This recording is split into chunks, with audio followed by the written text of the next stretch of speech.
Combat explodes off the across the top of the district. Small remnants of Geist push their way backwards, slowly approaching the arcs. Every inch is fought for, every bloody single mile of this incredibly constrictive area is paid for in blood. An attack travels through the area, almost punching through the sky. For a moment, the members of Geist assume that it traveled from their own number, something that crackles with lightning and is able to disrupt the fog with such absolute venom and fervor. No, it comes from the people in front of them. The weapons they wield exceed anything within their own arsenals. Only the experiments, carved from some sort of ancient, distorted metal discovered in an ark and repurposed to be able to house reflections within living steel, are able to put up anything of a resistance against them. But they watch as their eye in the sky provides them some small measure of support. On the right flank, the revolutionaries freeze in place, unable to move, while the one on the left manages to carry his way away. He rolls once across the ground, picking up a hammer high. Forged from a demon, he swings it hard and collapses a segment of the street beneath him, condemning everyone to fall into the churning mists below. The remaining members of Geist pull their way backwards. No more eager to meet the revolutionaries than they are to meet their, likely to be displeased masters. But they disappear towards the arcs. One by one, their doors have been ripped off of their hinges, turned instead into lifeboats for this sinking vessel. Slowly, this one turns around and looks at the others. Oh, satellite's up at it again? Okay. I'll keep watch. With any luck, there's a flick, and the four of them move, taking a single step. There we go. Okay, looks like they found another target. Okay, let's keep pushing up. Any word from, the commander? List? No, last I checked, no. Let's just keep moving. This event, though most wouldn't realize it until the conflict was, brought to a resolution, would eventually be known as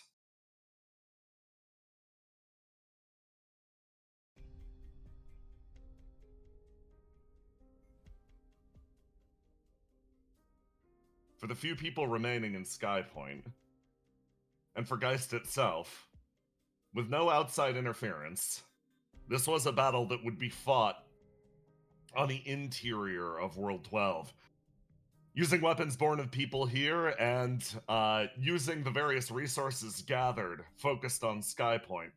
The entire surface found itself under fire from different forces. None more aware of this than the theoretical commander of this revolutionary force. She attempts to pick herself up off the ground. A gravity distortion flung her halfway across the island. The palm moved for a moment. She knows it.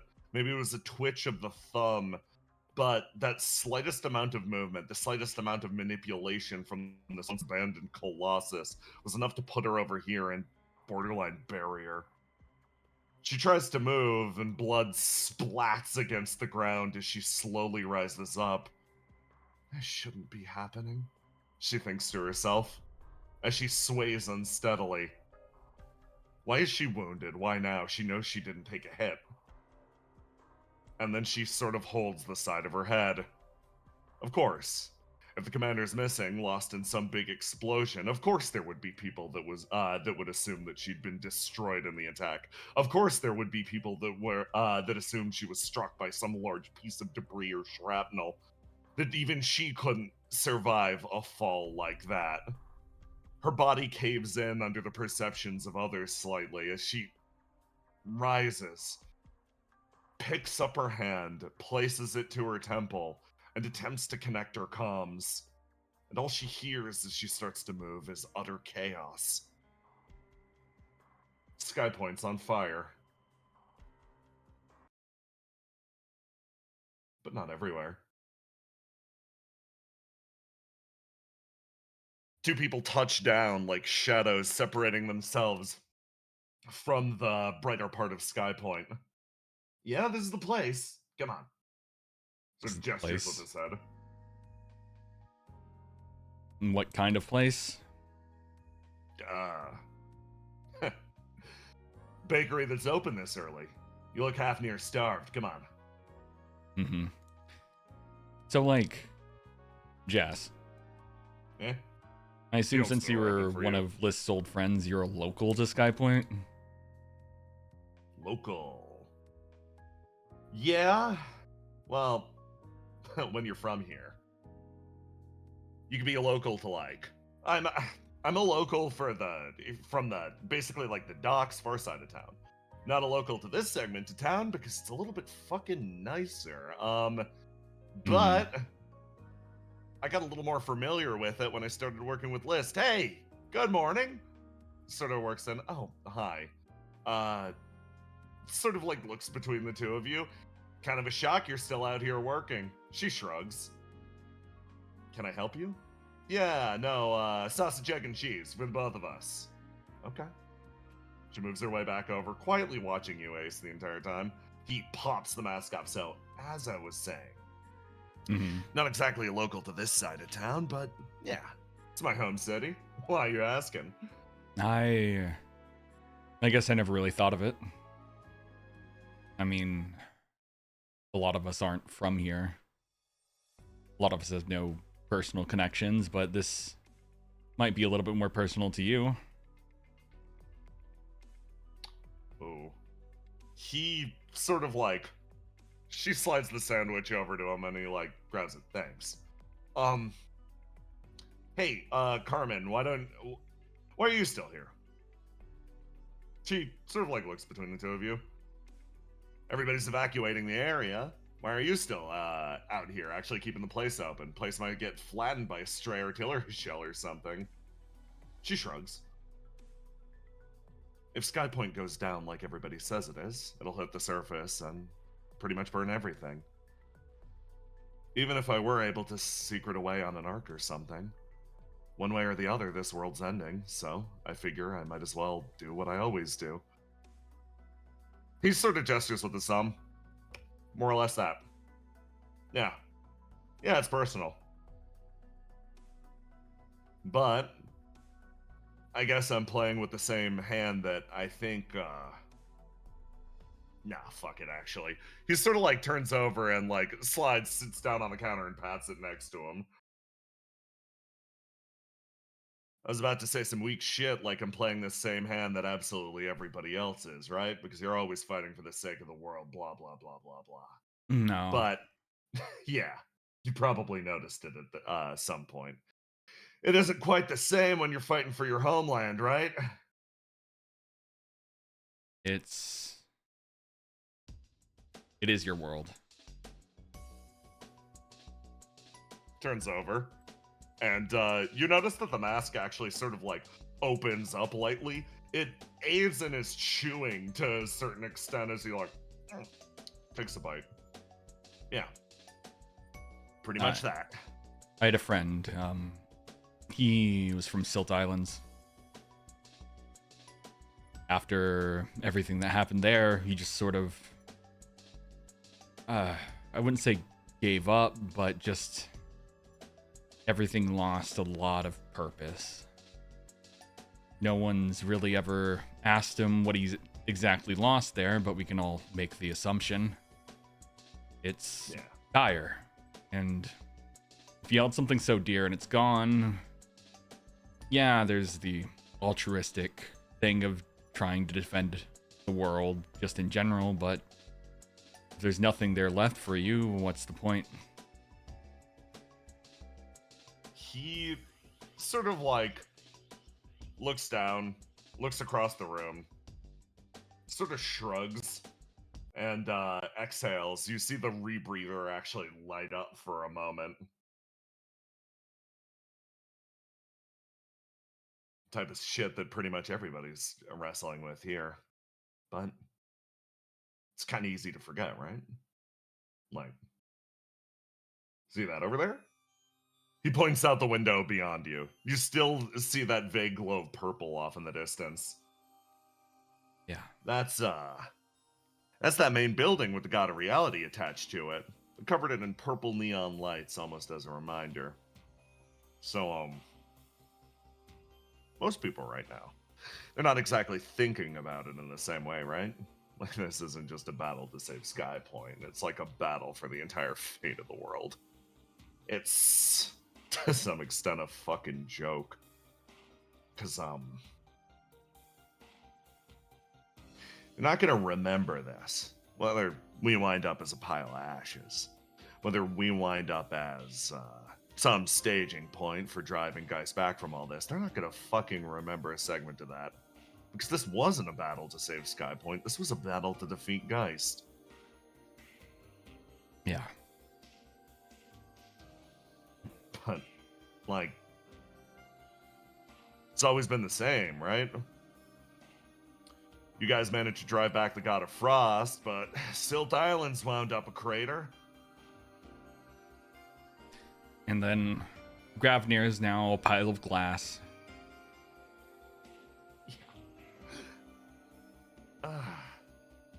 Shit. He takes his helmet off again now that he's done chewing and sort of puts it down on the counter next to him. Actually reminds me of our little trip down to the city. Felt like we saw something a little similar there. It didn't matter if we were the heroes. It's not exactly the best thing.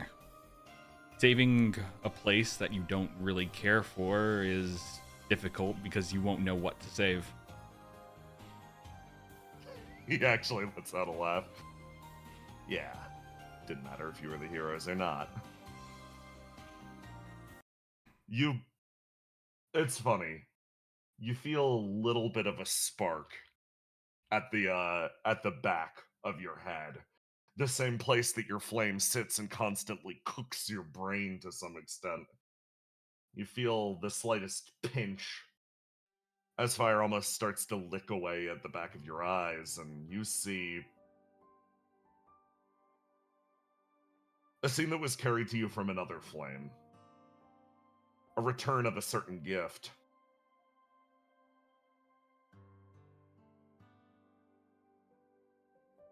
You see this tiny tin can of a person breaking down shaking in front of somebody that you lent flame to.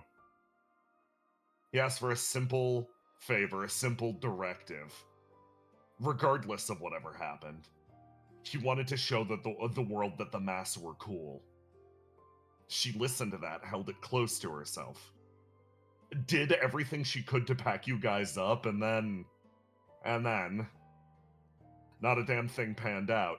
Not only was she unable to deal damage to the creature that she was fighting directly, due to just raw clumsiness or perhaps some malevolent force of bad luck, she fell flat on her face. The mission wasn't accomplished, but something sort of aches in the back of your mind. That felt more important than anything else that was done. That felt more important than anything else that was effective. Something sits there and sort of almost mixes with the breakfast sandwich you sit and eat. There's something there. You look over at Jas and you can kind of tell. Something he feels too, even if it similarly feels helpless.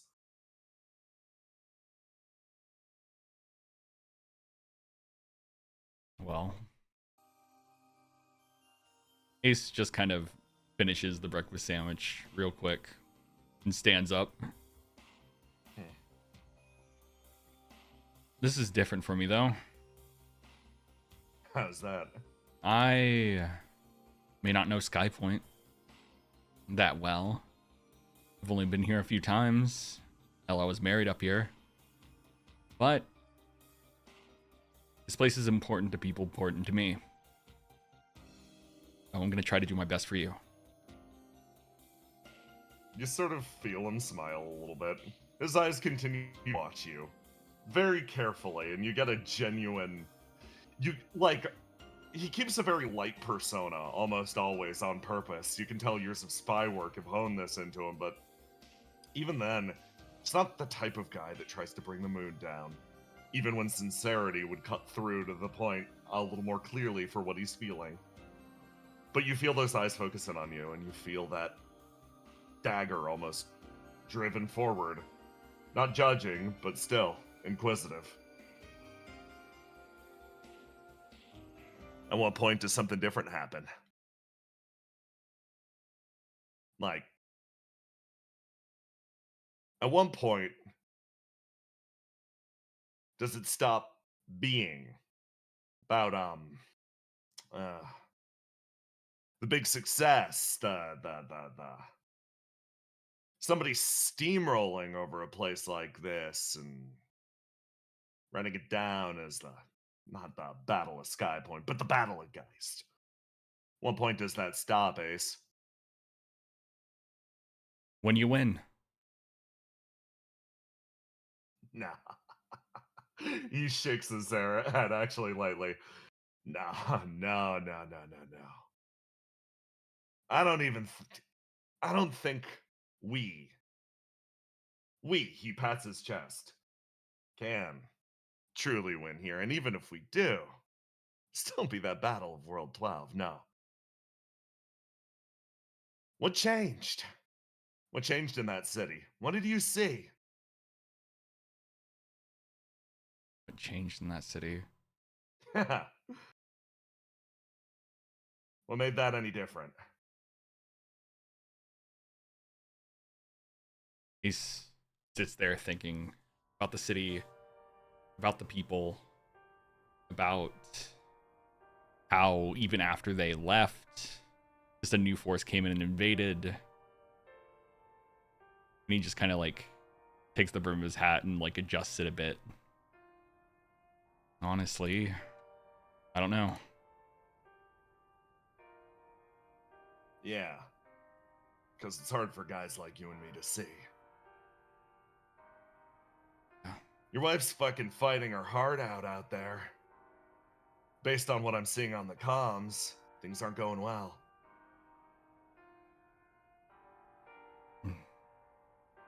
Yeah. It's. You can hope for the best, but right now, it is a little dire. Ace looks around. He's noticeably trying to be careful because he is surrounded and just blatantly talking about the fate of everyone's home around him. Yep.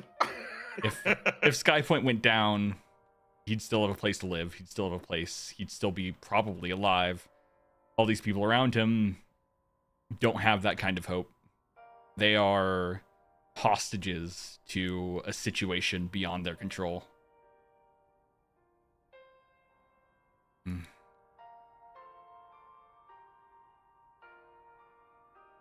He, like, actually sort of sighs, and you see his upper body relax a little bit.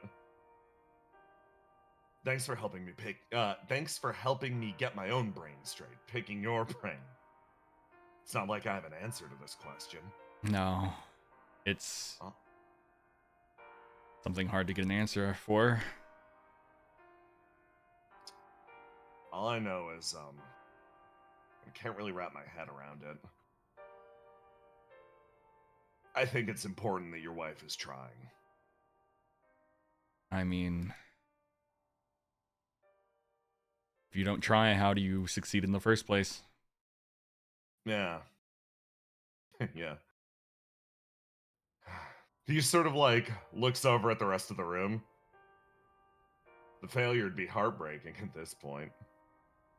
But I think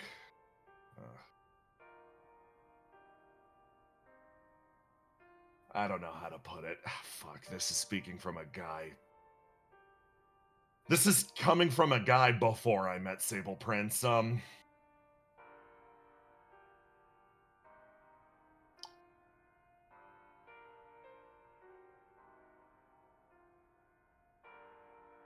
I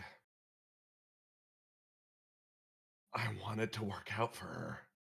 It's not even that complicated. I hope I hope this city's still standing at the end of this. I hope we all get to walk away and think about what could have been, like how bad it could have been, and we can all fucking laugh it off. Is that enough? I'm right Do there you with think you. that's enough? I the kind of thing that would leave her forever changed.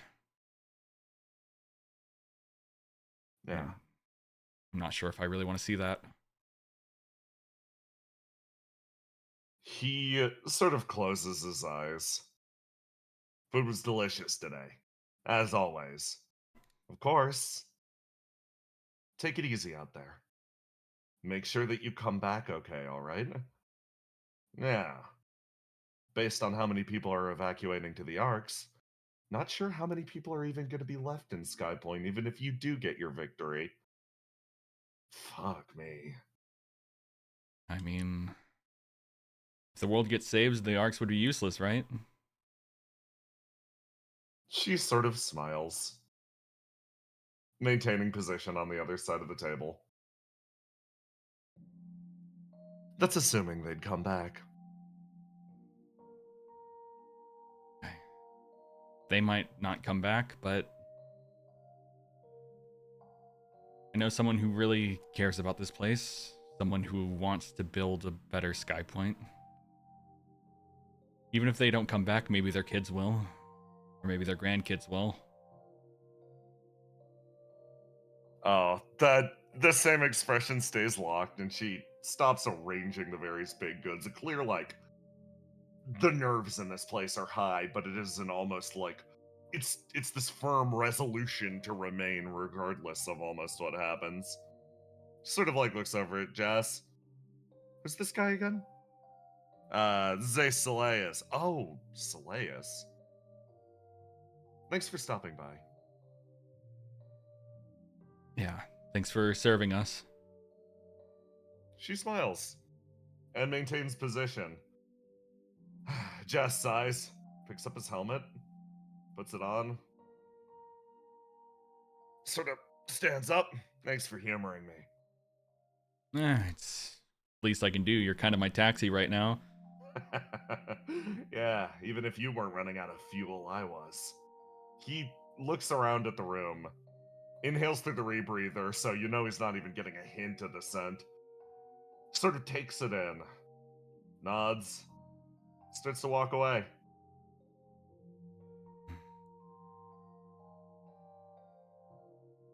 Ace looks around and kind of takes it in, knowing very well this place might not be here when he comes back.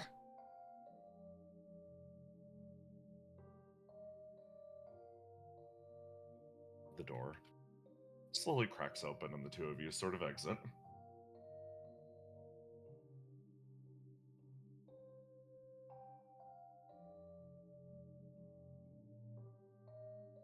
You've been bound to a reflection for a little bit, right?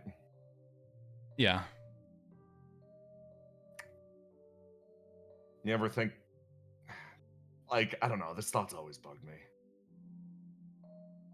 You ever notice how, like, every reflection, it's built off of, like, some great hero, right?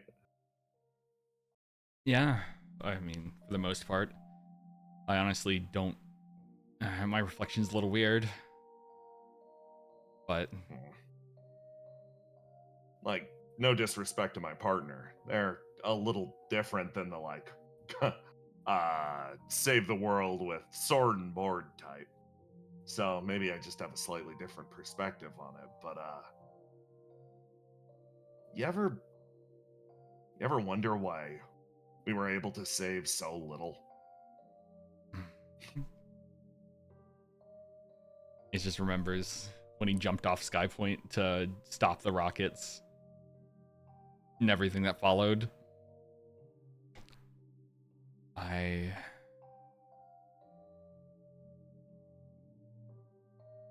He just kind of sits there for a second.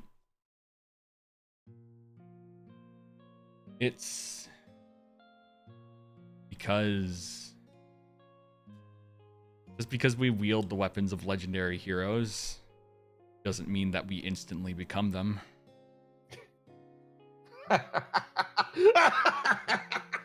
He doubles over.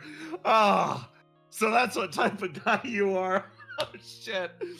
Ah, he picks himself up and actually like puts a hand on your shoulder.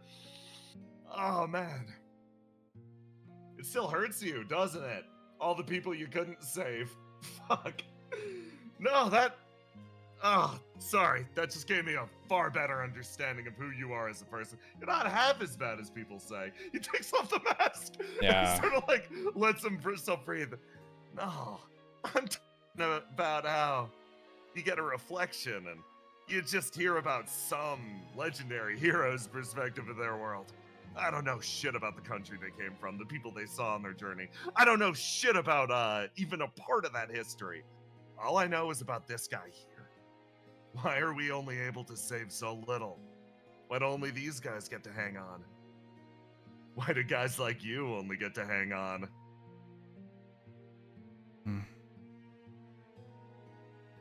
Guys like me. He's watching you.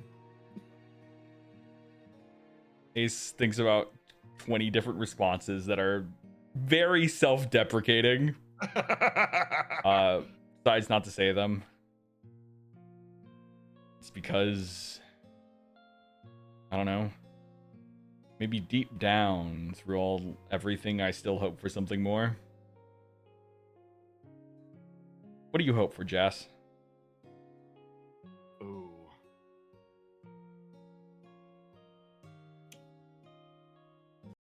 His expression falls and the smile stops for the first time. You pretty much he's been plying you with the dagger up to this point, and you turn it around for a moment, and honestly, it seems to shock him. And before his logic can catch up with him, he responds emotionally. Want to leave the people that come after me more than a sword. Want to leave them more than a weapon. That's it. Well, you've left me a smile, so maybe you can do the same for them. The face splits back into a smile again as you see his expression light up again. He's like, deal. Okay.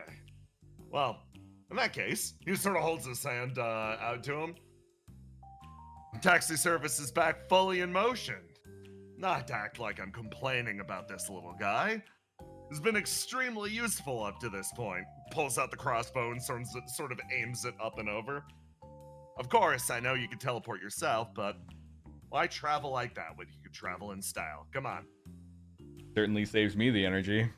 He grabs your hand, holds it, and for a moment you feel a tenseness around your hand as he grips yours.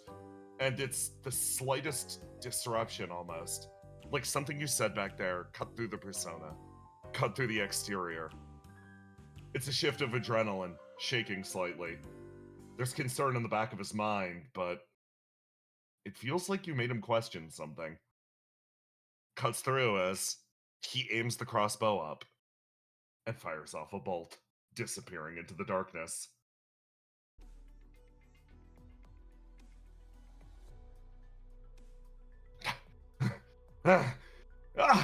Oh, there you are. Riddle holds completely still.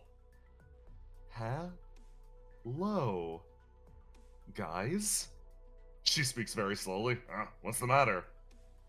The satellite is... Oh, they got you with the fucking satellite? Oh, that explains why our guys aren't getting pinged by it anymore. Okay, let's try to... Don't worry, I've got techniques to try to break it. He puts his hand in for a second and then... Oh, fuck. It's like hitting an invisible cage of force. And you're able to move and talk like that? I'm working on it.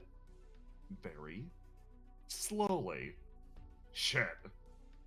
That explains why it hasn't changed targets in the last 20 minutes. Okay, tell the rest of the Opia guys we're setting up a perimeter here until we unstick her. Any messages you want to convey to the rest of Opia?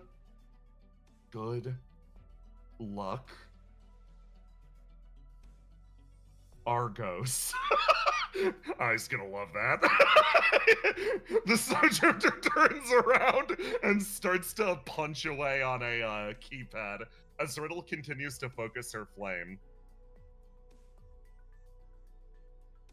Inwardly, she almost meditates in a place reserved only for her, and I guess other beings that are intertwined with their flame. As she sort of stops thinking, she's like, with any luck, I'll be able to undo the ceiling at some point. Based on my understanding, this is what was used in Gravnir to stop everybody from moving. Why is it being deployed against me specifically? Means something that I can do is likely directly counterproductive to whoever controls the satellite. Which means the problem that we're dealing with isn't one of... Oh, okay. They're accounting for they're accounting for bronze more than anything else. If there's something that raw damage could solve...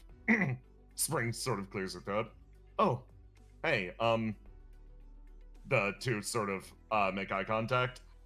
So, our plan is to just sit here until you can undo a seal from a satellite? Yeah, pretty much. It's repeatedly sending me the stop command with what I could imagine is an angel's authority. So, we've gotta figure out how to overcome that. That's our next goal. I see. So, Riddle smiles and holds her hands out for a second. What is this? I'm not kissing you. Nope, not. No. Riddle's expression falls. You'll get used to this. Toss me. Toss you? Uh-huh. It's the most efficient way to lower burn, for me, at least. Come on, start chucking me. Spring sort of sighs, picks Riddle up, and starts to toss her as high as she can possibly muster, looking at this person twist and turn in the air. She looks up, thinking to herself quietly. Opia was always an organization that she viewed, at least secondarily, from the outside. But now, in this moment, she finds herself, oh god. She's at the head of this world's defenses. Riddle is thrown up, visibly in the air again. She makes a tiny wee noise as she flies up higher. Her, of all people. She's the one bound to the one leading the world's defenses. And this is how she's spending this moment. This is the type of person she's bound to. This is what the defense of World 12 looks like. Riddle lets out another cry as she nearly connects with the outside of the area. Truly a world of freaks and rejects.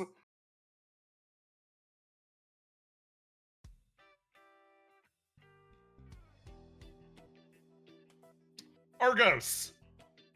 You arrive back at base! Why did he cut to me after that line? Go meet your squad, come on! You managed to bring yourself all the way back to base as you get updates on the situation. Breach sort of like, she walks her way forwards like, okay, there you two are, excellent. Well, come right this way.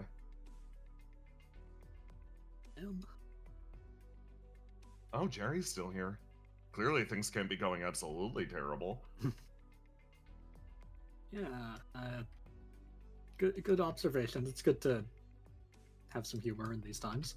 The fuck's that supposed to mean? Breach works her way back behind the counter as Verona's like, there you are, Argos. Good to see you.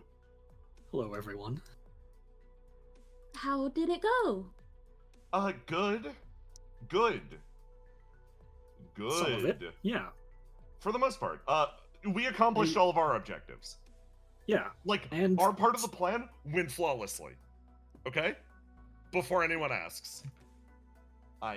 Good for you. That's wonderful. We're more talking about the, ensuing chaos that came after the fact. Yeah, where is everyone? You mean the stuff that we couldn't plan for? Yeah, sure. Yeah, I admit it. I did not plan for exactly that. Well, Probably should okay. have. No, You can't I plan better for next- everything. literally, I think I'm giving you a hard time. I think you did about as well as you could be expected to. Now is It's the an period extent of... that you kind of just have to give yourself a margin for error of, and something that we aren't expecting will happen, and then we'll have to adapt on the fly. Well, this is the adapting on the fly phase right now. Yep. She sort of like leans over. I want a situation update on exactly what happened with you. Well, it all started when And then we cut ahead 10 minutes. I see.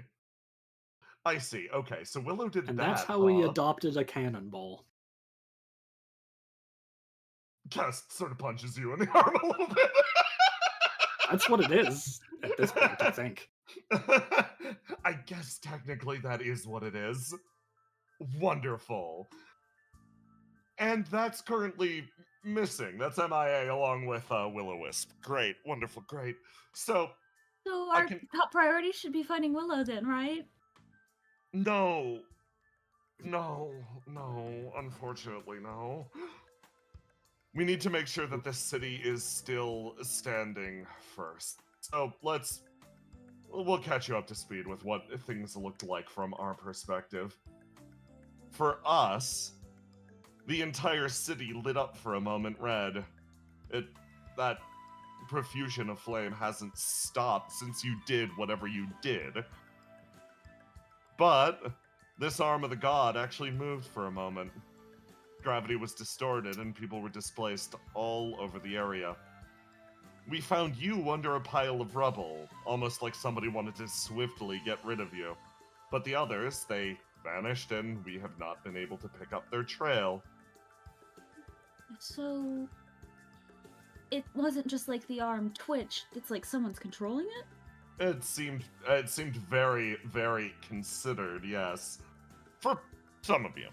For others, she says looking over at you, Argos and Eufio, it seems like you were either flung somewhere random or the person really wanted you dead. Oh. That's either Okay. insulting or flattering. Yeah, okay. She sort of turns over to you and then looks back over her shoulder at Seagazer, who's drumming her leg on the stairs and like sort of like staring straight ahead. She's breathing a little heavily. Seems like her prediction actually panned out pretty well for you.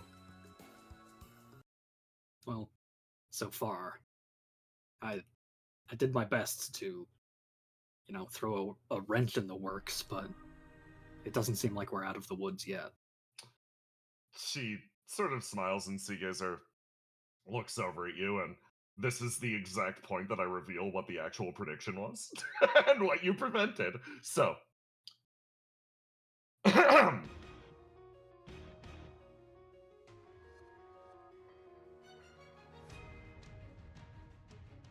back here. You'll remember a segment of ominous narration where the GM said something about a fragment of errant flame working its way to the system? Zealous saying something like, "Oh wow, it sure is crazy that this errant flame is working its way into the system. Well, it's outside of my control now, that isn't a problem." Segizer's prediction, as she imagined it. The fight would continue for another few turns in this room. And, over the course of it, you would eventually face his mechanic, where he drew more and more flame from the apparatus behind him. As his flame grew in strength and grew in focus, eventually that spark would make its way inside of him. Such a thing would cause a chain reaction, forcing his flame to run out of control. Eventually the entire thing would burst, causing the very same explosion that you avoided earlier within this room, liquefying everyone except for the man who is almost guaranteed to be at least 60 spaces back at any given time. However, due to your errant data, the small bit that you introduced, And the large bit that Willow introduced. You were nowhere near the detonation by the time it fused with the throne. Ace's damage to the throne, as well as being on the lower floor, gave you time to act and react, sparing everyone here and the people within the building itself on the upper floors. Firing your healing beam cut through everything and everyone, putting a stop to the fighting and a stop to the death games simultaneously.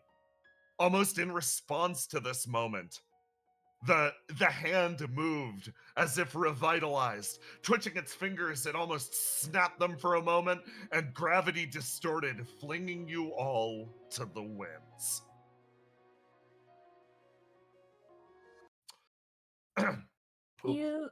Do you think that That your could heal collapse, actually. do you think your healing beam like made the arm alive again? I don't think so, no. Okay, I just wanted to check. I just had this crazy vision of a world where I wasn't cracked. Where Willow didn't clutch the fuck up. Yeah. There is that moment of silence after that of, okay, well, that was the intended course of action that you clearly averted. Yes. Okay. Good. You know what, Cast? I'm sorry. Yeah, mission accomplished. Good job. Cast bows. Thank you. Okay. Okay. In that case, we need to consider what our next move is. You say it's not reestablishing contacts with everybody? Definitely it's doing that as soon as possible, but it's also making sure that Skypoint doesn't fucking blow up. That's more of the same.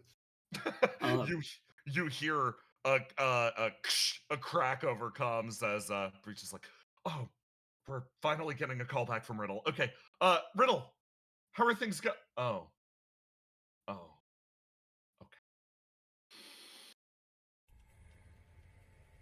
You see her expression. Twitch to the side. Slides her way down the counter. Seems like Riddle is currently sealed away in a spatial displacement trap of some variety.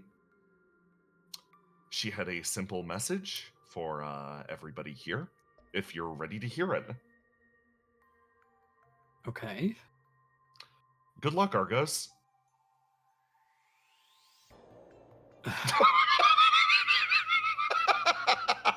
She knows what kind of luck I have. Yep. Breach starts pouring herself a drink. So they put her in like a time capsule? Well, we don't know for sure. She could have put herself there. Yeah, that's not unlikely. Seems like a satellite's being pointed in her direction and is otherwise holding her movement. We've had reports of this happening in other places, but they suddenly stopped. It seems like all of its efforts being focused in on containing Riddle right now. Good luck. Do you want... I mean, I could try to go over there and put her in my time distortion dimension. The old double distortion. That could work, but it might also just free the satellite up to twitch over to somebody else. That's No, true. Let it sit on Riddle. She'll break her. She'll worm her way out through the vents eventually. Okay. Yeah, it's nice that she's tanking it, but she's not usually a tank. I don't know how she's gonna be with this. What I'm saying is there might be a reason that it's focusing her. Oh. Is it not Yes. just because she's your guys' commander? I mean- Verona mirthlessly laughs. I feel like whatever actor this is knows more about us than that. You know? I mean, you go for Riddle, but you also go for, a few other people. Okay. Theo actually stands up. I'm going to get in flames and be on standby. You good? Yes, if I'm going to help out, I need to be in the most helpful machine, in the most helpful place. So give me a call if you need a giant robot. I mean, I asked about what happened here. Isn't Flame specifically good at fighting this? She's kind of like gestures down at the ground at Upwind's arm. Isn't that the history? They fought each other? So wouldn't that be helpful? Probably.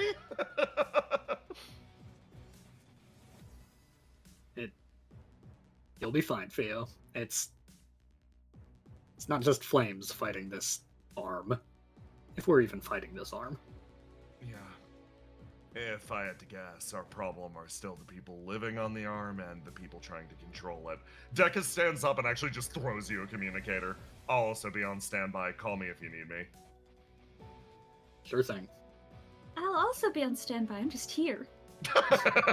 Yes, you are part of our main force. We Doing are great, Rain. Everybody. I'm going to muster up everybody I can, Argos. Think about what our next step is, and decide based on all available information. Defender 7. I'm looking for my cup. Fuck. Sorry, man. It's gotta be. I'm sufficiently drunk enough. Yes. What do you need? Yeah, we're getting ready to move out. We finally muster in the guys? Yes. At this point, I think we can count on List to handle things elsewhere. Let's try to prevent Skypoint from being utterly devastated. After all, the problems that we're facing are... And she starts to speak as I pause the session, and I go, "You're going to get your prompt of what you have to deal with this session. However, I don't know what that prompt is at this exact moment, because I need to wait for one other scene to conclude itself. So we're gonna get back to Argos once we know how that goes." Oh, right. One quick question. Oh, yeah.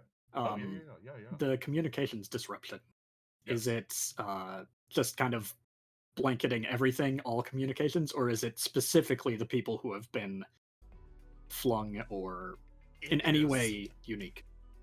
It is around the people in the Geist building itself. The Geist building seems to have some sort of dampener in place. Now that you punched a hole through the building, you can communicate with them, but you might get unlucky and it might not be able to communicate at the time. Most of the displaced people can be pinged on communicators, but they might have been thrown to a location that put them outside of communications range. Of note, Ace is actually in communicator range right now. Or he was, and then he jumped away from the cafe that he was at and jumped over to the building. So Ace is now a coin flip. Riddle is in the building, so a coin flip. Trouble, you have no idea. Actually, no, you do. Trouble's fine. You can talk to Trouble. Trouble is helping get people out of the building and do that shit. No sign of Willow. Literally nothing. It's like she vanished off the face of the earth. You got a ping from Basil, according to Verona, a ping from Basil about 45 minutes ago, and then nothing ever since. But Willow's just been off the radar the entire time. Other notable people from that scenario. I think Circuit's gone. You saw Theo. For the most part, most of the displaced people are either vanished off the face of the earth or are accounted for at this point. Ace is moving around is the big one.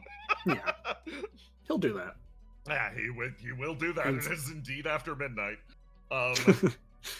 It sucks that that Willow's missing, but if there's anyone who can handle things on her own, it's Will-O-Wisp. It is perhaps the Wilbert. Nobody's gonna save me. Rain feels bad because she's like, well, we'll lose my date. but she was like, shouldn't we go get Willow? And they were like, nah. And she was like, okay. That's because Willow beats us to it every time. Yeah. Does that mean we Okay. shouldn't try to help Okay, her? okay. Here's how we'll do things. If we get any hints related to the location of Will-O-Wisp, we will reevaluate priorities then. How about that? But so long as we have literally nothing to go off of, searching for her is a waste of time. That's harsh. But Yeah, waste you know of what? time is a strong Oh way to That's my what you're here God, for. you know what I mean. Yeah, no. You tell it like it is. You're the lightning rod of Opia. Thank you. She tilts her head lightly. So, I guess my question is, what am I doing? She says, pointing at herself. Looks over at Argos. Well, I have a feeling soon we'll know all the information we need to formulate a plan. You turn and look directly at the camera. Okay, it's time to. It's gonna be decision time soon. We do have one intervening scene, however. For that. On here.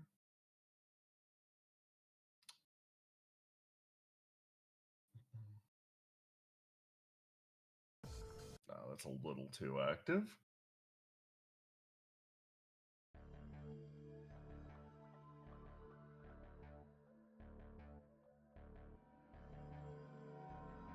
Basil.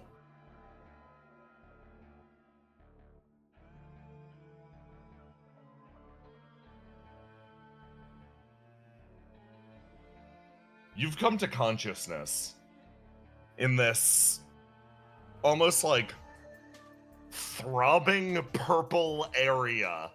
Everything gutters with an unusual amount of life.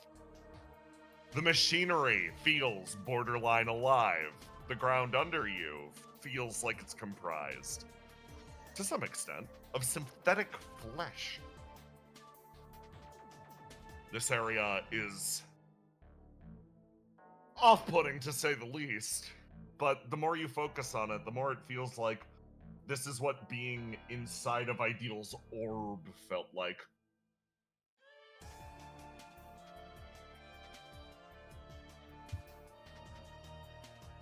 Let me drop her, actually. If you're there, Brennan. Yeah, I'm here. Oh, yeah, okay, cool.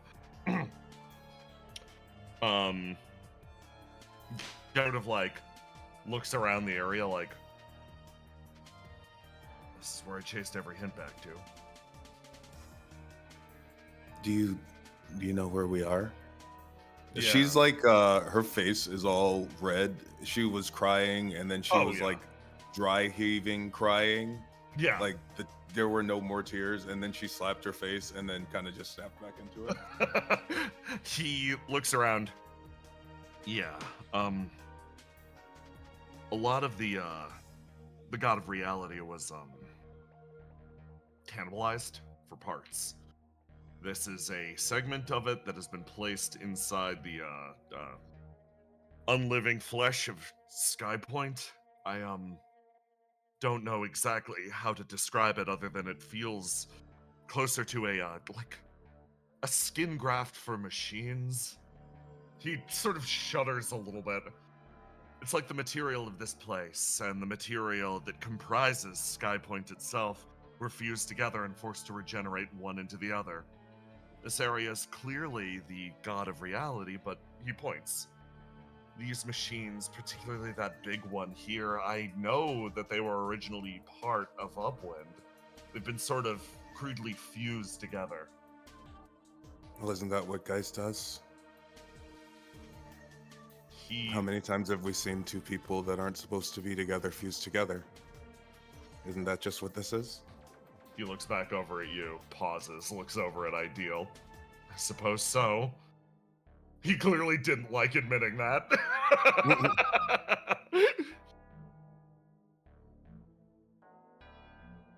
Well, we won't do anything standing around here. I think we Right, should keep okay. moving. Have Yeah. you heard anything from anybody? On my end, no. He taps his ear. Communicator's out in this section of the building. He sort of starts to walk and move. Are you...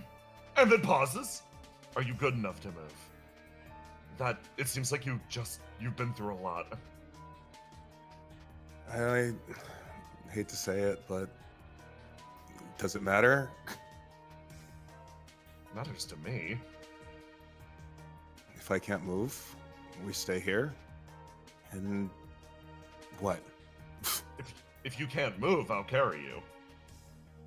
Oh, well, if that's the case.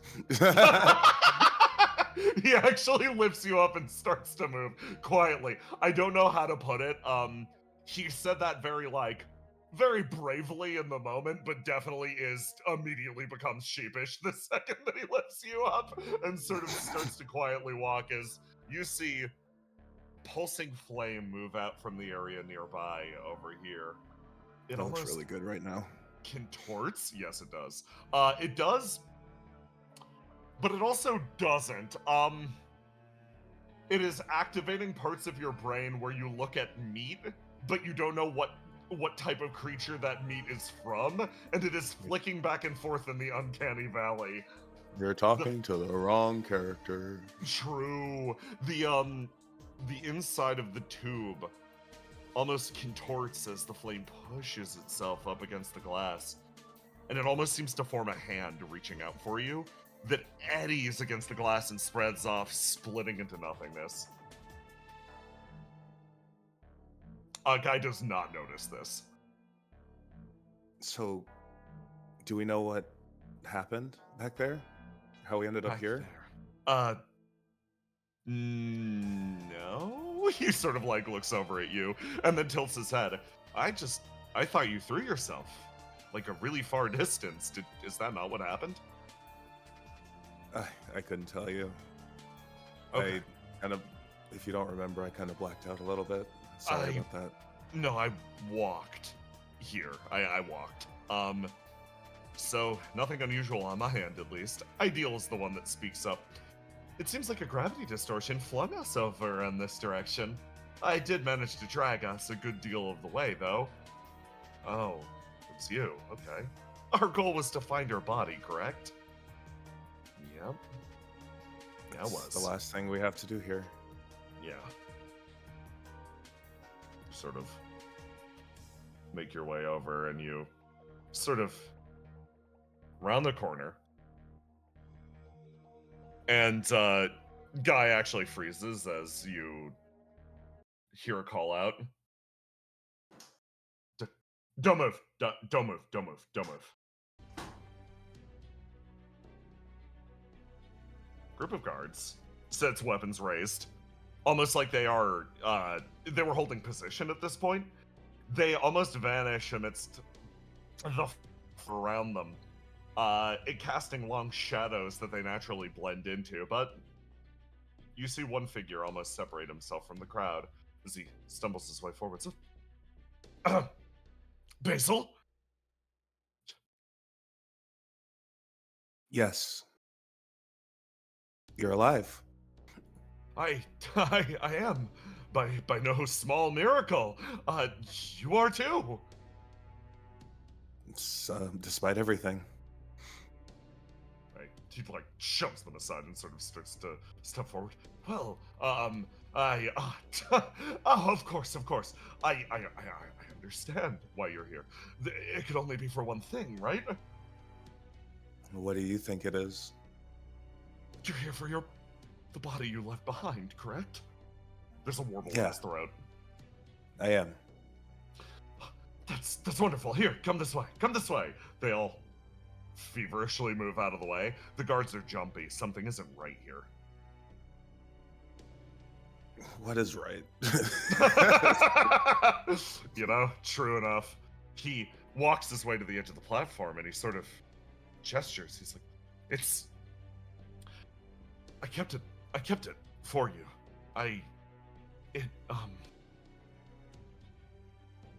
I wanted to make sure that you could be made whole again.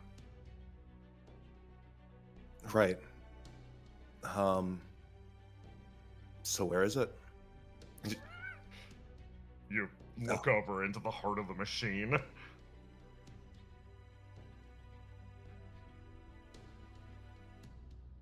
Is it? Well, can you explain to me how it's there? Is it connected to this? It is in the center of a large orb that is at the heart of this machine. These, to give you a little bit more of an evocative image, this is like almost like a right angle that goes down, and then these jut back up. And it is at the heart of what almost looks like a flower. Okay. Well, if it's all the same to you, I'd like to retrieve it, CEO One.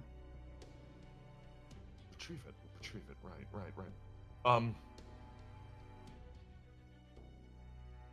What are you going to do with it? Well, it's my body. I think I'd just like to have it back. Have it back. He sort of like looks back over at Ideal. It wasn't until recently that I truly understood your vision. Guy's grasp sort of tightens around you, and he actually takes another step forward, taking both you and him a little further away from the guards. When you spoke with Ideal's voice and attempted to reshape the world, it wasn't... I didn't understand at the time, but I do now. I understand what CEO 5 was saying. I understand what your goal is. He moves over to you. And his eyes, you see this mix of desperation and hope as he looks on your face. You were created as the perfect fusion between God and mortal. Something that could end the world and usher in a new world shaped in your image. The other CEOs, they believed that this was the only way that you could truly be considered a success, that you could truly be considered someone worthy of love. She clenches her fist. Guy actually shifts you a little bit and brings you over here. But you rejected it. Many of the others, they were confused. They were confused on why you would turn your back on your own perfection to be reborn as a plush toy, and then something else, to separate yourself, to carve your divinity from your own body, to become truly mortal, painfully mortal. He says, looking over at your new form, looking over at Ideal.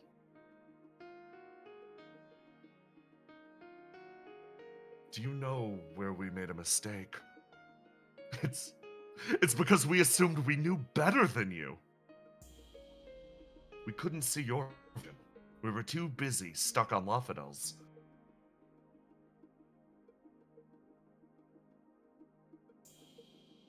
I suppose at some point there had to be a diversion between the two visions, right? Yes. Exactly, yes. Because you saw wisdom. You lived in the world. And you learned from it. I did.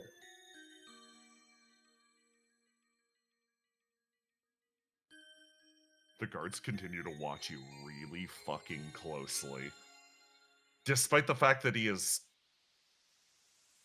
How do I put this? Despite the fact that he is laying on the most profuse layer of compliments you've heard to CEO 1, Ideal's body language is the one that shifts first. The mist starts to coil between the two of you lightly. It's the slightest shift, but even she doesn't seem to be following along with this man's line of thought. So then tell me, why do you think I'm here? You should know more intimately than anybody what's within me, right? That's what we discussed last time we spoke. Ooh.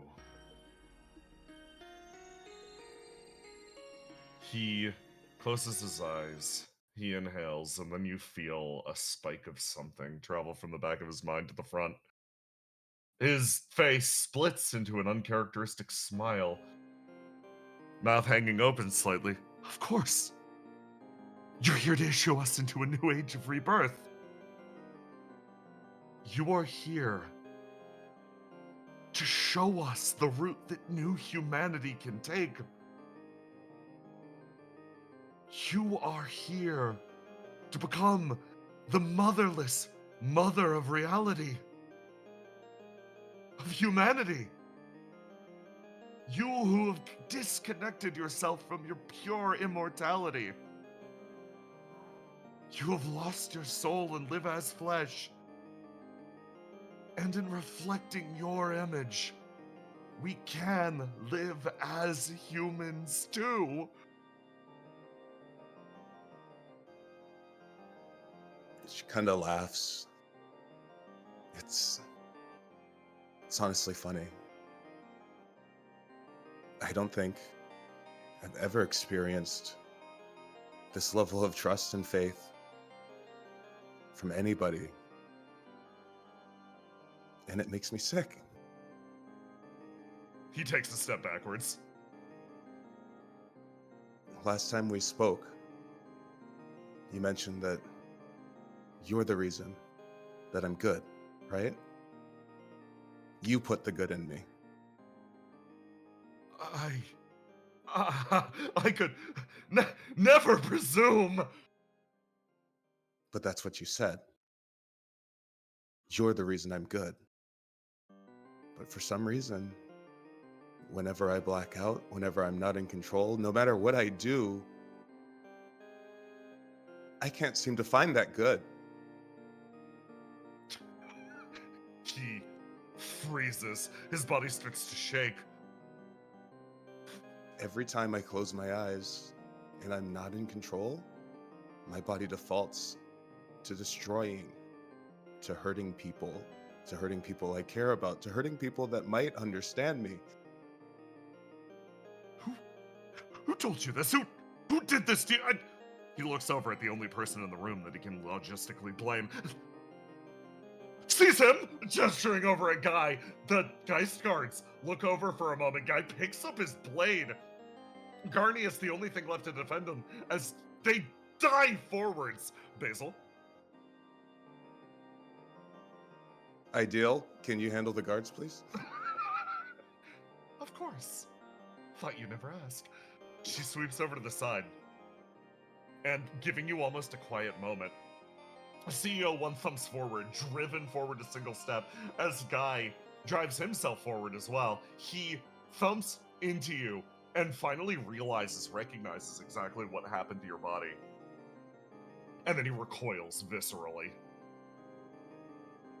It's what you said, CEO one. My opinions changed. The vision changed because I lived. It wasn't because of any one person, it's because of everyone. She reaches out and she grabs it. You reach up, he continues to shiver in your palm. He looks straight ahead at you. No. Oh, yes, of course. I understand this has to be a misunderstanding. No, there is no misunderstanding at all. Because you're absolutely right. If there is any good in me, it's what you put into me.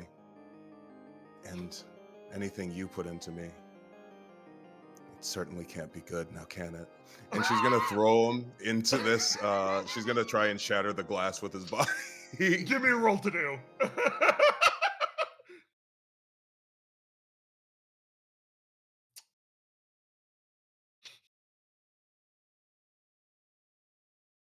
Oh, you'll Oh. love to see. Okay. I love ones. I love ones in this game so fucking much. You pick him up, you turn, you reach back, and you throw him, and his body wheels through the air. It cracks on the side of the glass and sort of tips, as you do hear that crunch as his body flings itself downwards, disappearing into the darkness down below, as he just vanishes into the depths of Sky Point. You know you got him good with that, but the tube in front of you doesn't crack. Instead, it starts to whirl almost like a snow globe. The flame starts to move and starts to emit itself through the room as you, your guards, you all turn, you look over, and in a burst of pure purple flame, everything, for a moment, is lost. Bro, I'm never happier to see ones. Why do you only get ones at the most opportune times? It's my favorite Only at the thing. best times. We are indeed out here rolling ones only occasionally. Okay. And we've gotta do this soon. This is the it's time to find out what's happening for the rest of the session scene. Tiny, I need you for this. And Roma, I also need you. So, And a lock in. yeah, this is pretty fucking important.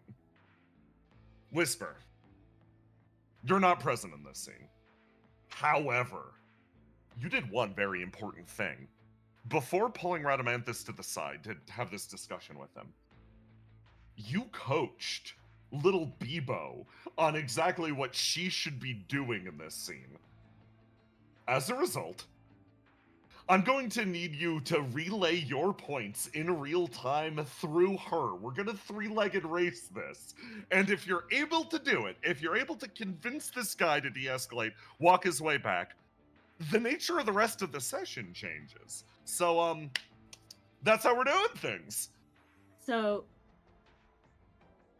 Tidy, I hold my hand out to you. Since we're in this together. Circuit will explain to you. She actually really likes this guy. But you can tell, and she's like, you probably saw it, he treats people like us different, right? Yeah. People who aren't quite human or aren't perceived as human-like. AI experiments. People like us. She gestures between the three of you. I think that he just needs to...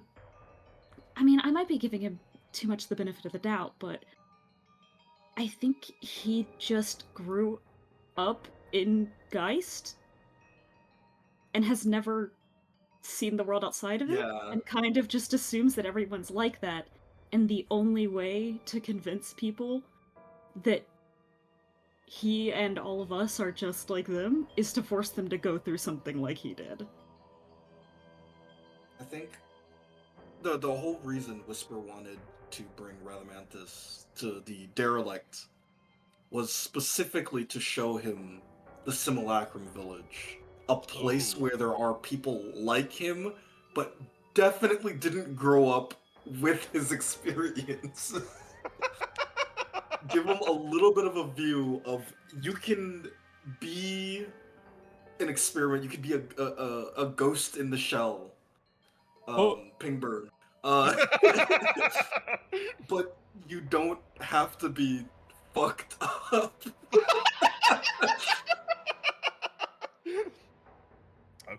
Okay. In that case, I will change the venue to the Simulacrum Village. And this is, while, like, so, first of all, to clarify for the gamers, this is a Circuit clone. This is not Yeah. Circuit's main body. Circuit's main body's on the mission. Alright. This is taking place before the party even ended, right? Yes. Or no, this is after the party ended, before during the infiltration beginning. So when everyone's still in the You're crates. You're in crates. You're in fucking shrimp crates right now. Okay, and this is before, they found Zealous in the orb and all of that stuff, like... Yes. This is... We have gone back in time some amount. Yes. It is important to find out exactly what happens in this scene, because it will influence again what Radamanthus is doing. So, This scene has been happening in the background of the last Uh-huh. several sessions. Time to find out its result. You take him over. Yeah. Sorry, important question. Has Whisper been to the Simulacrum village? Yes, she would have at this point. Circuit has not. This is actually her first time seeing it. Okay. Let me. You actually, If that is Whisper, the case. you helped build this place. Oh, It's what you were doing between Acts 2 and 3. okay. If that's the case, Whisper will legitimately say the world that she's trying to build, the world that I'm trying to build, is exactly the one right here. You look around at the village and, Rekko, your mouthpiece, but it's just saying that with a big smile. That's what Whisper told me, pretty much. She actually worked on this place pretty extensively over the last few months. The people that run it are good, and, no, this place, for the most part, is a place that people come back to after losing their bodies. He sort of, like, strides forward, keeps his arms folded, and, like, looks out over the area. I didn't realize Whisper had been working on this with Mike. I actually haven't been here yet either. Circuit sort of speaks up. I've mostly just been working to... Well, she sort of looks to the side. Steal back all the people Geist has been kidnapping from here. We just kind of sent them back and didn't actually get to come visit them. He sort of, like, looks out over the area. It is, again, a very nice village. I'll admit something. This village that exists in an absolute wasteland. This village that exists in direct defiance of the world that was scorched raw. This is exactly the type of place that I also similarly am trying to create. A world of people with metal bodies who fully recognize the potential of their own flame. A world that is unhampered by flesh, where we can survive in locations that World 12 cannot sustain. Many, many people over the coming months are going to be building arcs, attempting to survive by any means necessary with food, power, water, all of the requirements of a flesh and blood body. The more people that we are able to get in metal shells, the longer they will survive and the more places they can survive. Because fundamentally speaking, the problem that we're running into is the land. It's World 12 itself. Is that why you want to crush Skypoint into the ground? Yes. Make it somewhere like this? No. He laughs. No. Saving World 12 is ultimately immaterial. It's saving the people.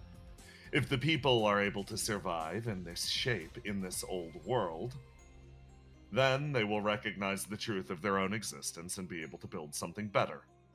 The problem that they're clinging to still is the illusion of World 12, a vague facsimile of the world that once was. I have a question. Yes. This might be because OP is like a hospital, right? So won't they end up in metal bodies eventually anyway? He sort of looks over. Yes, they will. So why do we have to do it like this? Hasten the process? Because we risk losing everything before that process completes. Yes, they will wind up in metal bodies eventually. Yes, they will eventually recognize the truth of their own existence. However, if World 12 burns and everyone inside of it dies before that happens, they will never even be given the opportunity to do that. I see. What makes this world that you want to build any more real than the one we're living in now? Any more real than the one we're living in now? Rekko finishes. He sort of like taps the side of his head a few times. Mostly has to do with the truth of your own flame. You've experienced it, right? The shape that most flame-touched are born into is a lie. We can assume a wide variety of different shapes and manifestations, but we are told that only one of them is needed or valuable. Only the flesh shape is considered to have merit in this world.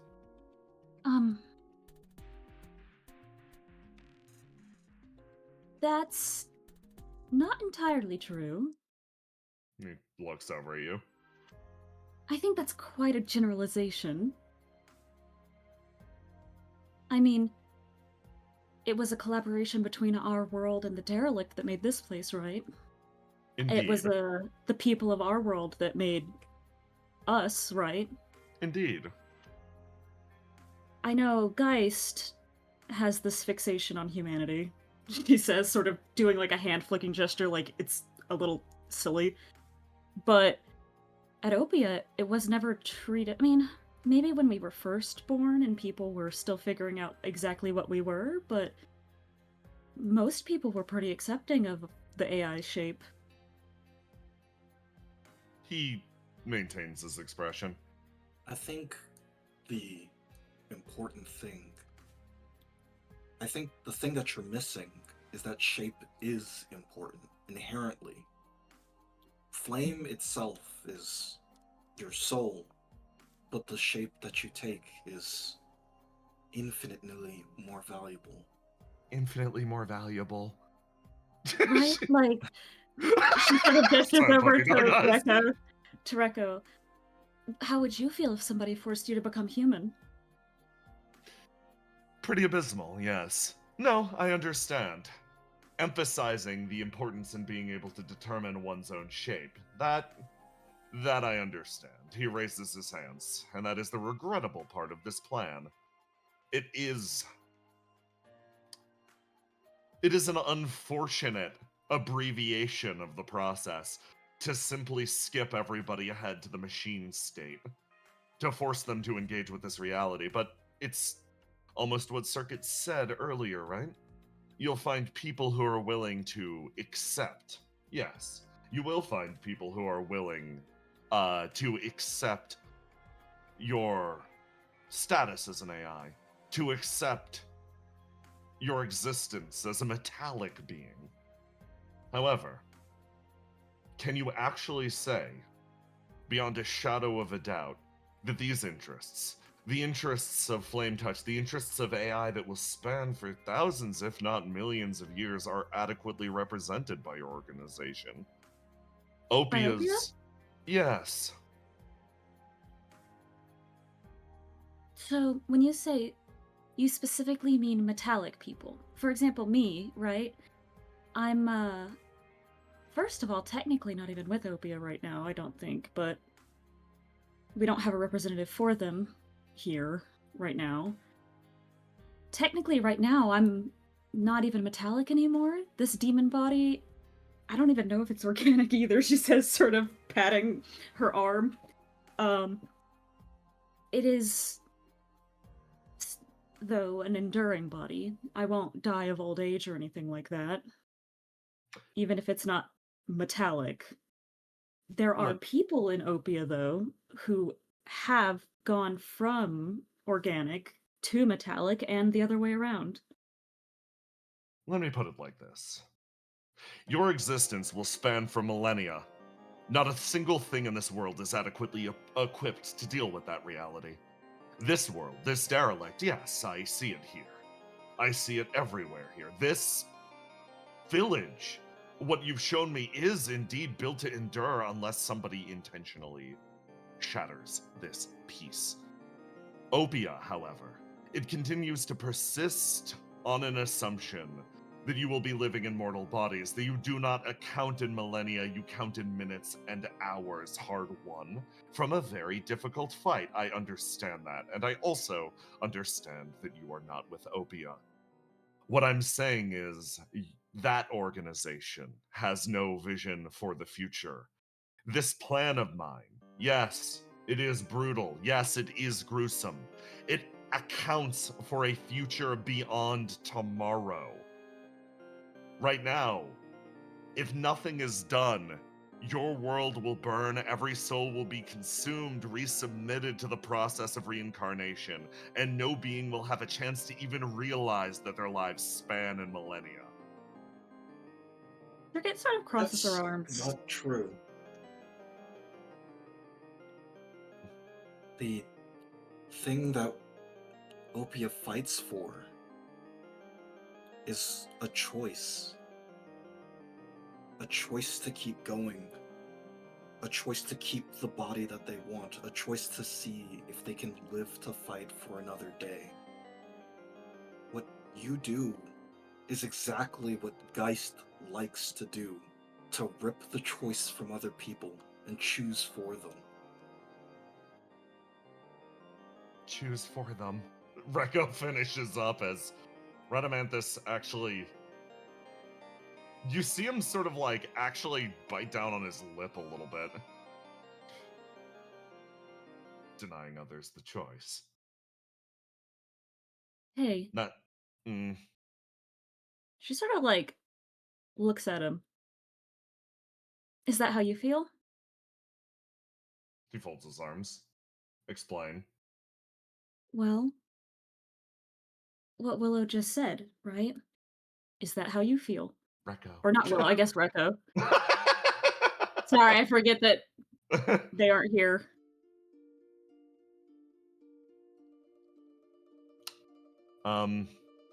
He sort of like tilts his head over a little bit. I believe so, yes. I know it was pretty rough for the Geist AI.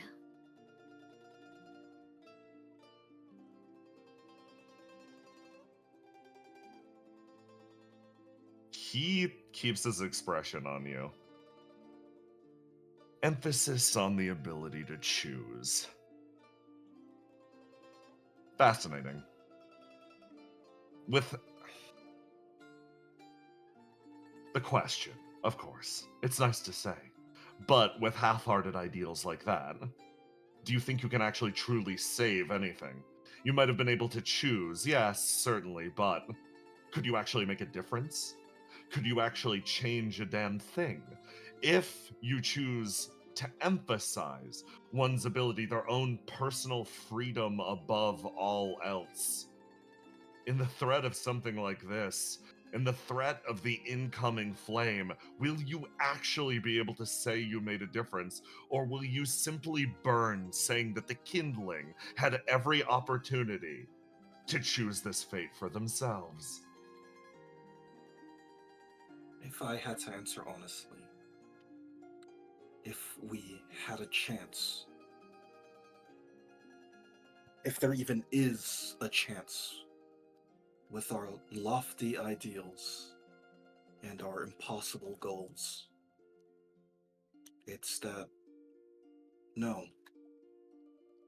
we wouldn't succeed. Not without help. Not without you. Not without you. Hey, The Rad. reason we are all fighting, or not even the reason we're all fighting, the only way we can win is if we fight together. And if we sit here and argue about whose way is better, we're never going to get anything done. The only thing we can do is choose an option that is best for everybody. Choose one that allows the most choice, and work together for that. Work together for that. Rekko's eyes are welling up. We're weak at the end of the day. I only traveled with Opia for a really short period of time, but a lot of people I know about really trust and care about them, and I saw the way they do things. Because we're weak. I can't. None of us can. We can change things on our own, but I don't. It won't stick. It'll never stick. You're going to hurt a large number of people. You're going to cause them so many problems, and you don't even know if it'll work. you don't know how people are going to react to this. Because all the people here, they're still struggling, they're still suffering, they're still trying to make sense out of it. The only way we're gonna possibly make any sort of a difference is if we actually try. She is growing increasingly damp. Circuit sort of like looks over between the two of them and goes, I mean, on some level that's what you're trying to do, right? He looks over at you. She sort of pauses.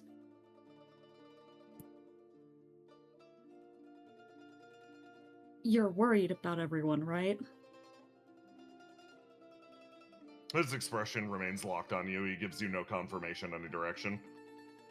Because in the end you know that regardless of what they think, that we're all the same, right? He falls. His expression falls.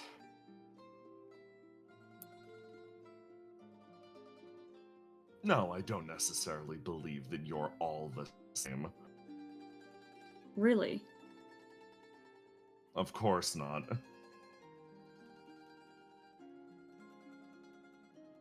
Then what makes us different? He actually sort of sighs. I'm sure you've experienced it yourself. Even people born into identical circumstances can wind up exceptionally different. The idea that birth should determine the circumstances of one's life is, at itself, a travesty.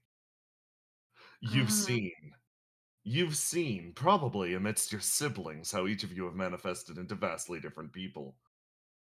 No, we're not all the same. I see. I didn't mean we were all the same individual. I meant we were... all born into the same situation? He tilts his head. It's like you said, right? Everyone's being told a big lie.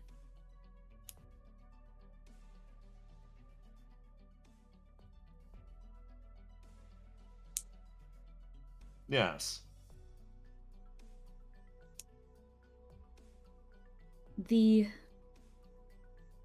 Actually, that reminds me. Earlier you said your world. Do you not see it that way? What do you mean? Well, we were all made and born in World 12, right? Yes. Or if we expand outward into the Burning World, right? He then nods. If you expand outward from there, on Earth, right? He nods again. So on some level, we are all in this situation the same, right? Everyone in the Burning World has been told a lie about the form they're supposed to take. We're supposed to mimic humans.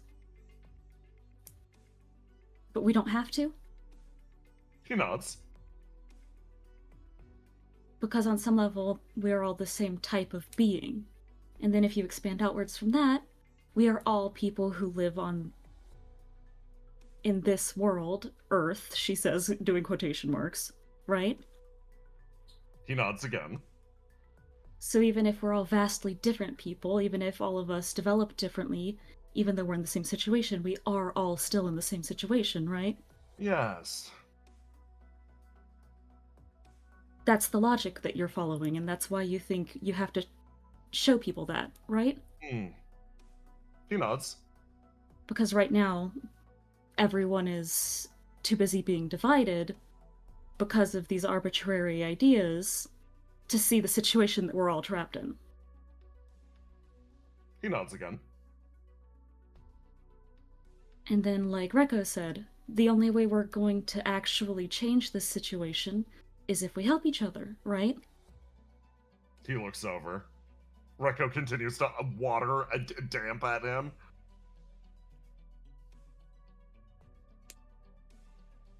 the only way we can change the situation is to help each other. No, I don't think that's the case. I think the situation will change, whether we like it or not, whether it results in death or everybody being vastly and massively altered. I do believe in the potential of people to change. It is why I emphasize the individual and their capacity. I think we will adapt and we will grow. Circuit sort of nods. Right now, the Burning World is fighting between Geist and Opia and the people of Sky Point, and all these different factions are all kind of fighting each other right now, right? But then, if you unite everyone in the Burning World as one people, they're fighting the people from the city, who are all one faction of people, right? Two nods. But then you could also condense everyone down into all of the people from Earth. Then we're fighting things like the Coda, right? He nods again. Or demons, or whatever. Your goal would be to unite all of the people in the Burning World, all of the flame-touched. Against what? He sort of like, are you the type of person that thinks that people should exist in reflection to their greater enemy? That they need to be No. reunited, that they need to be united against a single threat? No, I want to dispel a lie. I have no intention of rallying everybody against a singular issue problem. The way that I want to go about saving the world is by saving the people. She's like, I guess what I meant would be you're rallying against the lie then. Not necessarily an enemy or a threat. There is something that you are trying to do I with suppose this. you could view it like that. She sort of like looks, she's like, to be honest, I don't entirely disagree, and I've said that before. I do think coming to understand the nature of our existence is actually quite important.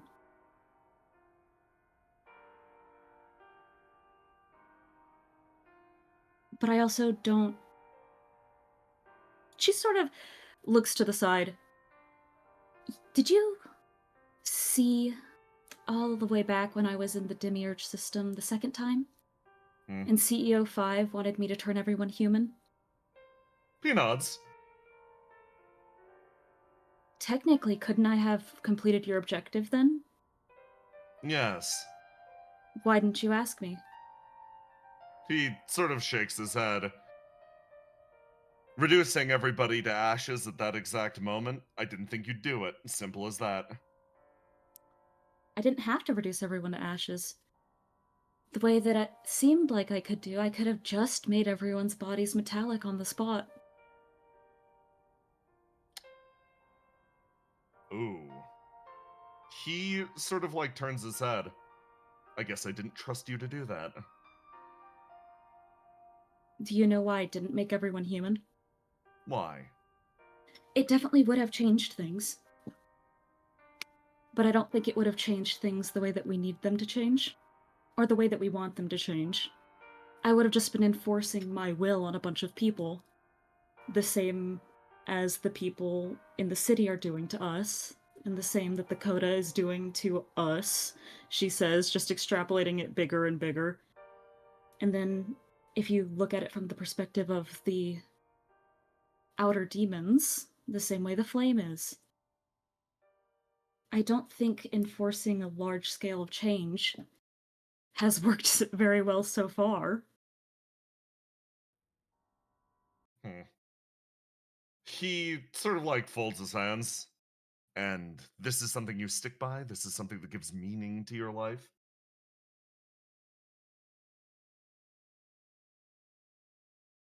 She sort of thinks, meaning to my life, the fact that I don't think enforcing my will on other people will make them see things the way I want them to or act the way I want them to. The fact that you stood at the throne and decided not to push the trigger. the fact that you had an opportunity to effect vast change and decided to turn that down, is that a decision that you take pride in, confidence in? Does it give you meaning? She sort of thinks. I think it might if I felt like I had the answer.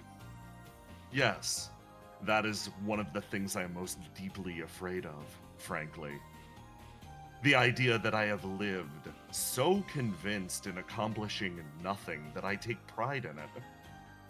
His gaze sticks on you again. What did that accomplish? What did you change? Oh. She kind of smiles. That's actually funny. I think the thing that I changed was myself. Not that that helps anyone but me.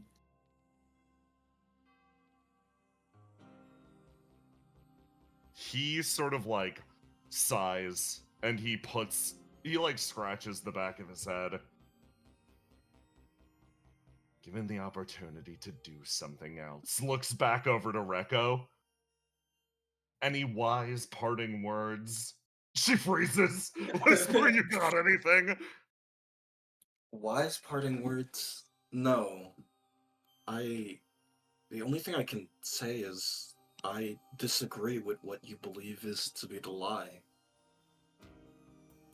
I think flesh and blood is important for a lot of people. Just because it can be replaced doesn't mean it should. Just because it can grow old doesn't mean that's bad. And just because you can die doesn't make you horrible. And, she says, putting her finger up, just because you can't also doesn't make you horrible, like I'm sure you already know.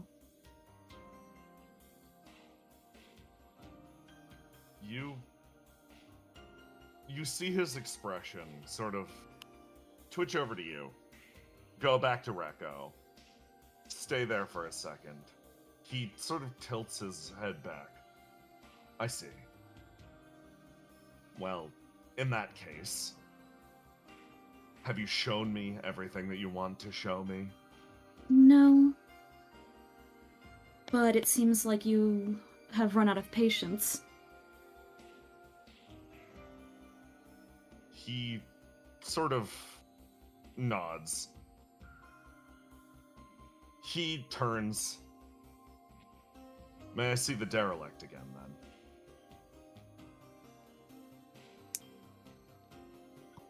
She sort of follows. He sort of starts to walk, and you notice his expression sort of... He looks back at the Simulacrum village a few times. As you return to the derelict. Radamanthus, Yes?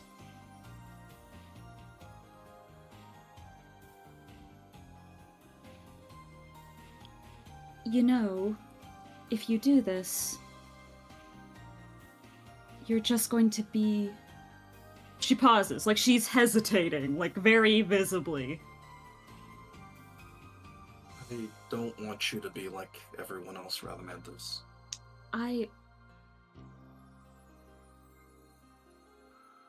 She sighs.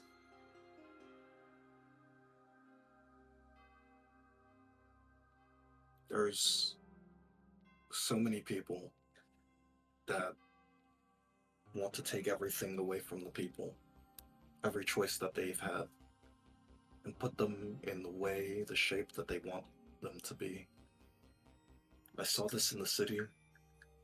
I heard this from eternity, and I'm hearing it from you.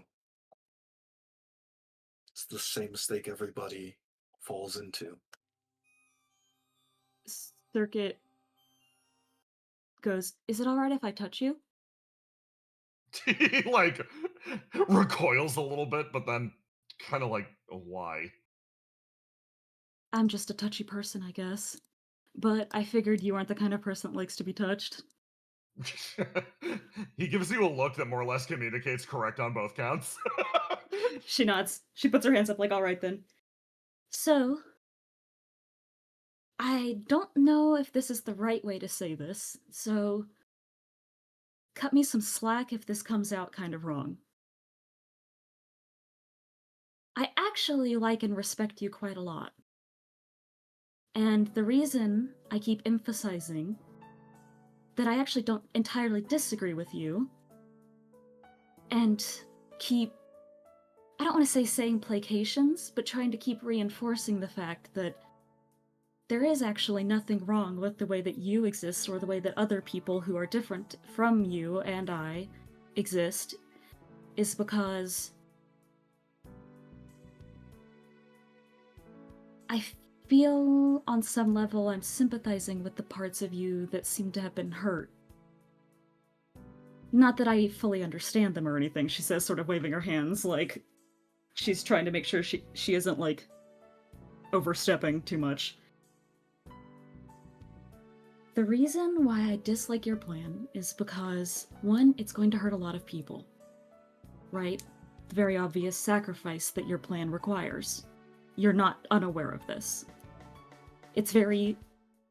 I'm sure that exactly what you expect is what we're saying, hey, you probably shouldn't kill all these people.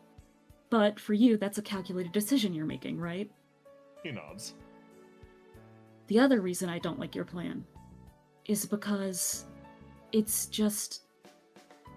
And she's hesitating again. This is clearly the part that she's like, I don't know if I'm gonna say this the right way. I don't like the idea of you creating a bunch of people who are hurt the exact same way you are. Ooh. He hears that and actually looks over at Rekko, who's echoing Whisper's words earlier.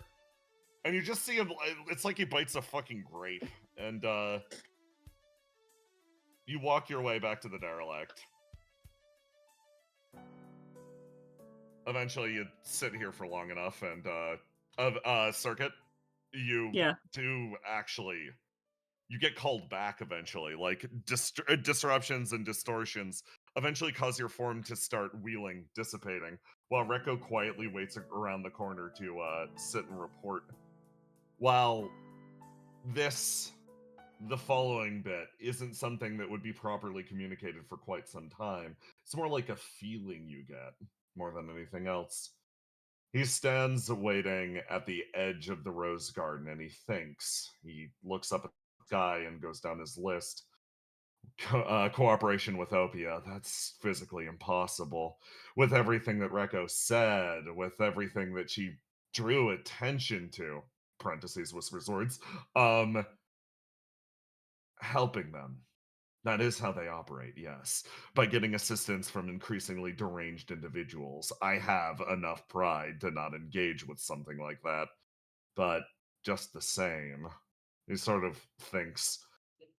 He thinks about all of the people that he risks becoming a shadow of in the process.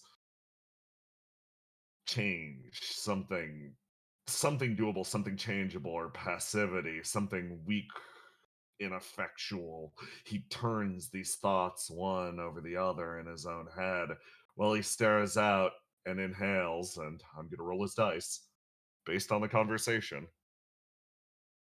Go.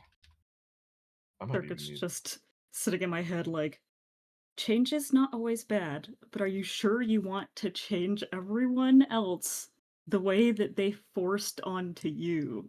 'Cause it doesn't seem like it's making you very happy. Okay. Okay, I'm gonna flip a coin. Okay, that's funny. Okay, got it. You hate us? He... Ooh, I actually, for your argument, I'm gonna lock out that dice. Okay. So I'm just gonna re-roll it. Hit the button again. No blue, we're ignoring it. Okay, so on to the steel set. Wonderful. Okay. He takes into account everything that you've said and his own surging feelings. He gets the report on what's happening in Skypoint. He understands exactly everything that's occurring up there. His superior intellect is able to come through the data at a rapid rate. Disruption, devastation across the surface. Now would be the time to act if there ever was any. But never has he been more grateful than the structure for how his family does things. They raise a hand to their ear and they sort of press a button. I just got out of my meeting. Status report. Different voices chime in different positions, all arranged one after the other. Well then. It's a bite of bile in the back of his throat. Taking pride in having made it so far, sat upon the throne and then changing nothing, there's nothing that I fear more. He looks at that reality dead in the face. It's not one that he's going to submit himself to. But... general order, then. Use your own best judgment. From here on, I'm more than willing to remain in communication, but... you've all been made aware acutely of everything that's happening. Make the decision for yourself. Everything's been put into place. Everything's been put in motion. Skypoint is ready to rise or fall at our command. So, make the call. Decide for yourselves. I'll be leaving communication temporarily. There's something that I personally wish to do. An uproar on the other end of the comms. The man, quietly taking the insight that he gained from that conversation, puts back on his sunglasses, looks over his shoulder at Rekko, pressed up against the pillar. Very persuasive. He takes another step forwards and leaps, throwing himself off the side, where the eclipsing figure of a giant mech picks him up and then vanishes into nothingness. He would dart towards Skypoint, but he wouldn't do exactly as he'd planned earlier. Earlier, he'd made the consideration that, given the center of the derelict, he could easily slay the people here, seize control of this device, and process all of the souls of World 12 if given the opportunity. But instead, he decides to do something motivated by his own power. The machine eclipses its way up into the night, and for those on the surface, the situation does indeed change.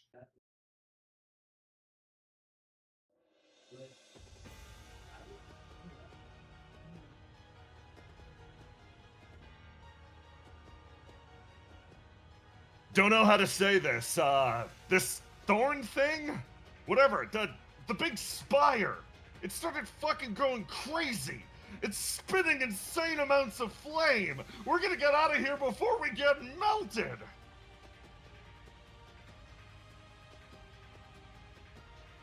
Hard confirmation. First of the arcs is back online. We're drawing power from the thorns scattered around the world, and we're gonna get these things back in low orbit as fast as possible. We got the order from all the remaining higher-ups.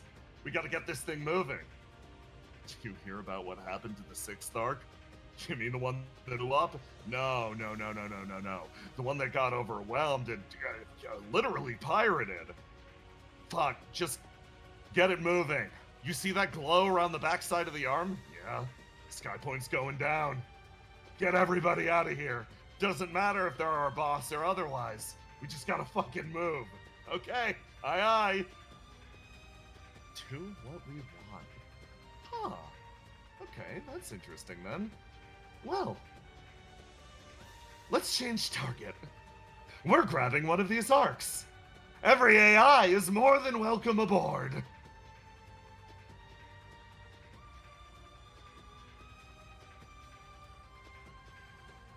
And there you have it. We brought one of the arcs low, so everybody who's physically able should be able to get on board. We got a little bit of extra space, so if you're worried about that, the Geist Goon points over his shoulder. A giant, burning arm carries its way down towards the surface of the world. You can hop aboard. We'll take you up to low orbit, literally no problem. This scene repeats itself the world over. One location after the other, different arcs tucked away, Geist's lifeboats start to take on additional crew.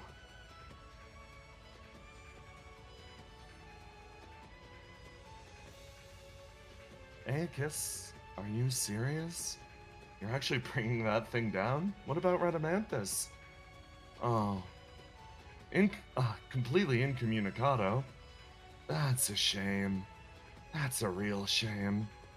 Okay, well, that's fine, I guess. Orders are just do what I want. Okay, yeah, guess I'll keep that in mind. She stands up, sort of taking herself away, Rio turning around. Yeah, it's getting a little closer. Have to say, I'm more than a little worried. Yeah, I would be too. She turns around and picks up one clawed arm, swinging it down towards the person next to her.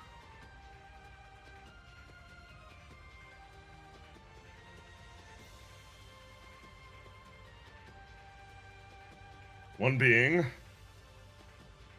thrown to the ground and cast aside, remains almost motionless after the Queen of Flames finally gets done with her work. Okay, get me in touch with Argos immediately. I need to know what's going on. Is it just me, or did absolute chaos break out through the world? And finally,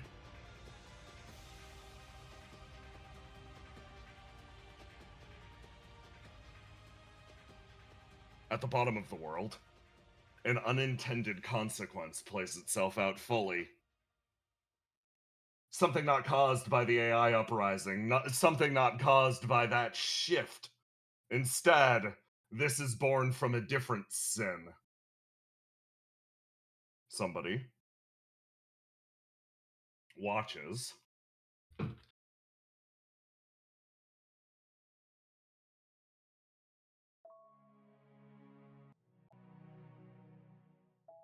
quietly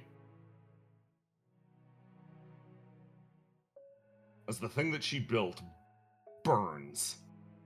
No, no, no, no. No, no, no, no, no, no, no. A curtain of flame douses itself over the simulacrum village. All anomalous readings suddenly disrupted. This place that was supposed to be beyond violence quietly ignites.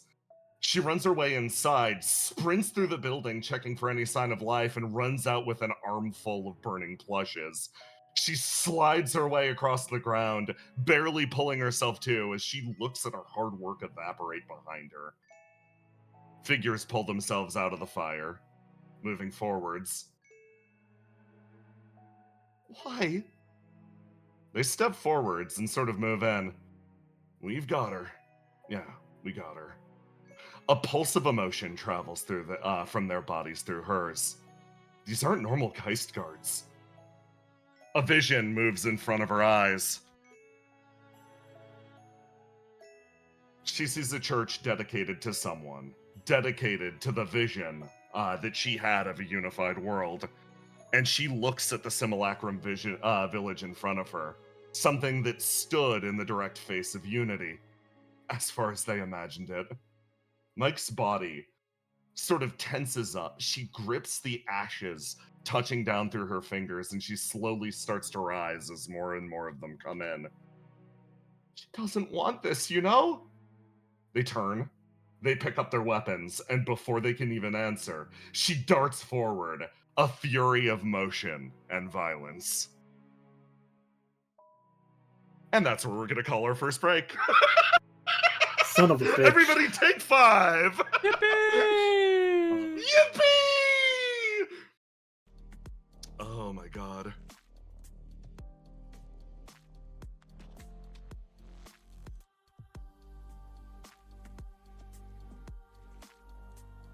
Yay. Hi, chat. Yeah, dude. I'm so glad we have like a lighthearted session. It's honestly really great. I'm gonna go get a drink. Of water, right? Can you heal me? I can Are hear you you still now. here Patrick's to... Day. How bad was this? How bad was the sound of people? Because It wasn't no that one bad. was talking particularly. It's fine. It wasn't loud. I could just hear a little bit of them. Okay. It was just like a thing of like, since you weren't in the scene or anything, just like wanted you to mute your mic so it wasn't like a little bit of a. I thought I was muted. You weren't. Oh, Yeah. what the heck? What the heck?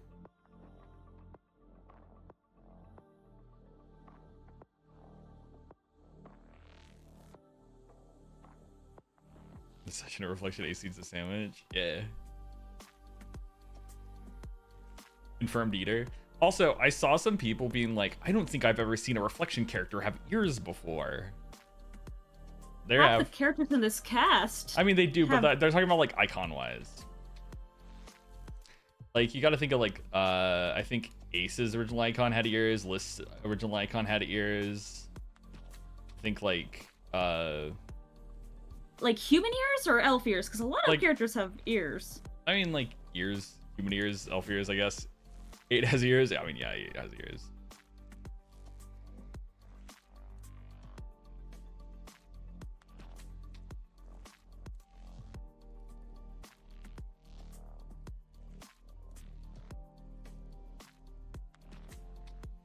Like, you can see ears on Basil's original icon, Willow's original icon, Argos when he's not wearing his headphones. You think Argo's got that head dent? Dude, 100%. Tater has ears. Robin has ears.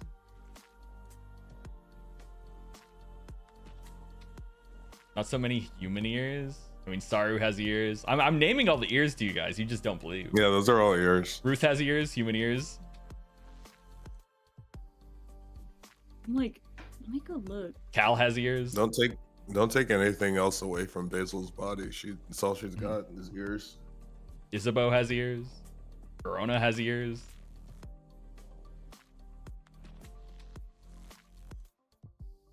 Every character I draw has ears because I low-key like drawing ears.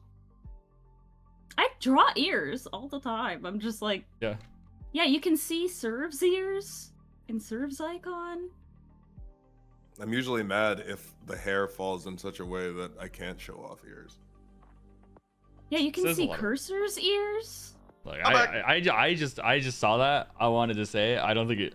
I think most people were joking, but I also want to say this is an ear show. This is an ear-friendly show. Yeah? Ear inclusive. No. Some things are tragic. Some people suffer more than Radamanthus.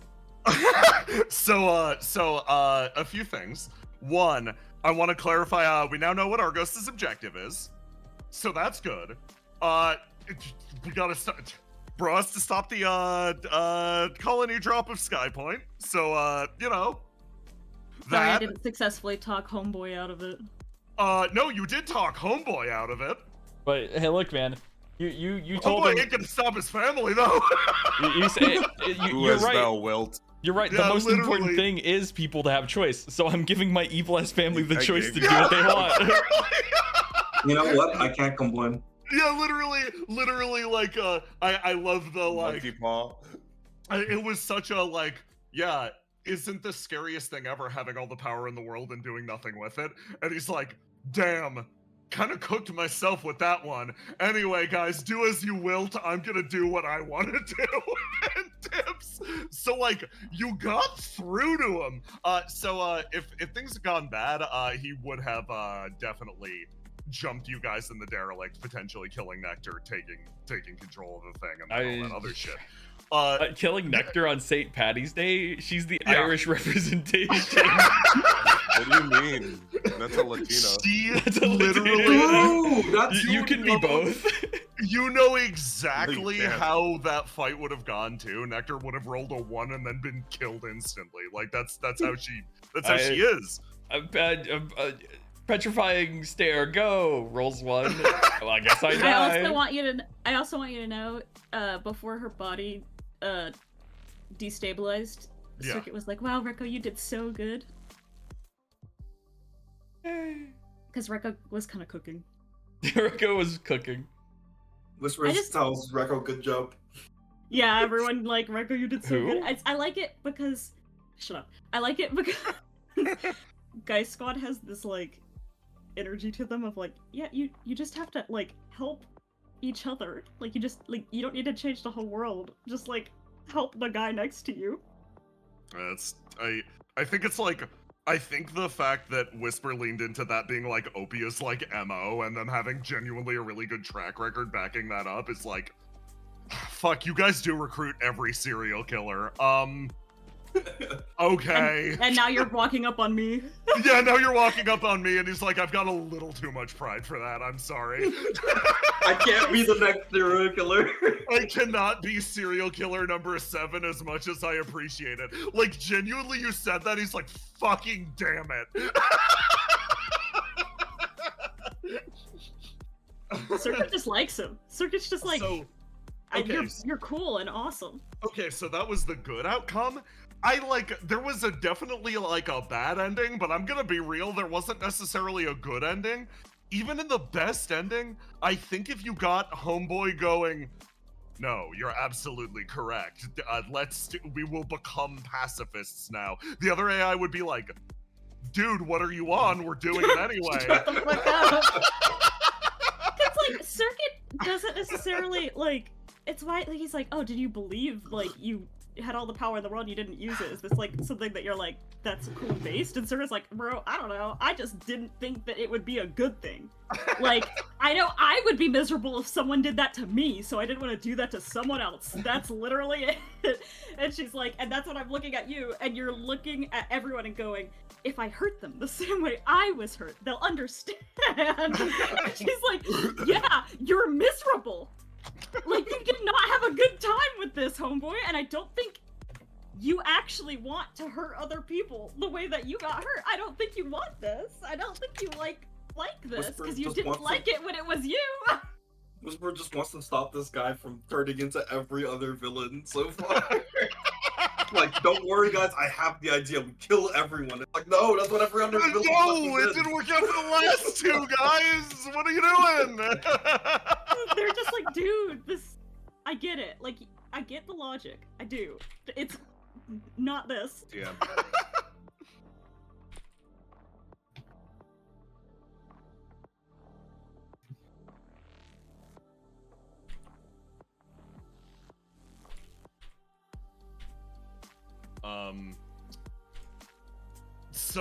So now, Jackson, you do know what you're up against. You know what your objective is. But, like, Skypoint's coming down. but like, what Yeah. does that mean? Yeah. So I can give. Shit, that's why you put me in the fucking horrors. I can't lift up Skypoint. I'm gonna be real, bro. Unless you got some fucking jetpack, I don't think you can. With a beetle, The dude. beetle! Come on! Beetle! Alright, Look, he literally sorry. flies. Hey, wait, So she are has we pretending wings. that Tiny didn't put himself in the horrors? Okay, Look, okay. ignore that part.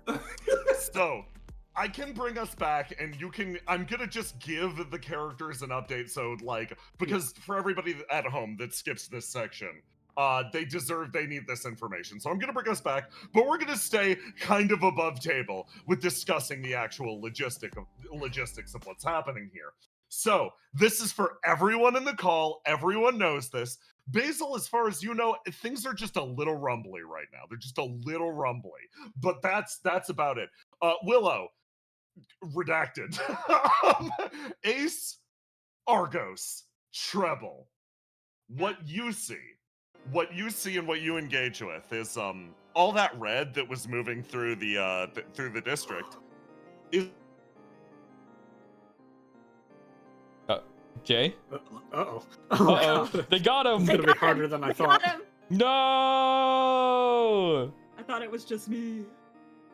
Dude, I hope his power didn't go out it's again. just that little like coronal halo. Javen. You just cut back in. You Restart. got massively cut out. You said Oh. all of the red in the district. Oh, okay. All that red in the district, that's the coronal halo of you guys entering the atmosphere and burning up. Oh, it's falling like right now. Oh, it's going down. As far as points of interest related to this goes, you may do your own deductions. You may figure your own shit out related to this, where you gotta go, what you gotta do. Think outside the box if you wanna. It seems like Skypoint itself is maintained by basically like the god, and the god's abilities. It's flames. The way it manipulates flame. As a result, the various like I described that gross-ass circulatory system moving through the arm before. That shit has gone crazy in the last 20 minutes. So let's just say all this shit happened in the last 20 minutes. You guys are sitting here in the bar and you're like, you're talking about things like, oh man, shit's crazy out there. And then starts to just go towards the surface. That's the current situation. And I will bring us back in on that note. So how do we stop the arm from falling? Before we go back under the table, what is normally supporting Skypoint? The god. Its own abilities. Yeah. It is literally suspending itself. Flame. Short answer, flame. Okay, so there's enough flame running through it that somehow it levitates. Yeah. Yes, that's a good way to. That is a good question, actually, to ask in setting too, because you have experts here who can go, oh, and here's how it works exactly. Okay. If you want to get back under the table. Okay. Don't hit your head. Okay, everybody climb down. Keep your heads down. Right. Don't get too loud. Back in the fort. Back in the fort, everybody. We gotta save the world. Okay, so. But out of the fort again. Oh, fuck, man. Physically, in relation to the god's hand, the Yes. arm, where is it normally? So up in the sky, bajillions of miles up there. Okay. Yeah, and now it's coming down. You are in the upper atmosphere, but not so high up you pierce the cloud cover that the arcs sit at. So, like, you are upper atmosphere, but not like borderline space. Okay. Which is where so the we're gonna arcs crash sit. down. Probably like. No. We might probably. hit the arm rather than. You're gonna hit being Fuse City around. and probably glass the surface. Yeah. Okay. Yeah. it's an One more exciting- question Yes! before we get back in there. I had my head back down under the fort. Not yet. Ugh. Let's talk relative sizes. Skypoint okay. versus this arm versus. So Skypoint Fuse. Skypoint is Is on the the arm. arm. Yeah, it's It on just the is arm. the arm. Oh, okay. It is Yeah, a yeah, big. because Fuse pretty much City. when Upwind died, right? Yeah. He died on the world tree, and he took the last of his Upwind powers, his gravity powers, and he took his people and he put them on his arm, and then put his arm in the ripped his arm off and put it in the air as he was dying, and they all live on Rocket the arm. punch. Okay. It's Yeah, it there's is rocket punch. Skypoint, Yeah. and now it's falling. Fuse City is the god. Skypoint is the X arm of that god. So Skypoint is like 1/5 of Fuse City's size, but it's now hurtling at Earth at big things that will collapse the city and make it fall like a certain tower. That good? Finally, in terms I can understand. Yeah. Here's Fuse City just chilling out here big time. Here's Here's his arm You coming in fucking- from upper space to kill everyone. Here's you your guys are like up diagram. here right now. You are much like this logo. Okay. That is one that's fat the current imp. situation. Now I kick you back under the table. Why do you do Okay. this every time? The Okay. entire world rumbles. All right. Well, as far as the flame we're cycling goes, as far as the flame that keeps this place aloft, it pulls towards a few set locations. One of which is the Big Geist building, obviously, and the other is towards the base of the arm, the port area. It seems like it's able to keep aloft, based on my understanding, by piping most of its flame through these areas and igniting ancient machinery. I wish we had more specifics on that.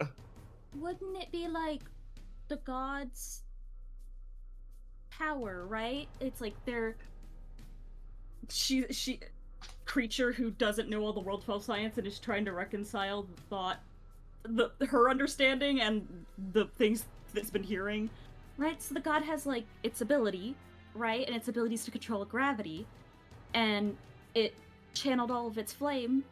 And now it's just having that flame activate whatever systems were channeling that power over and over and over and over again. Pretty much, yes. So, does it matter what the systems do? We just need to get power to them.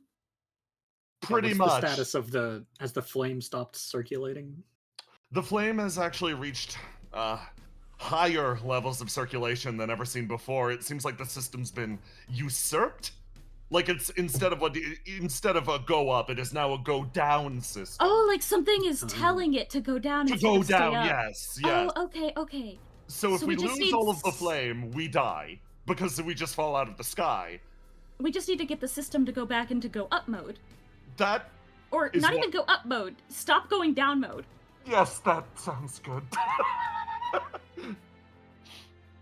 Oh, I have another question. Since we are now falling, are people going to just fall off the arm? That is a massive risk, yes. Okay, so should we get an Esper to put like a gravity well above Skypoint to catch people? Well, it's been real, everybody. I'm gonna head out. Hi, Oscar. Argos. Defender 7 finally speaks up. Yes. I know it is not my place to ask things of my commander, but is it possible to know the origin from which this flame comes from? Which direction does it flow? Oh shit. Cass is quietly next to you. Only someone could scan the entire arm. Yeah, that's If only there was some kind of the scanner in the room. My eyes aren't that big. But we did steal a whole bunch of data from Geists that might Oh shit. help out with that. Yeah, And I guess I can, I look yeah, at yeah. the ground and scan. all of that useless data that they just let us have, that's insane. Okay. Yeah, let's press through this. Okay, Argos. Add a +10 to your scan roll for the data. Ooh. And you get to do it twice. Because you're right, the data should just let you do this. One, twice. One, but twice! Well, this still wounded. It is. That's okay. Yeah, you guys are still rocking wounds that you had before. You know what? I'm gonna roll it raw. Raw.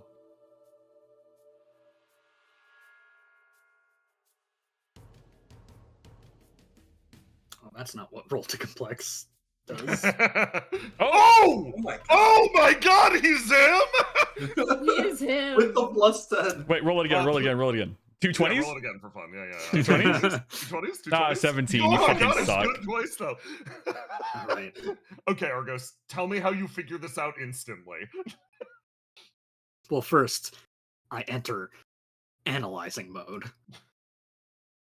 and I have single-handed savior create a bunch of like HUD elements around me, displaying all this data, and because I am no longer entirely organic, it's not really necessary, but I'm also able to process it a lot more easily.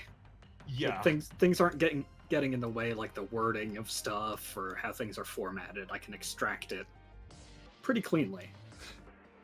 And at the same time, one eye will be looking at it all of that. The other eye will be scanning the immediate area and linking it to what I find in the schematics and the info, so I can get a real idea of the physicality of it all and how it connects.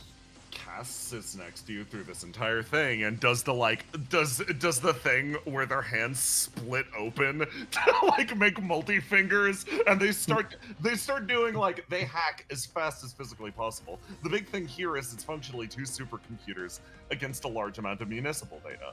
flow, navigation, etc. There's actually less data on Skypoint in this. Most of it's based on Fuse City. But if you look at the data related to the left arm, you could probably extrapolate the flame flow of the right arm.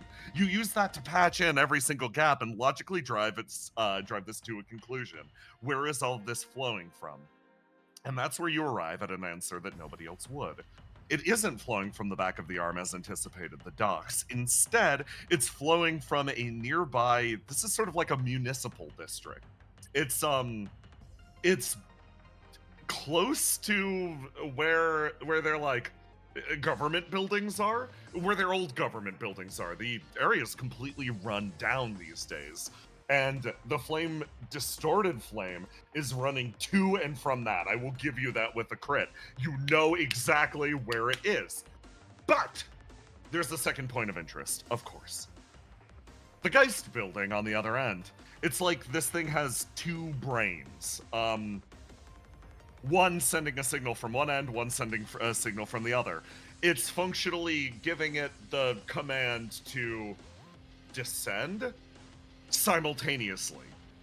If you cut one brain off without the other brain being shut off at the same time, it will start to freewheel and quap its way through the sky, flinging everyone off.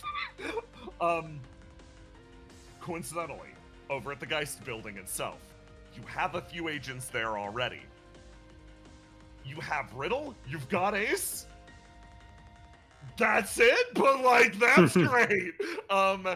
You got those two over there. You know they're in the building. You've got Snowdrifter. You've got a bunch of Randys. The second brain, the smaller one, is up in the God of Reality. So it's in the God of Reality in the Municipal District. It seems like the main flame flow is coming from the Municipal District, though. When you say main flame flow, is this truly a circulatory system that is the same flame just cycled throughout it, or is there some flame generation? So, it is the same flame circled throughout it. There is some meaningful flame generation as it passes through, yes. So, basically, to highlight where the two brains are. One up here, because it's on the God of Reality. And then one sort of over here. And the flame flow, I'm doing this one in purple, sort of circulates through this entire area. Good again. There you go. There you go. Going from one to the other. Right hand or left hand. Okay. Giving and these. Yeah. Where is the point where there's some generation of it? Generation? Sewers, mostly. It's like not that far away from where you are currently. Okay. It's sort of like, I can check it off on my fucking brilliant diagram here. This one's going to be in pink. It's going to be right over here. Wow, you can barely see that. That's great. Diagram for ants. Yeah. There you go.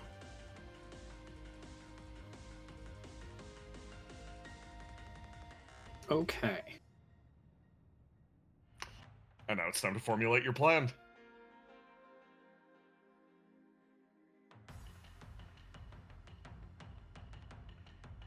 All right. Question. Yes. You guys have the God of Flames, right? Yes. Could he... Like, I guess if the issue is that the flame in the god is being controlled by someone, is there anything he can do about that? Theo overcomes to you, Argos. I mean, I could, like, get on the bottom and push it back up. He doesn't have any, like, purifying the flame effects or anything? No, that's an Ace thing. Oh.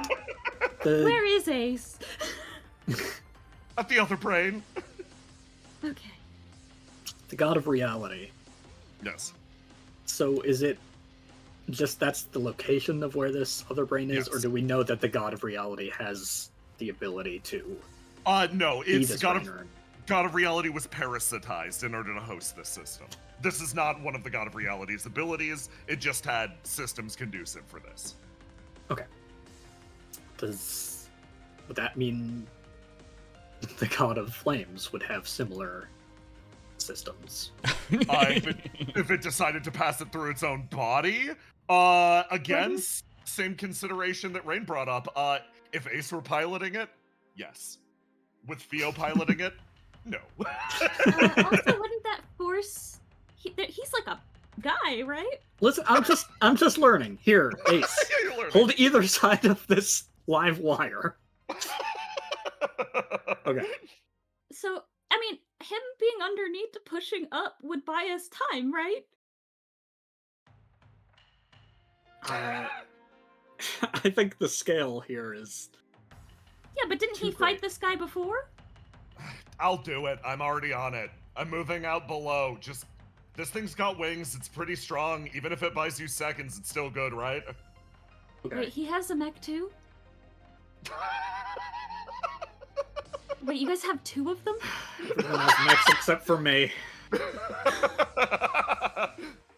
Oh, I'm sorry. Sort of like pats you on the shoulder. You know what? After Operation Custom Campaign is Yeah. finished, this is gonna be the new thing we work on. You want Riddle to make you one of those robots that breaks down really easily? No, okay, no. Okay, listen, I have a whole sketchbook full of ideas. Oh, okay. Okay, so here's the question. We've only got so many people in this hotel up and ready for action. Where are we going and how are we going to send them? We need to split it between the two brains, right? Yes, but there's also going to be a third prong to this attack. Oh, In the sewers, the place where some flame is being generated. I want to know what's doing that and take control of that area. This is a circulatory system, or like a circuit as well. Like, we need to find if this is like a circulatory system, it's pumping blood, we need to find the bone marrow that's generating the blood?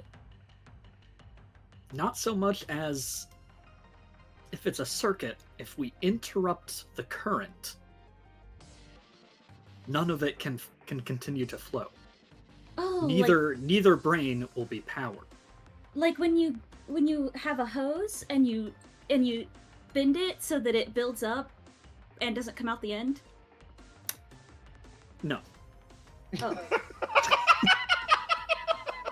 What are we supposed to do then? If we interrupt the current everywhere stops. Both brains will lose power, lose control. When you have Wouldn't a problem, we need to stop it in two spots then? when you have a problem, you turn it off and turn it on again. We're going to break the circuit, temporarily stop all the flow of flame, I see. and at the same time, attempt to take control of both brains while they're dealing with the chaos of no During that longer short being period in of control. time, yeah. Okay. Yeah, I love it. Okay, how are you splitting up teams? All right, Okay, Argos. show me the units on the board. Defender 7! See, Don't we have a screen for this? We do. Yeah, I'm arranging it here. Okay.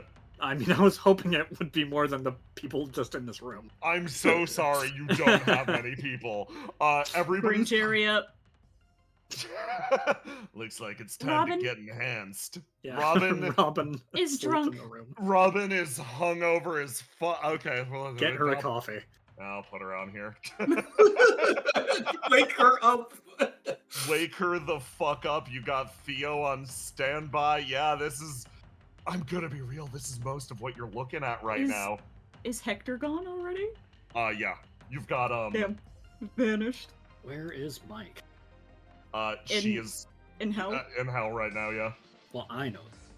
Yeah. You've got this one, actually. You do actually have an ace in the hole. And a riddle. and In a the riddle hole. in the hole. At least it's not a ditch this time. Okay.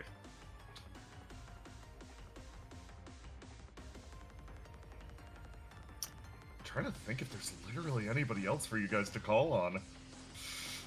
Yeah, it's not looking too great right now, to be honest. Nellie's out of commission. Yep. No. You got them. Birdman and Sagittarius. The most Thanks. important Wonderful. characters. Yes, it's Is finally Pixie fucking. here? No. Damn. Simply Breach said didn't you bring and Pixie enhanced to the Jerry ball? alone. She did. Pixie went home because Breach didn't want her to fucking die. Ah, Could you put understandable. Decca and Theo back Yes. on just to help visualize? Yes, they are currently assisting. Lifting the thing. Theo is currently on standby. Dekka is, End of Char's counterattacking the Oh, thing. no. I haven't seen Oh, that one, wait. so Okay. Wait, Verona is like based as hell for this because she's literally a flame Blood blood mage. mage. Yeah. And she this is pretty the good for this. flame blood system of an arm. Yes. And she's a surgeon. Wait, she's so You can good do for this. this. Yeah. Our queen. how hard is it to give me control over all of these fools? Pretty pretty hard, difficult, yeah. genuinely. Yeah, yeah. Alright. Yeah. All right. Okay. Verona Yeah. is going to be Team Captain 0. Okay, Team Captain 0. I put her at the top. I will be Team Captain Alpha, Oh, okay. Yeah. and Breach will be Team Captain Prime. Okay.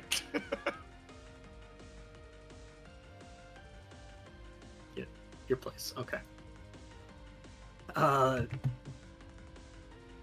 Team 0.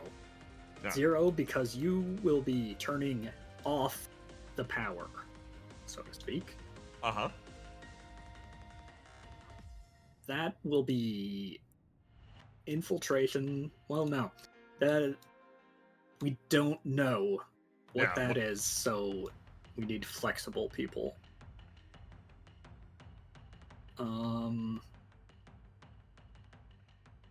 I will be Breach. I'm going to send, or Team Prime, I'll send Yeah. to the Geist building.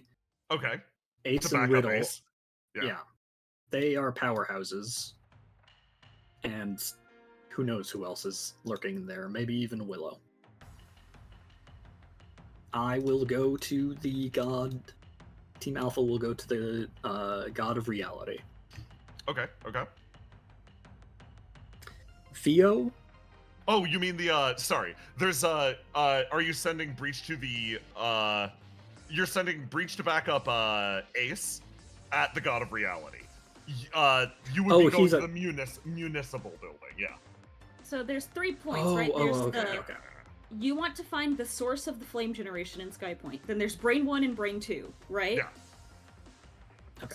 So you're sending Verona to find the source of the flame and turn it off. Yeah.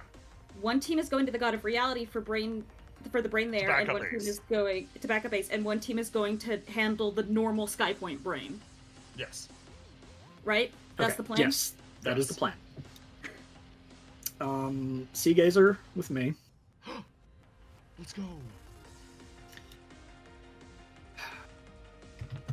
And God of Reality, that's in the Geist building? It's above It's the on guy's top of it, building. yes. Yeah. All right. Yeah. and- Yeah? like, try not to meta. That's not fair. But Yeah. Wonderful.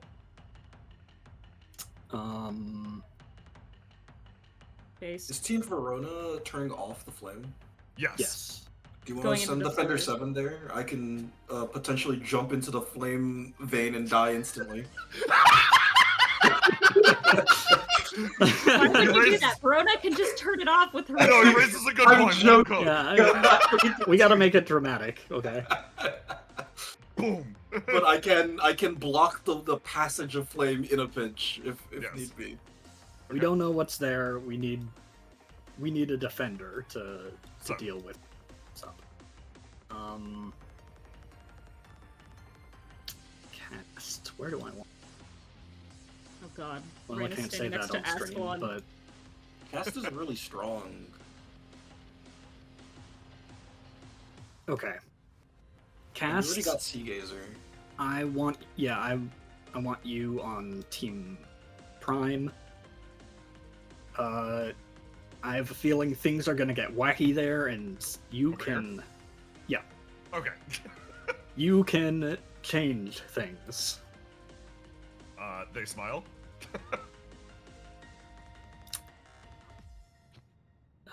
Rain, you want to stick with Ascalon?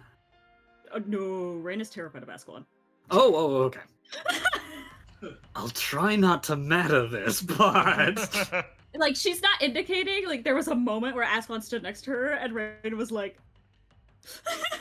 but she's not gonna say anything, she'll do whatever you say. okay, Rain, I want you on Team Prime. We may need to. We don't know the status of Ace and Riddle. They may need, to recuperate. You'll help them with that. Okay. She salutes. Randy's, you're on Team 0. The Randys are coming with you? Or no, they're going over there. No, okay. no, no. Yeah. Okay. Keep up. Okay. That's no Randy. Jerry's not a Oh, that's Joe. Okay, I'm sorry. I'm sorry. I love it because Birdman and Sagittarius have had more speaking lines than Cherry. But They're I'm not enhanced. He's looking at enhanced version of him. Ascalon, I want you. I want you on Team Alpha. There you go. And there you go. Enhanced Jerry, Team Prime, if you please. Team Prime, okay. Okay, so you set everybody up, and you all depart, running your way out into the city. We'll get an update on them shortly as we move over to another perspective. Go over to...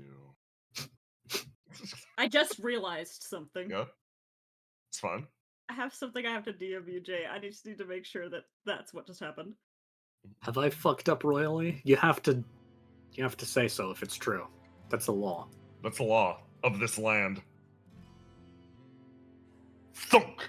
A shot flies through the air and whizzes through the sky, where it heavily impacts the side of the God of Reality. You two touch down and look across the deck where a bunch of people immediately pick up weapons and aim them at you. Hold Whoa. still! Whoa. It's not what it looks like. Yeah, no, it's really not what it looks... What is this? Look, don't you remember your... Like, I base points at Jazz. Don't you remember your senior officer? They look over at Jazz, and then they pick their guns up again and aim down at him. And then you hear a second call of, no, don't shoot. Leave this one to me. Step.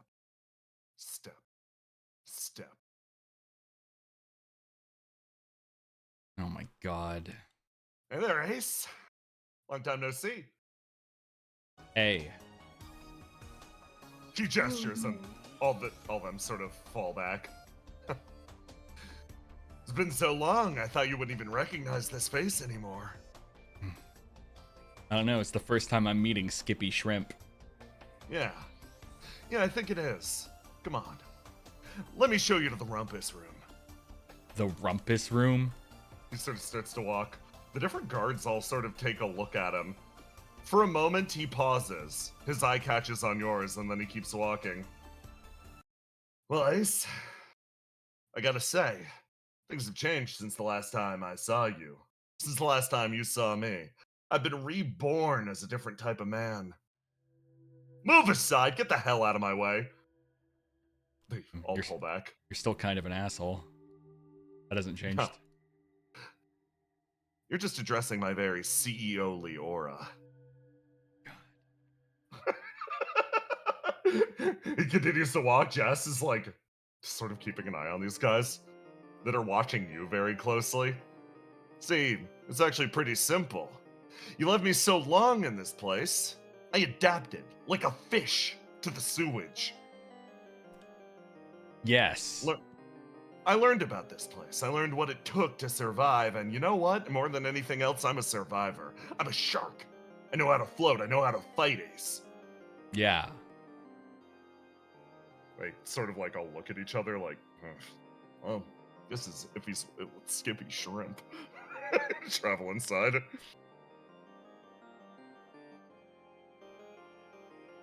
And? I became something. I became something that nobody had any idea. It's something that's never been attempted before. It's world's long history. Don't you see what I am, Ace? My God. Yeah. Yeah, you can tell, right? I'm him. I'm the one good CEO. I figured it out. I think I mastered it. I bathed in utter darkness and I came out changed, refined, like a blade. That's also a shark that won't stop swimming. Uh-huh. All this money? All this power? I'm gonna be the first guy who uses it for good. You fucking idiot. You moron. Mm-hmm. You know why I'm doing it? You had no other choice. Yeah, because you forgot about me. Get the fuck out of my way. Yeah, fine, sir. Fuck. You think I forgot about you? The hell? Why would I ever forget? No, stop looking at me with those eyes. You're remembering a different man. A man who's been overtaken by shrimp. The way that you're still looking at me, those eyes. It's like I can see myself in them. Boss! Boss, he's trying to tempt me! This guy's your boss? No, we stand as equals, because both of us, we're CEOs now. Yes. But you called him Clearly. boss. I'm so dissent, boss. Don't listen to him. I brought him face to face just for you. Well, Ace, it's been quite some time. He looks over at you. Is this really the consequences of my actions? Consequences of forgetting. He makes his way over here and sort of actually blends a little bit into the background as you sort of come face to face with the CEO. Who's like, by the way, forgive everybody for having a somewhat twitchy trigger finger. All of them had been wired with enough explosive to just cause them to pop on the spot. And the slightest disturbance, well, based on the communication that you just received from Opia, he sort of looks directly across at you. You already know the consequences of that. If this place blows, the god of reality will be thrown out of balance. We'll all go turning end over end and splat into the ground. Okay, what do you want? What do I want? What do I want? I want to see this world burn more than anything else. I didn't think those other artificial intelligences would prove to be even the vaguest bit useful. You look at this man in front of you. He's heavily wounded. No, those aren't wounds. He's only partially constructed.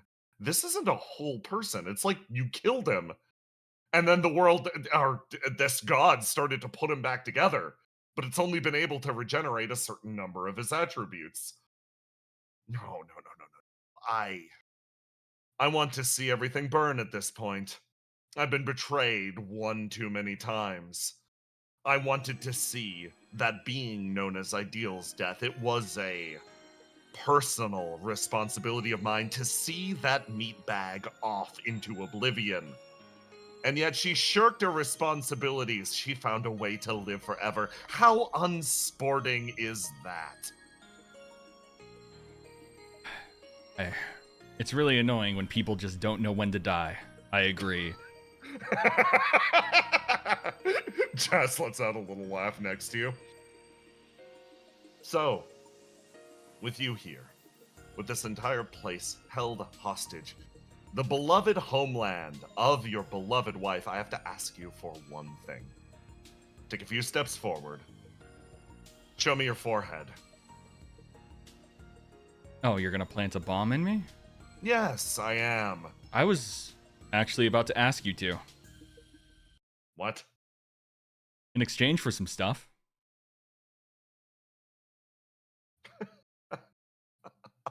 He laughs and then gestures at the guys around him who all like nod and start to laugh too. You think you're in a bargaining position? Really? I think that your men are motivated by fear, right? Fear of dying. Yes. Then they're they screwed. are. They Why? follow your orders, they die. They don't follow your orders, they die. He looks around. Skippy! Get this. Where did he go? Look. His body is barely suspended by this door. Look, you're soldiers, and you should know this. I can kill without a second thought, just like you can. Pointing guns at me won't mean anything. It's not like bullets have done anything before. You should know, even before I had this reflection and everything about me, guys sent many, many assassins after me. A lot of them probably ordered by you or CEO5 or someone else, right? He watches you very carefully. Yes, by the CEOs that didn't appreciate your presence. That's all of them. Except for CEO5, probably. He So? did seem to have a soft spot for you. Well, I don't understand why.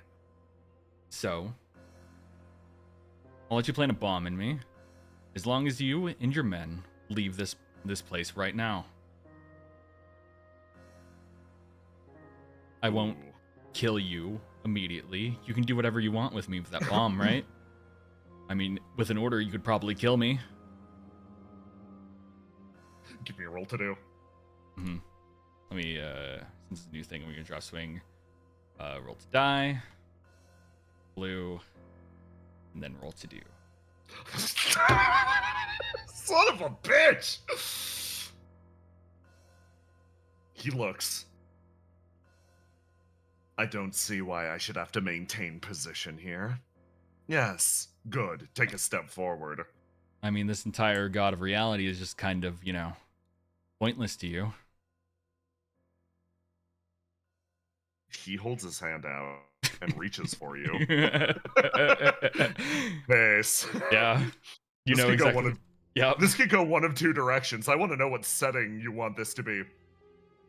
You want this to be passive, or you want this effect to just pass? With a 20, he can absolutely be convinced that he planted a bomb in you. Oh, But do you want that? my plan was the instant he tries to connect with my flame in order to plant a bomb in it, I was just going to inject it and let it devour him whole. Yeah! So, with a crit 20, dude, you don't even gotta do that. My man reaches a hand up, raises a palm, extends it, and then full palms your forehead. And then you watch as the fire starts to spread from his fingertips and sort of moves its way backwards. What? You're a planned obsolescence unit, right? What has happened? What is happening to me? You're becoming obsolete. He looks down at his body as his arm drops onto the ground. He stumbles a few steps, throws his way backwards as the guy over next to him, do something. Ow, he raises a hand in an attempt to fucking kill this guy. And Skippy Shrimp, from the ropes, jumps, leaps, and slams down on him, carrying his body to the ground. This soldier pauses a few inches from his face as the man disintegrates. He keeps him paused there as he holds him. His body disintegrates. He looks over at you. You're the one that bound with flames, aren't you? I can see your face. You're still mocking me. You're still laughing at me. I Our machine was better. We were always better. What did you accomplish? A desert devastation. We built civilizations. This world. Ace just Get kind of rest. crouches down and looks at him as he's just evaporating. And you're just another victim. As his body burns the fuck away, all of the guards nearby pick up their guns and aim at you. Skippy Shrimp's like, hey, wait, hold up. You don't gotta do this. Who do you think just saved your asses? Exactly. I'm a CEO, but I'm good. Fuck, I'm in too deep, man. You gotta kill me. We can get to that later. The guards look over at you. Give me another roll to do. Yeah. Okay. With a 21, I will raise your margin of success. You will beat the hard, as the guards immediately nearby actually do pause, and they're like, nothing's changed, though. The bombs are still inside of us. But with no one to activate it. You guys need to start moving. You need to get the hell out of here. They sort of look at each other for a moment. And actually start to... They nod, and they start to move. Oh yeah. If I were you, I'd throw your guns down. Yeah, smart. They're gonna make their way outside, and they're gonna talk to all the bombed people out on the deck. As you make your way over to this brain. Skippy Shrimp, GK, sort of like looks over at you. So, this seems to be the main control center. Yeah. I've got good news and bad news. Mm-hmm. Most of the weapons off of this thing were moved down to the side of the arm. They've been repurposed and reattached to the guy's main building. But, based on all the reports that I've read, it seems like your guys actually took care of that. They should be offline for a while. Yep. The bad news. They're working on getting them back online. That's why he was here. Because from this control center, he should be able to fire it remotely. Should. GK looks back down. Seems like all control's been cut off. Only people directly associated with the weapon battery are going to be able to manage it. It's probably why he accepted your deal so readily. Yeah. It's kind of weird to be hated so much, but yet the people know exactly nothing about you. You talking about yourself, me, or him? Yeah, Just just like that can apply to any of us.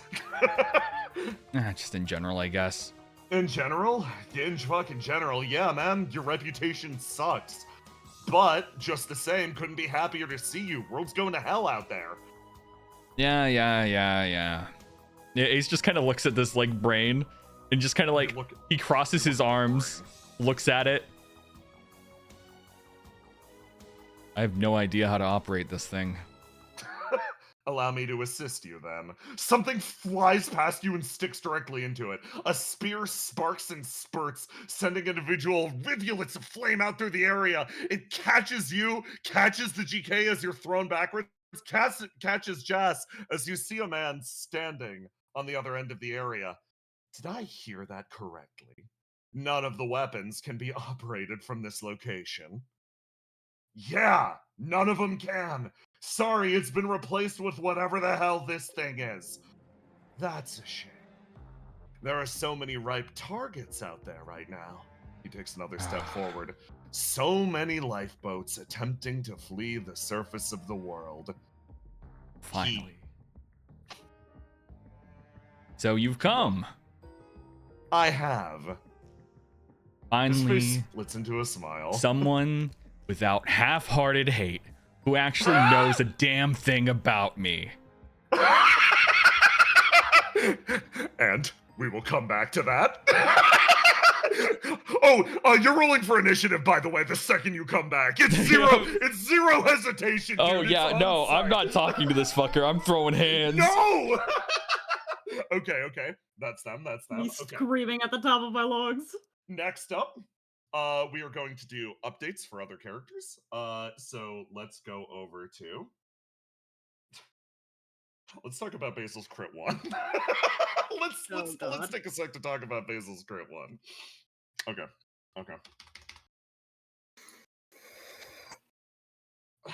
Back in it. Basil, your eyes open. And one of those words sticks with you, calling you back to a slightly different time.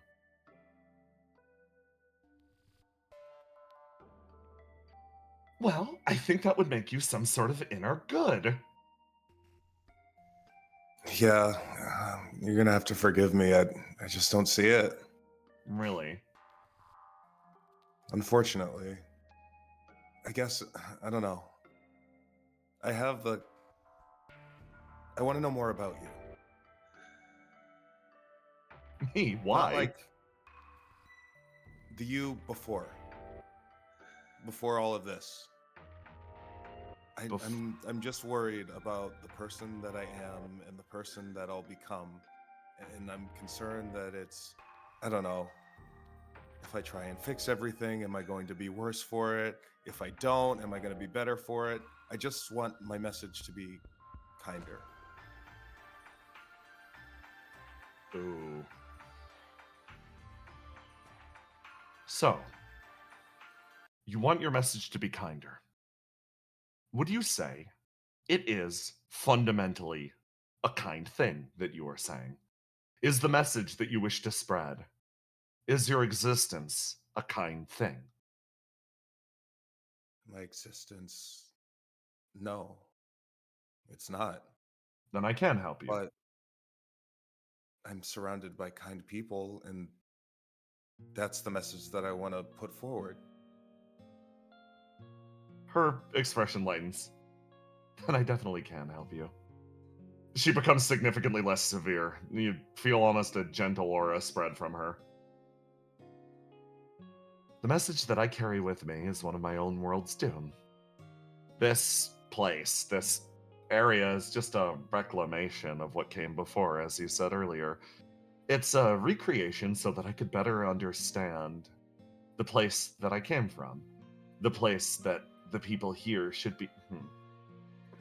You know what? Let's start with the basics. My message is not kind. It is a warning. It's a warning about the risks of flame and the complications it causes.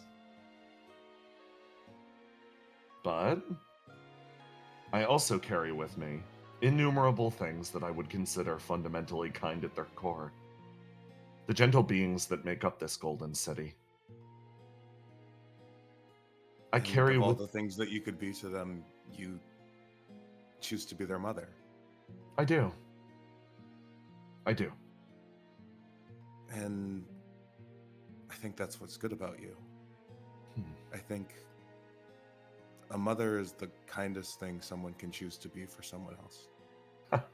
She actually laughs. That's an interesting assertion. Taken from a burning world there, I'll take it as a compliment. To some degree, I'm assuming a role I understand primarily from the outside. These beings, these demons, in your terms, they are people that once lived in my world.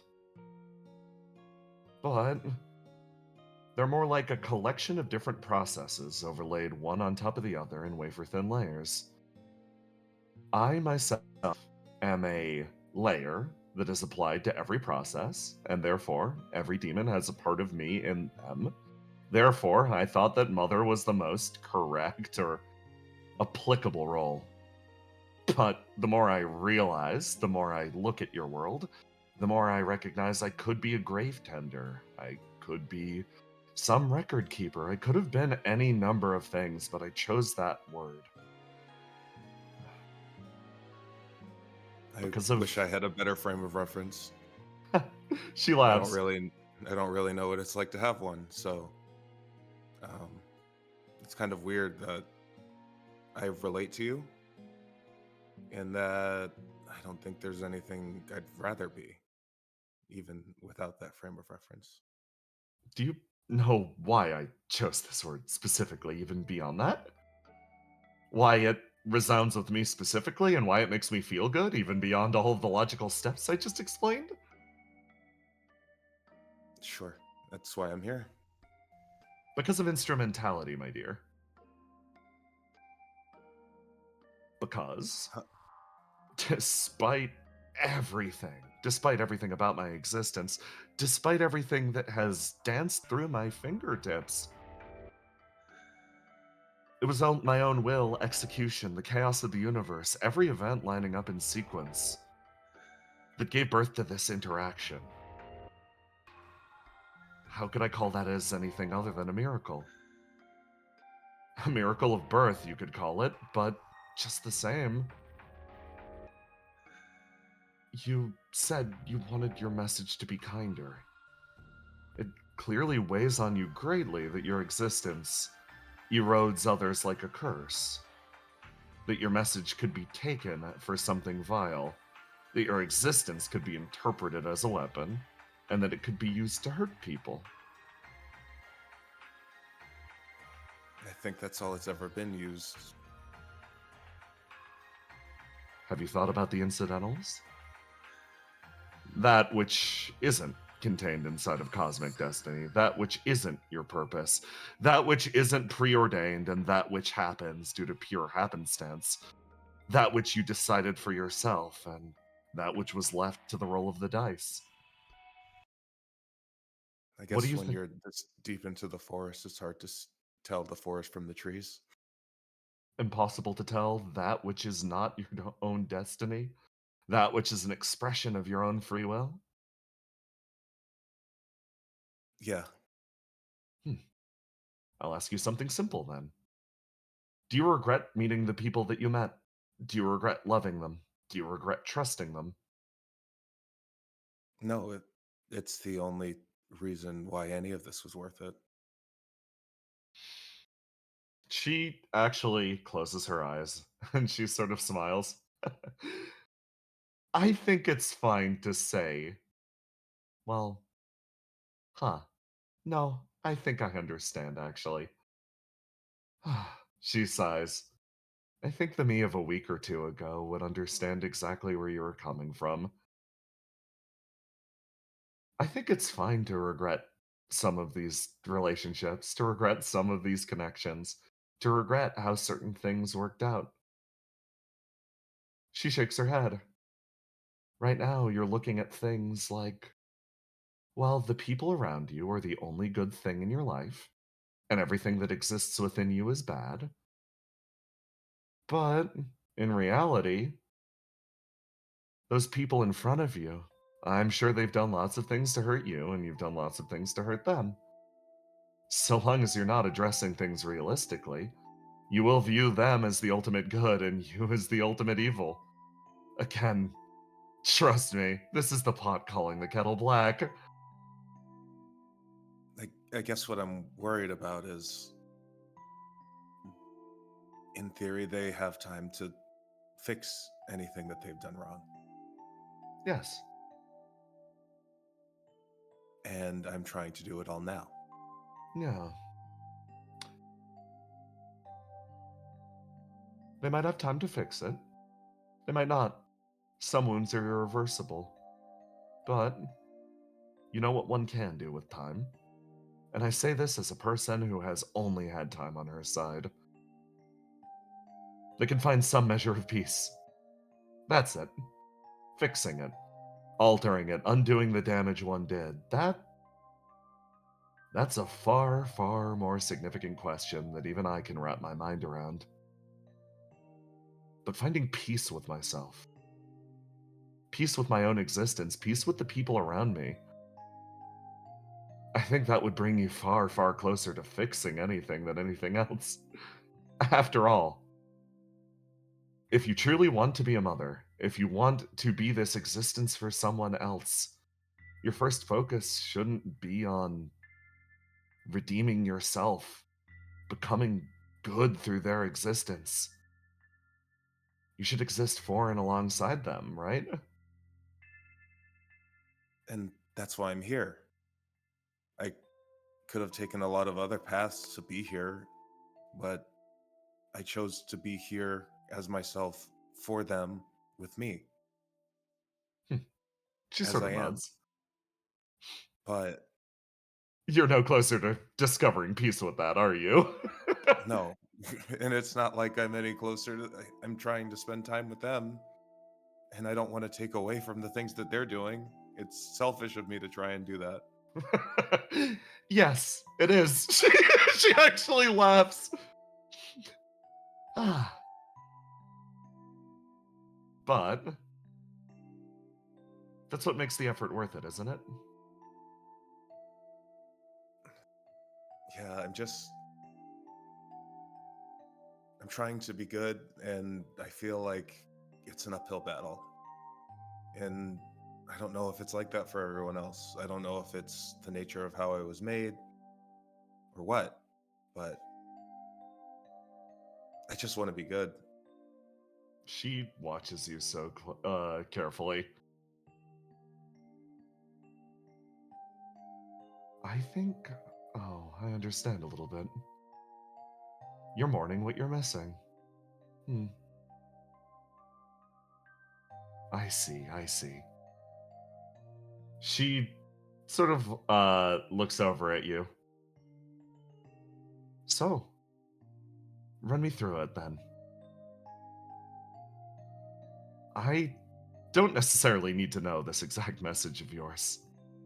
That's a secret best left for you and the people who you intend to hear it. If that includes me, I'd be honored. But beyond that, how do you want it to leave people? That's what I'm interested in. Well, if I want it to be a good message, then it would be pretty awful of me to keep it from anybody. She laughs. But I I just want to know, how do you want to leave these people that are precious to you? What do you want to see from them? What life do you want them to live? What hopes do you have for them?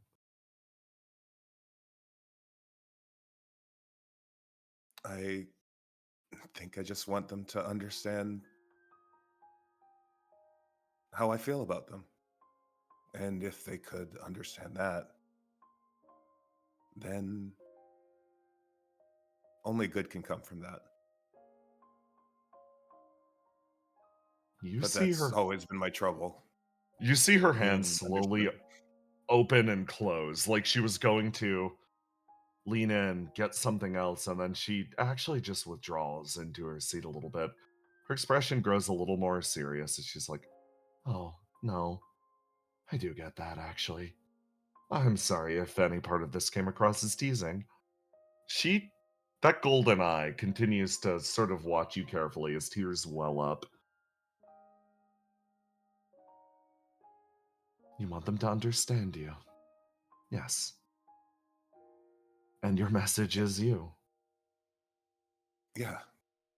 And if they can't, I'd like to I would like the world to understand me so that sometime in the future, if there's ever somebody else like me, then they wouldn't have to deal with what I have to deal with. Oh, I see. Maybe I can't help you then. Because my message, if I were to convey it, would invalidate every single thing that I love about this world. Love about the people here. So, the only way that I could ever receive understanding is from those incidental. She pauses. The incidentals, she keeps bringing it up. Rubbing elbows, it's accepting that her core message, her reason for existence, is anathema to that which she loves most. But she almost pauses, recognizing that, and also fidgeting over, you see a look of quiet recognition from somebody who sat in the seat that she once sat in. I say that, but a certain someone burnt that message into her mind, regardless, and accepted me just the same. She almost pauses quietly. Maybe I don't know what I'm talking about. She I think sort of fidgets and moves forward a little bit, making eye contact with you, Basil. to not change the subject, but in one of our earlier conversations. We talked about how there's a certain level of love that you have for this world, because even though you were sent to destroy it, if it didn't exist, then you wouldn't exist. Yes. So I kind of feel the same way. Even if I am supposed to be destructive, even if I am supposed to be something that only takes, if it wasn't for this world, then I wouldn't exist either.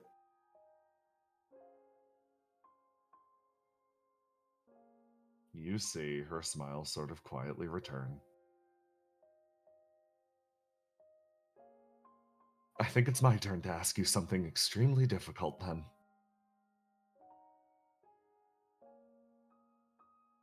And it's probably something that you've turned over in your head many, many, many times. I can recognize how lucky I am. I shared my entire message, my reason for being, and found somebody that loved me regardless. She looks over at you so carefully.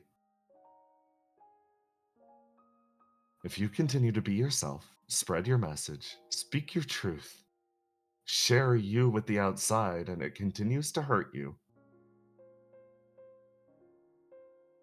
you mustn't fall into the pattern that trapped me for all those many long centuries.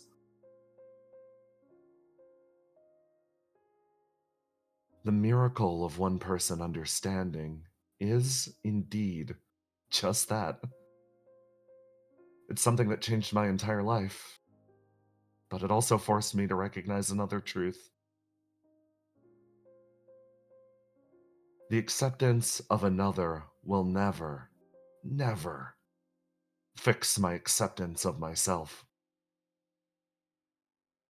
Even if you are understood, even if somebody does comprehend you completely, it may be a balm, but it is not a solution. So, more than anything else, while seeking the understanding of others, look for yourself reflected in their flawed understandings of you. Look for yourself understood in the margins. Build the mosaic of yourself and recognize. She sort of closes her eyes. These are words for her as much as they are for you. Recognize the you that exists there is just as true, just as real as the you that you want to see reflected in that special someone. I think we do have a lot in common. She sort of sighs and, quietly scratches the back of her head. It's a lot simpler to offer advice to demons that I'm a part of. We're integrated one to the other, so my processes are theirs, but I'm the only one that's me. So it's hard to have conversations like this. Very hard to find a conversation partner. But doesn't the difficulty make it feel more worthwhile? There's value to be had in the communication, I suppose. Exactly what I was saying. Flaws might reveal truths more keenly than facts. So, what do you see in the you that exists within me then? You've talked to me enough. Hmm.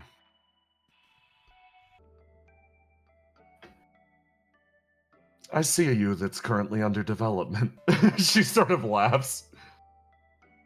You're trying to understand others, trying to connect with them, but you never quite get it right. You just get close. Those moments of sincerity you use to try to build yourself. I think focusing on an individual aspect of that web, one individual person, will give you the wrong impression. It really is how it coheres as a whole. So, how's my analysis? I think it's accurate, but I asked about the you in me. So Oh. Huh. maybe it applies. The impression that I've given you, huh? Oh, you asked you wanted if you asked? Oh, mm. She fidgets. It's not so easy, huh? You. It's much Oh. easier to analyze the person that's sitting in front of you, not what they're thinking about you. I think she has two thoughts, as she is still me, while others, and might be a partial impression, that is still a fully conscious me. So, let's talk about that. That tiny little being acknowledges two things. More than anything else, you do dream of something woefully pedestrian. Sorry, that's rude. The idea Well, of settling down with someone, raising kids, it's sweet. It's definitely sweet. I don't want to diminish that even remotely. But again, she thinks something else. That wouldn't solve the pain that you have at your core. It would just cover it up. She also is jealous. More than anything else, she's jealous. isn't that the truth? I understand that your current state is less than desirable, but you're able to interact with the world.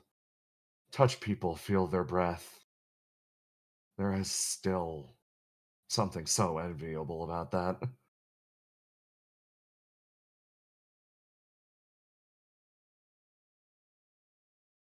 She watches you so carefully.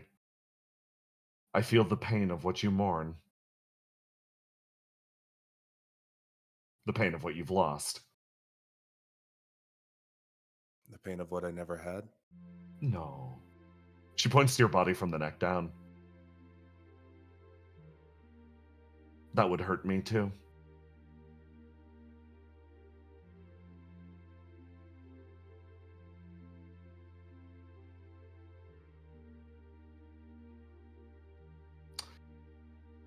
Horizon quietly stands up and moves. Shifting, she gently places her arms around your demon body, careful not to touch a single strand on your head. Even emotion would cause you to lose some amount of flame. Instead, she holds tight to your demon body and pulls you into an embrace.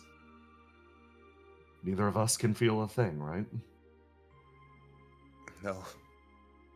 And it's awful, isn't it? Yes. That's why I'm jealous. Even at this moment, if you really wanted to, you could.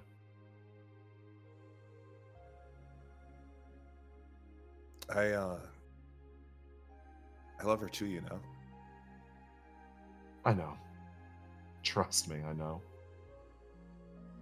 I thought I And loved her in the same way that you did. Turns out I was wrong. I feel like if she loved me the same way that I love her, then that would fix everything. But that's not how the world works, is it? She runs her hand up and down your back. That's the most unfortunate thing. Unfortunately, that's all the proof you should possibly need. Basil, The she difficulty is what does. makes it worthwhile. No, Basil. She does. And others do too. But that won't heal the wound in your heart. Only you can do that. I'll try and figure that out then.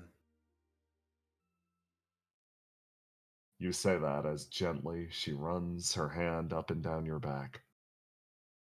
And in this moment, your vision flares back too as you stare at the area in front of you. Burning flames ripping itself out. You look as The machine starts to destabilize itself. The guards are getting the fuck out of here. They are pulling back. Meanwhile, Guy sort of just looks over at you. We're going in, right? That rumbling wasn't me, right? No, it definitely wasn't. Come on. He grabs your hand and jumps. Wait. Okay. Yeah. Let's go. He runs his way forwards. And you find yourself at the borderline of this flame. It's overwhelming. What do you do? Can I intake any? Is it bad? It's you feel better. You feel good. Hey, are you wounded? If so, heal a wound. No, I'm not wounded. Okay. Heal I yourself up. might be soon. Yeah. All right, yeah, we'll fair heal enough. myself up though. Yeah. Okay.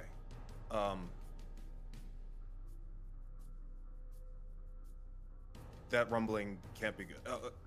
First things first. Can we destroy this, please? I don't want to see it ever again. He picks up his blade and he raises it up through the air and he starts to swing it down repeatedly at the side. This sort of destruction gains a bonus for everything it breaks, so yeah, he's gonna set about breaking it.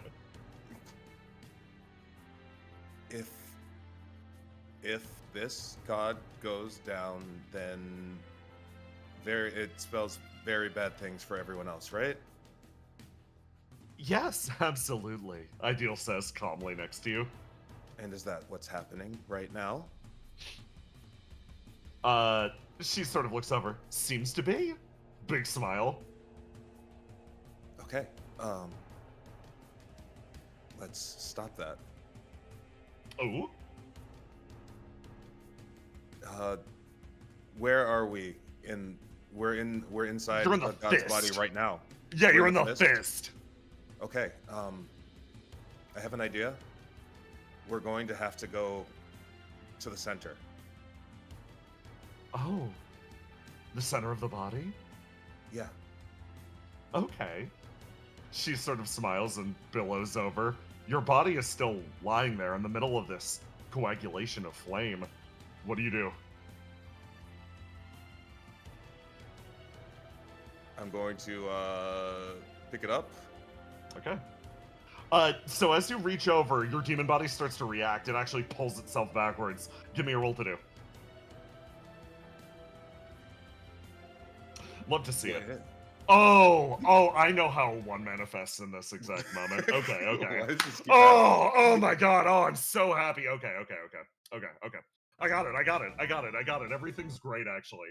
Oh god. Okay. So you reach forward and you try to force yourself in. But the flame actually rebuffs you. Your demon body panicking, it actually drives itself backwards. For the first time, you start to act a little independently.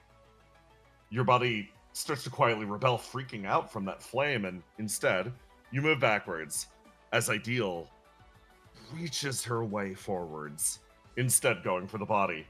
And for a moment, you have this gut feeling of fear. Is Ideal going to fucking basilify everybody in the world again? What's going to happen? She reaches her hand out, and that gut instinct, it doesn't come from Ideal. Instead, you hear a voice whisper from beside you. Finally, you let your guard down. Puncture! The man emerges from the spear and stabs it through Ideal's back, driving it into the hilt. The blade punches through her other side, and he takes her and just throws her bodily down into the abyss. She thunks off into the distance as you actually hear a whistle. And from one of the nearby petals of this large flower, over here, the spear flings out through the air and lands in this guy's hand. Good to see you again. See? Told you I'd pick you up eventually. He picks it up alongside his body and sort of hops down a few steps. He makes his way over, one step after the other. Your body's still rebelling. Guy turns, looks after Ideal. Lafadel walks forward a few steps and keeps eye contact with you. Wild to say at this point, but sorry about everything that Guy's done to you. He takes another step up. It's kind of crazy to see how far your actions ripple out, huh? It is. He picks up the body and throws it to you. Thump! It hits you and rolls out of the machine. He looks back over, and you feel O2's presence within the sphere, similarly staring at you. He's like, do you want to say goodbye to her? She already promised me her end. I'll be there to witness it one way or the other. Oh, sorry about that. Sorry to jack your date. Oh, then again, it wasn't him, right?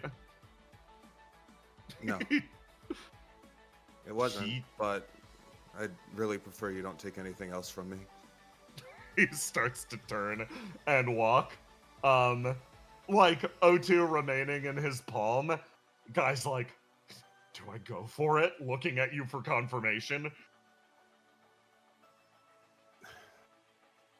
What would it do? She doesn't hate him.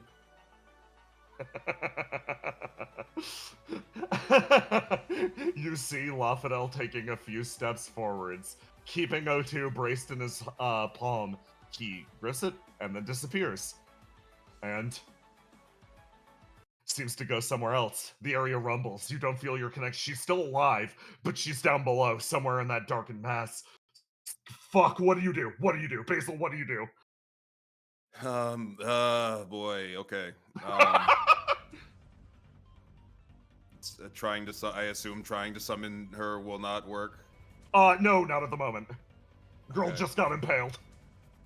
Honestly, it's fine. It's fine. It's not about me. It's about everybody else. Okay. That's what my brother would say. She's going to, first of all, she's going to expend a little tiny bit of flame to burn up this body. Understand. Oh, you just burn it on the spot? Yep, just burn it. It disappears. It's the only reason why she was here otherwise, so now she needs to just, now she needs to fix the situation. Yeah, we need to get to the base. We can fix everything after, okay? Okay. Can you help me? Yeah, no, absolutely. You run your way forwards, and it's at this point. You see someone. Stepping, turning. He runs his way over. He pauses, seeing the two of you. Sees the machine destabilizing behind you and just yells, grab on! Okay, there's my date. You leap forwards, touch down, and disappear into Sator's shadow. As the entire area starts to destabilize, these guys all run as fast as they physically can, off into the distance. And Basil, you disappear to somewhere else.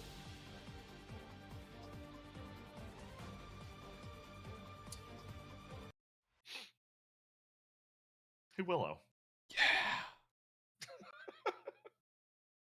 Oh boy. Yeah.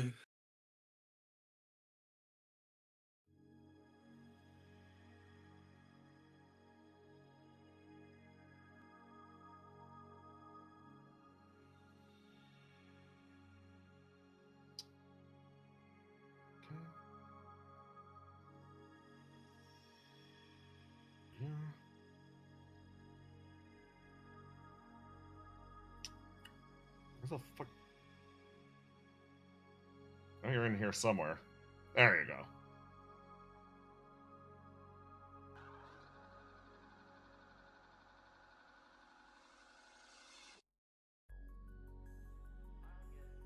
The two of you stand in a blood-soaked room. You and yourself. You look at this person standing across from you, and your perspective twitches between the two. Willow, Whisper.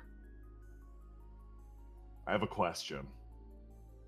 You've been testing it again and again up to this point. You've been trying nonstop to find the answer to this question. Which between the two of you is stronger?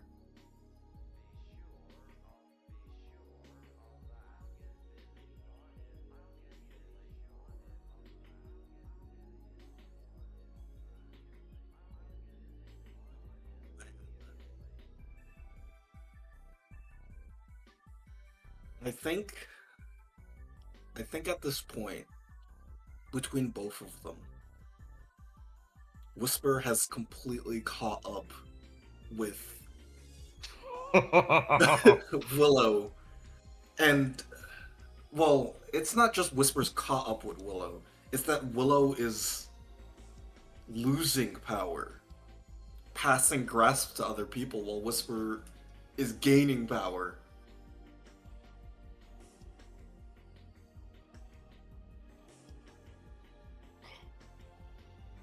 So, you look at this person in front of you, and there's almost a sickening crunch. It's like your flame knows what happens in this room. Crunch, crunch, crunch. Burning sounds. A horrific smell. Your entire face wrinkles up. What the hell are you looking at? What? It's bright. It's so bright. You look up at a ceiling. People are talking off in the distance. Your eyes open and close. And then the dream continues. The two of you face to face. The same question is asked again and again. Which of you is stronger? Which of you is stronger? Which of you is stronger? The only disruption comes when a part of your psyche is forcibly separated from itself. It's yanked away and moved somewhere else. The figure reaches his arm back out of a nearby device. Sort of tilts his head a little curiously, looking down at it. I see. Some part of you is still connected to this. Wonderful. It seems today I have done something useful. The man speaks out to the room as if able to communicate with somebody else. Husk starts to move, carrying with him the faintest bit of Willow's flame. Tiny, because Willow is otherwise indisposed for the foreseeable future, not only is Husk somewhat sentient and somewhat aware of what's happening with Willow, you can communicate with him, and should he be involved in future combats, you will be piloting him. He starts to move and actually speaks up, this time to you directly. Are you there? Yes, I'm here. Good. This is good. What should I do? He stands immobile. What's the situation? It seems that Skypoint is dropping out of the sky. Your friends are doing their best.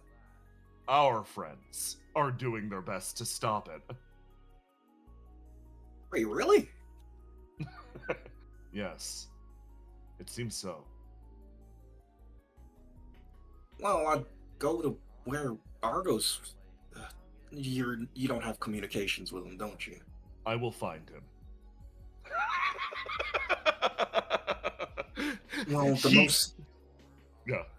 the most sensible thing for us to do is to go where he would already want us to be. What's causing this place to fall? Looks around, slams hand through wall, gets a read of the flame. I will go to the highest concentration of flame. Smart. He just runs! In response to this, a call goes out. Communications that pick up as you all go over here. Go to the fancy hotel.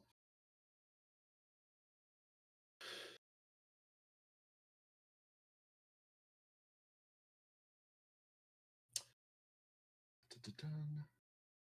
This.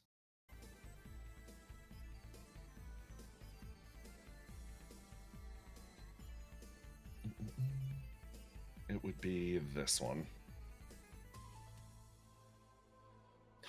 As you three make your way over here, you rush towards the municipal district, and then Seeker's just like, "Hey, Argus, wait up. What is it? We got a reading. We got Willow's signal. Oh, where is she? She's in the Geist building. I'm sending it to literally everyone.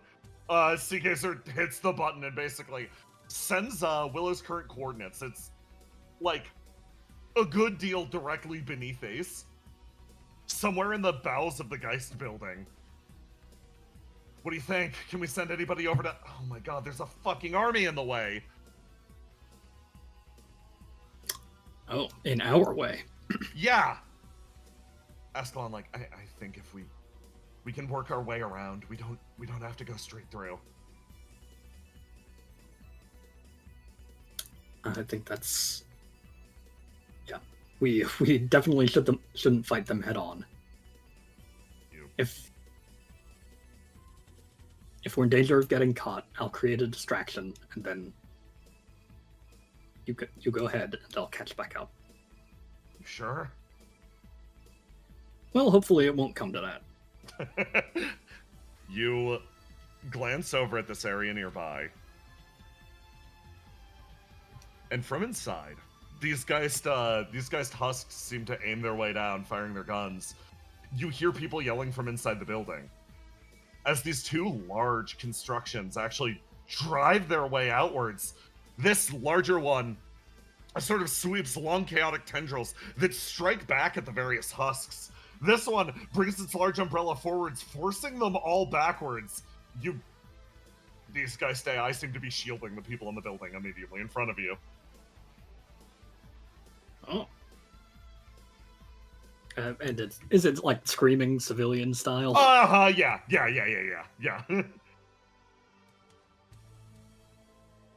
How's the fight looking? Is it looking like the AI have got this handled? Why don't you give me a scan? You know, that's a good idea.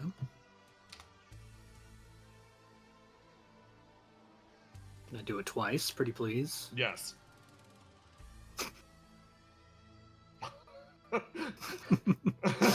With the 17, it's rough. It looks like there might be civilian casualties on this spot if you don't do anything to help. These two seem actually very compliantly assisting the civilians back behind them. They, it seems like when whatever order went out from Radamanthus, these two heavy finger quotes defected instantaneously. Okay, well, change of plans, obviously. You sure? If this entire place goes down, Hey. Do you want me to handle it? I can stay behind. I can handle it. We can handle it right now. Okay. Cool. Okay. Yeah. You know, there's always a timer, but you know, there's like secrets off in places that they intend okay, I'm for you staying to nearby you this time. You're really wounded. Oh. Okay, fine. I was thinking a stealth archer is like the strongest thing, but Cass said something earlier about you taking Horizon's full girth. What? That is a way of phrasing it. Talks like an old woman and does not realize what she sounds like. I think she fully realizes what she sounds like. Okay. I'm gonna sneak up as close as I can get and then use Fate Weaver, which lets me, Wow, I don't even have the character sheet open. I'm very unprepared. I can shoot out a, razor-thin wire and attack a line of enemies within 50 feet. Move 5 feet closer. So I can get all these guys. Right Okay, here. you're gonna cut through the entire squad. Yeah. Okay, so give me you can roll to die and then roll to do, and I'm gonna give you a reminder on how rolls to survive work. Functionally, every squad member is you're gonna be rolling against the squad, and we're gonna see how well you roll to determine how many of them go down, and if the squad stays up. By targeting every single one will roll. There we go. Wonderful. So you managed to cut through the squad and you drop this guy closest to you and this guy back here. As the attack slices through. The two AI actually turn, almost addressing, like looking over at you in shock for a moment. The significantly larger one, the one that kept everything in order in Fuse City, actually bows their head almost immediately, and then is going to sweep this large umbrella, collapsing these two. And these two are going to get cut up by large chaotic tendrils as they pull their way backwards to the inside the building. Argos, I'm gonna need a roll to die from you. Okay, that's 3 rolls to die actually. Okay, you are hit by 3 sniper rifle shots for a grand total of 20 damage apiece, but Ascalon throws herself in front of you and slams down her ice barrier, which just creates a fucking curtain that you sit inside and they all ping off of that. That would have been almost an instant wound. As ping, ping, ping, each shot travels by. And then... Thanks, Ascalon. It's no problem. I just... Again, the girth. Why are you so stuck on that? I don't know. They use vivid imagery. One more roll to die. Okay, this one, 16. they pull out their rocket launcher. Sniper rifles, you're rolling versus 20. Rockets, you're rolling versus a 15. As you manage to, tell me how you deflect a rocket that would have blown you, Seagazer, and Ascalon to hell and back. With my own rocket. Break out single-handed savior, say, sorry about this, but you gotta fight fire with fire. You do. You aim up, you take the shot, boom! You manage to get the rocket launcher out of the sky as Seagazer's going to break from the pack and running forwards. You notice that she's moving way more quickly than before as she throws herself up on the roof, rushes, and charges this guy, slicing through. She drops 2 of these husks instantaneously as, Argos, your go. Oh, wait, no, Ascalon gets to shoot off her remaining damage. I'm reminded. 27, these 3 just blow up off the roof. Okay, Argos, your go. Okay. You know, I think these AI have it at this point, yeah. We're just breaking away? Turned the tides, Okay, yeah. okay. Ascalon is going to turn and start running with you. Right. Seagazer up on the roofs is going to break off from these 3, or these 4. I'm going to roll to see how many hits on her they get. Fire if oh shit, Seagazer's her actually. You watch as Seagazer runs over to the edge of the building. A sniper shot travels towards her and she just blocks it with her blade, almost without thinking. Runs, leaps, lands in Ascalon's arms, and they keep running. The AI actually watch you go, and with a creak, slowly return to the defense. Down here. Keep up the good work. Tiny. Yep. He joins the area. As Husk, hold on, I'm gonna make him controllable by all players. There we go. He sort of emerges up over the side of the building, staring straight ahead. He looks back over to Argos. What is the course of action? Try to follow Argos. I see. It seems that he's trying to solve some sort of problem with the city. Whisper, Willow, I have a request. Thump. Run, What run, is run, it? Run, run. He looks back over to the husks as they're fucking mangled by the AI. I would like to do something unreasonable. I would like to flood the husks with enough flames so that they can make their own decisions. Of course. Wonderful. He runs up behind Argos as you guys clear the map, running off the north side. I take out my shotgun. Oh, it's Husk. Tell him it's Husk. And I'm calling last break exactly right here. There's some stuff I've got to finish the session with. But yeah, we're gonna do a last break right here, right fucking here. Don't move. I mean, move. Get water. Get water. Yeah. Hi, chat. Another session of reflection. Whoa, dude, I gotta show that. Someone's showing off by drawing a fucking hand here. We get it. You're an artist. You can draw hands. But Who are you like, talking to? I'm look at the fucking breaks queen. The breaks queen. Someone drew a hand. Who drew the hand? I don't know who drew the hand. It was Someone Jay when did. he was doing the explanation. No, there's a different hand. Yeah, it was Jay when he was doing the explanation. Yeah, that's J art. I prefer the woman on the left. A faced feminist. I could use restroom. Be right back. We need to think of a question, guys. All right, guys. Do you think you're a left brain or a right brain? Yeah. What is happiness? That's a little too heavy. How much is happiness? There we go.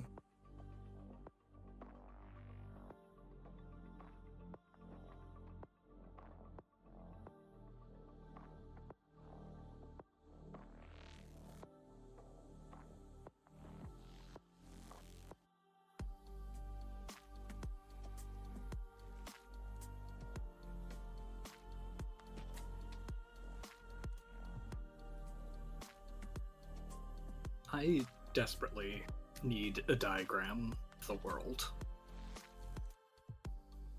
Because clearly I don't fully understand. It's functionally, I'll draw you like a little one. Okay. Jay drew me something in MS Paint once, and it kind of helped. This was back when I first learned that we were not on a planet. The vertical waterfall or the horizontal waterfall still fucked me up. I'm not gonna lie. I'm still thinking about that. I cannot imagine it in my mind palace. One of the I just great know Bellis is on the philosophical phone, exercises. and that's good enough for me.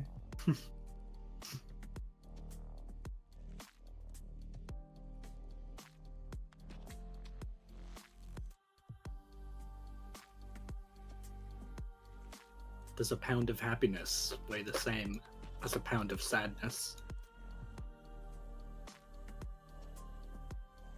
Okay. I'm back. I'm back too. Wow. We were colluding. Wow. I'm trying to draw Jackson a diagram of World 12, and I don't know if it's any good.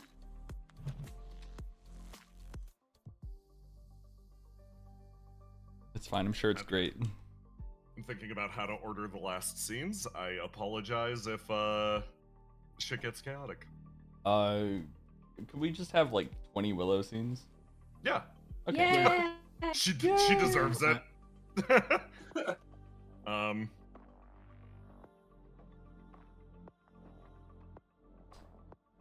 I mean, your wish might be granted. I'm good with that. Okay.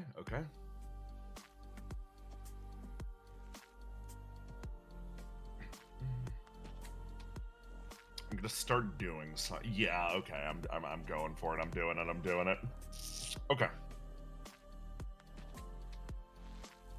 Okay. Romar. Can you tell me? Yeah, I was gonna say, can you tell me which scenes I have of my scenes left in DMs?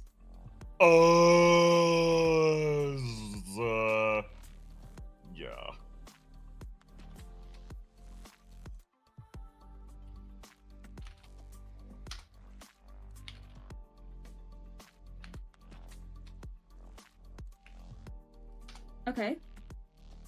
Okay.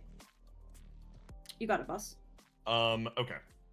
So, I'm going to pick us up over in the port area.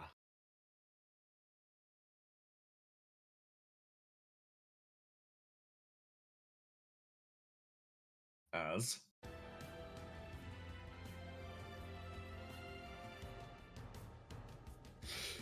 Everyone rushes forward, pushing each other out of the way. They drive the Opia guys back, forcing them to the very edge of this airship as a throng of people forces their way in. Many of the revolutionaries, they attempt to get their way off over, trying to do anything to get away from this burning barge. Did you hear? The arcs are moving. There's a pause. Everybody turns. A different point of interest. They look down to the opposite side, the other area, thinking, it's too far. It's too far. We gotta take the airship. Back here. One person watches. Still clutching her side, she leans heavy on the truck immediately in front of her and attempts to yell to restore order. Raising her voice as loud as it'll go, she coughs, catching a little bit of blood in her throat as they turn around. Mister, you okay? I'm fine. Give me forwards. She takes another step in. Everyone! Please! She yells out as a different vision moves in front of her eyes. She planned everything for this moment. She prepared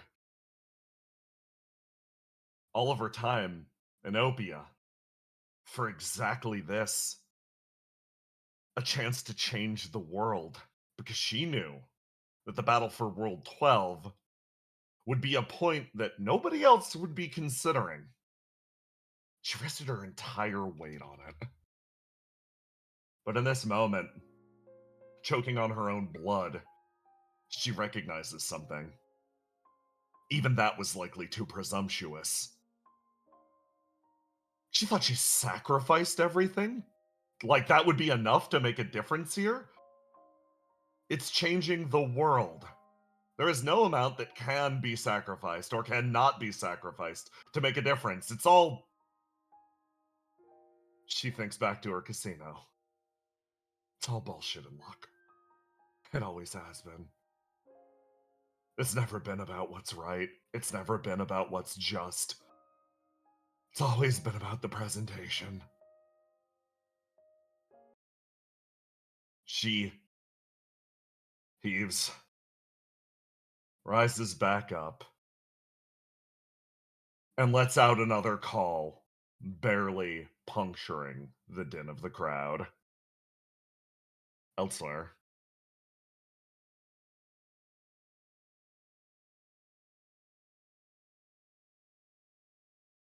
sometime earlier,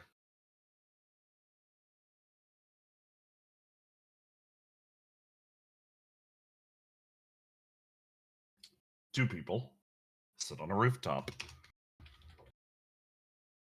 So, have you made your decision yet?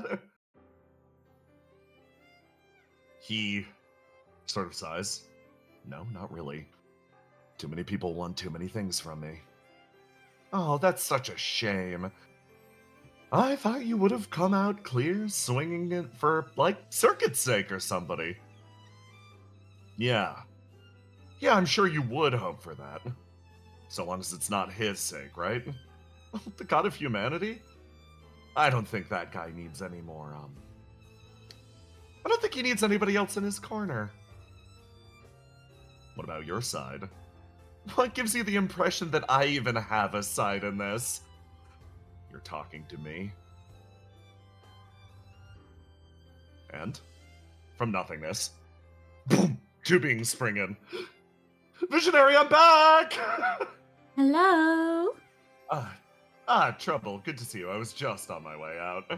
Oh, hi, Desi. I didn't know you were going to be here. I'm not. She waves, runs over, and Oh, she fucking runs vanishes. as soon as I get here. You're Treble, right? We met briefly at the ball. Nice Yes. to meet you. Nice to meet you. You're one of Rekko, Sam, and Circuit's friends, right? Yep. Yeah.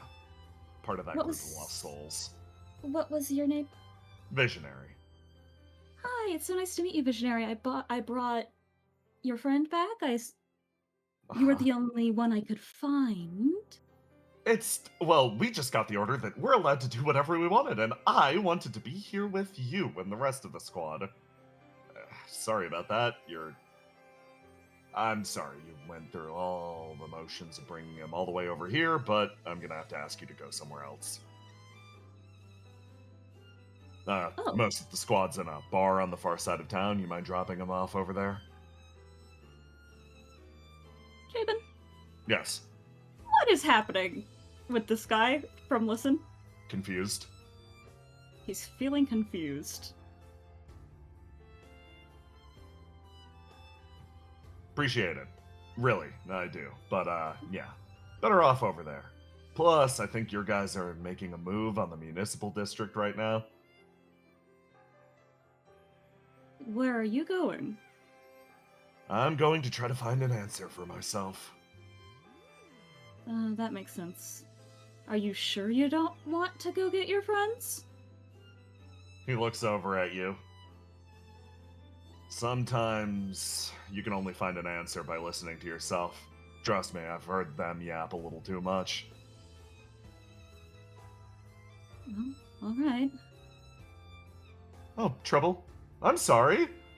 Oh, it's alright. It's not your fault. He seems like he has a lot going on. He usually does. Oh well. I can direct you to the bar. Oh, Alright. I'm sure Circuit will become furious if you know its location, so best not to mention it to her. Ah, yes, I won't. Don't worry. You take I his won't hand. tell if you won't tell. Deal! And disappear. As he walks his way down, hands in his pockets, he looks up at the God of Reality where sparks can be seen flying from the sides as he sort of inhales, takes another few steps forward. Hey! Hey. What are you doing here, Joker? Shouldn't you be off on one of those arcs with your mom? Yeah, probably should be. He takes another step and actually pauses here. But you're not. Yeah. Somebody gave me a little bit too much of a burden that I could just shrug off at this point. Huh. He looks back over at Joker. So what are you planning on doing? Talking to you. That's how I could have the biggest impact on the world's fate, I think. Really? Me? Yeah. Seems like you're about to make a decision. He sort of reaches up. You're way more perspective than you let on. You know that, right? Uh-huh. Yeah, no. Try to keep it on the down low most of the time. Makes people underestimate me. But hey, visionary. If you're gonna do something, don't do it for somebody else's sake. Fucking hell, man. You and everybody else are telling me that. Saying I should. Oh, wrong song. Saying I should live for my own sake. Not what I said. Just don't do what other people want you to do. Visionary sort of pauses. His foot stops over here. You're the one who pointed out all the ways that I was getting absolutely fucked over by placing my trust in somebody else. Didn't necessarily deserve it. Think I should do the same to you. Don't fight for anybody else's sake, man. What? I'll think about it, Joker. Thanks. Joker quietly smiles, looking at the guy walking straight ahead of him. It's nice, actually. Finally getting to return the favor on that. Oh well. Where are they all headed again? Municipal district? Yeah, okay. Looks like it's gonna be a big scrap over there. That's so Bopia actually appreciates some backup. Putting his hands in his pockets, he lets Visionary walk out into the growing mist.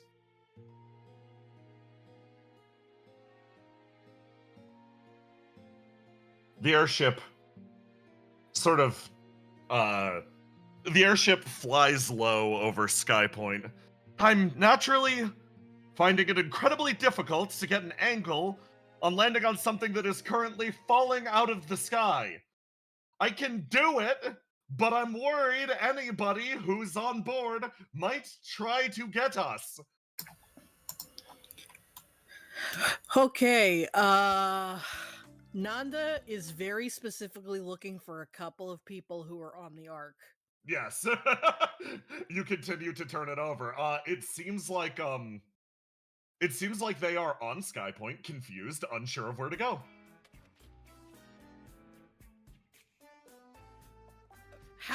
They don't have pogs. Can I make Nanda tell the ship to go pick them up? Yes, you can. Yeah, well, that's not gonna be a fucking problem because the people we're gonna land near are the ones we want on the goddamn ship. Okay, I suppose. Where are we headed after that, then? Skypoint's falling out of the sky. Are we going to just... What are we doing? Getting the hell out of here. What else? Yeah, what do you mean, what we doing? What do you plan on doing besides leaving? I was asking you, where are we leaving to? Give me a destination. Not here! If Skypoint hits the ground, the surface is going to be glassed in an instant. You need to fly to the old world or some other equivalent. Literally, the safest place might actually be the sky itself, so long as you could make it high enough to escape the debris. Okay. Good thing we're in a fucking ship then. We could always try to commandeer another Ark, your cousin says. Nanda really wants to do that. He bites at a thumbnail. Yeah, no shit, but everybody's fucking thinking that. You got any ideas on how to get our hands on one when everyone else is fighting for the same fucking shit? It's going to be significantly worse now, yeah. 8 actually sort of turns over and looks at you, Nanda. What is it? It's been an hour. Whisper isn't back. Oh, fucking no. No. No, no, no, no, no, no, no, no, no, no, no. Sam, like, you're not seriously thinking about going back there. You're not, right? She looks over at you. You know I am. You know what type of person I am at this point.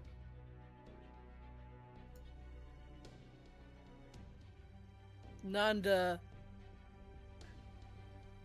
His eyes are slightly open, just enough to meet hers and be unable to look away. He's riding too many waves of emotions, and they're all... He doesn't have time for this.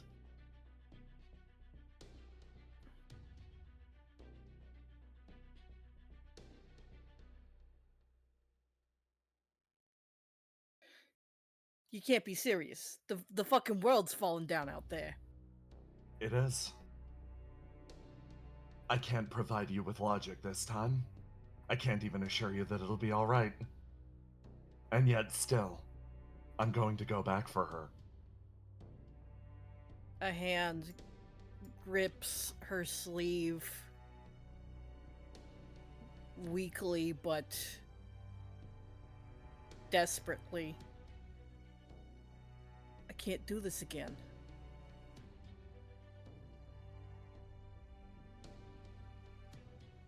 Do you know why I came with you on the plane? I thought we were gonna live this time. I came with you on the plane because I regretted leaving you alone. That was wrong of me to do. Then stay. She closes her eyes, sort of inhales. Last time, how did the choice make you feel?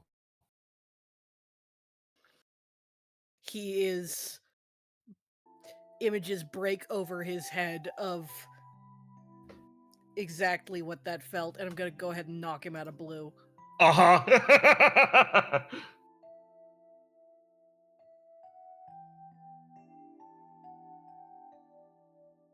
Exactly how he felt when he when he felt the engines move, when he felt them leave everyone behind, when he thought he was the only one left.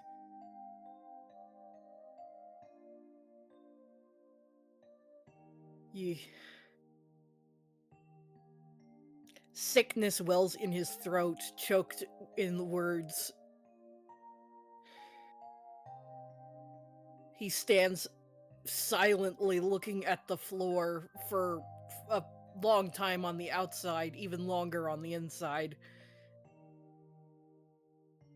Feeling all of the things crash against him, that he's in this moment he's been riding where everything felt like it could be normal and he could just pretend that he hasn't been looking at, that maybe if he got to avoid for long enough, it could just settle to the bottom with everything else.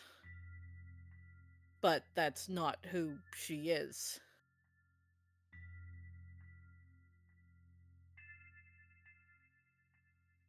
I can't lose you again.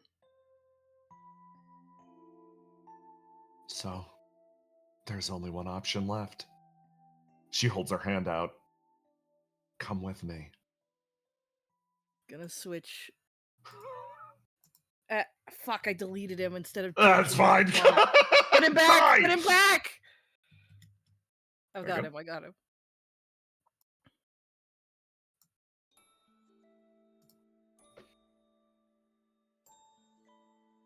And he looks at her. Everything crashing inside him again. And his instincts rally against him, climbing up his throat like snakes. This isn't what the Avituses do. This isn't what he does. He survives. That's what the whole point is, but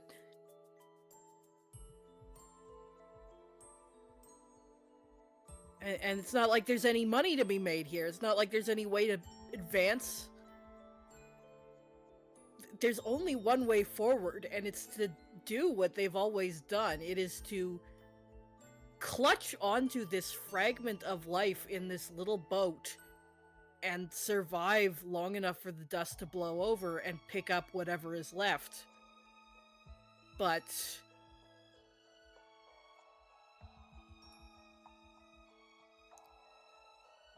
shards sharper than glass are too sharp for him to bury. And in this moment where the world is dropping out from underneath him, and she extends her hand,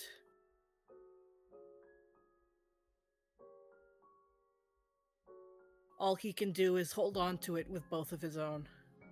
You hold on, grip it, and you feel warmth spread. She says quietly, low enough that Sam can't even hear. Thank you. I don't want to be alone.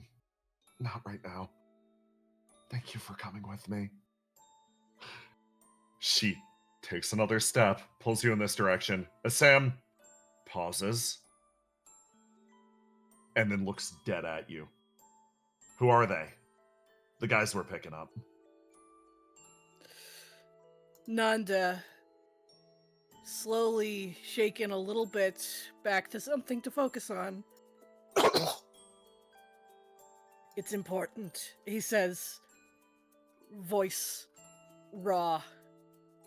Even if we don't come back. Not looking at anyone as he says that. Saying the words quickly as though that'll prevent them from lingering in reality. It's my brother and his daughter. You gotta get them out. Even if nobody else does. He That's You all I feel a- can do. You feel a pressure on your shoulder. Damn it. Now I really can't come with you. Yeah. They'll get out of here okay, man. Bet my life on it. He writes something down in his book. Takes note of each of their names. Writes it there. There we go. Now you got guy's least lucky soldier looking out for him. Bet you feel fucking lucky. In this strange moment where all of the rules he's ever known are the wrong shape, and he is walking between them without any ground to find himself on, Nanda, without even looking directly at him, says, "Yeah," Oh. and he means it. You say that, take a step forwards, and feel the air hit you as you are thrown out into the void. The air pushes hard against your face, almost forcing the tears from their ducts as you hurtle down to the world below. Sam watches you go in silence, unable to say a single word. Just quietly watching, turning back, and resigning himself. If this goes bad, if this really is the time that not everybody comes back, this will become his goal. This will become his life's purpose. He will spend the rest of his existence making sure that the lives of the people most precious to his best friend continue on. And he knows it.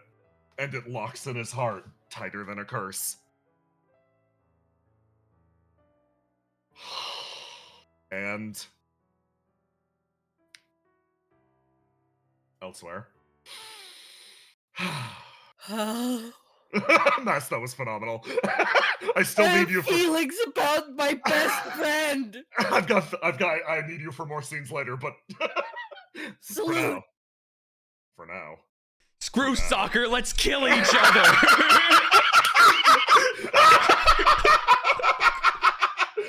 For I now! love Nanda. Hey, so roll to die for me. On it. Hold on, this is the wrong Radamanthus somehow. Hold on, I gotta. Okay.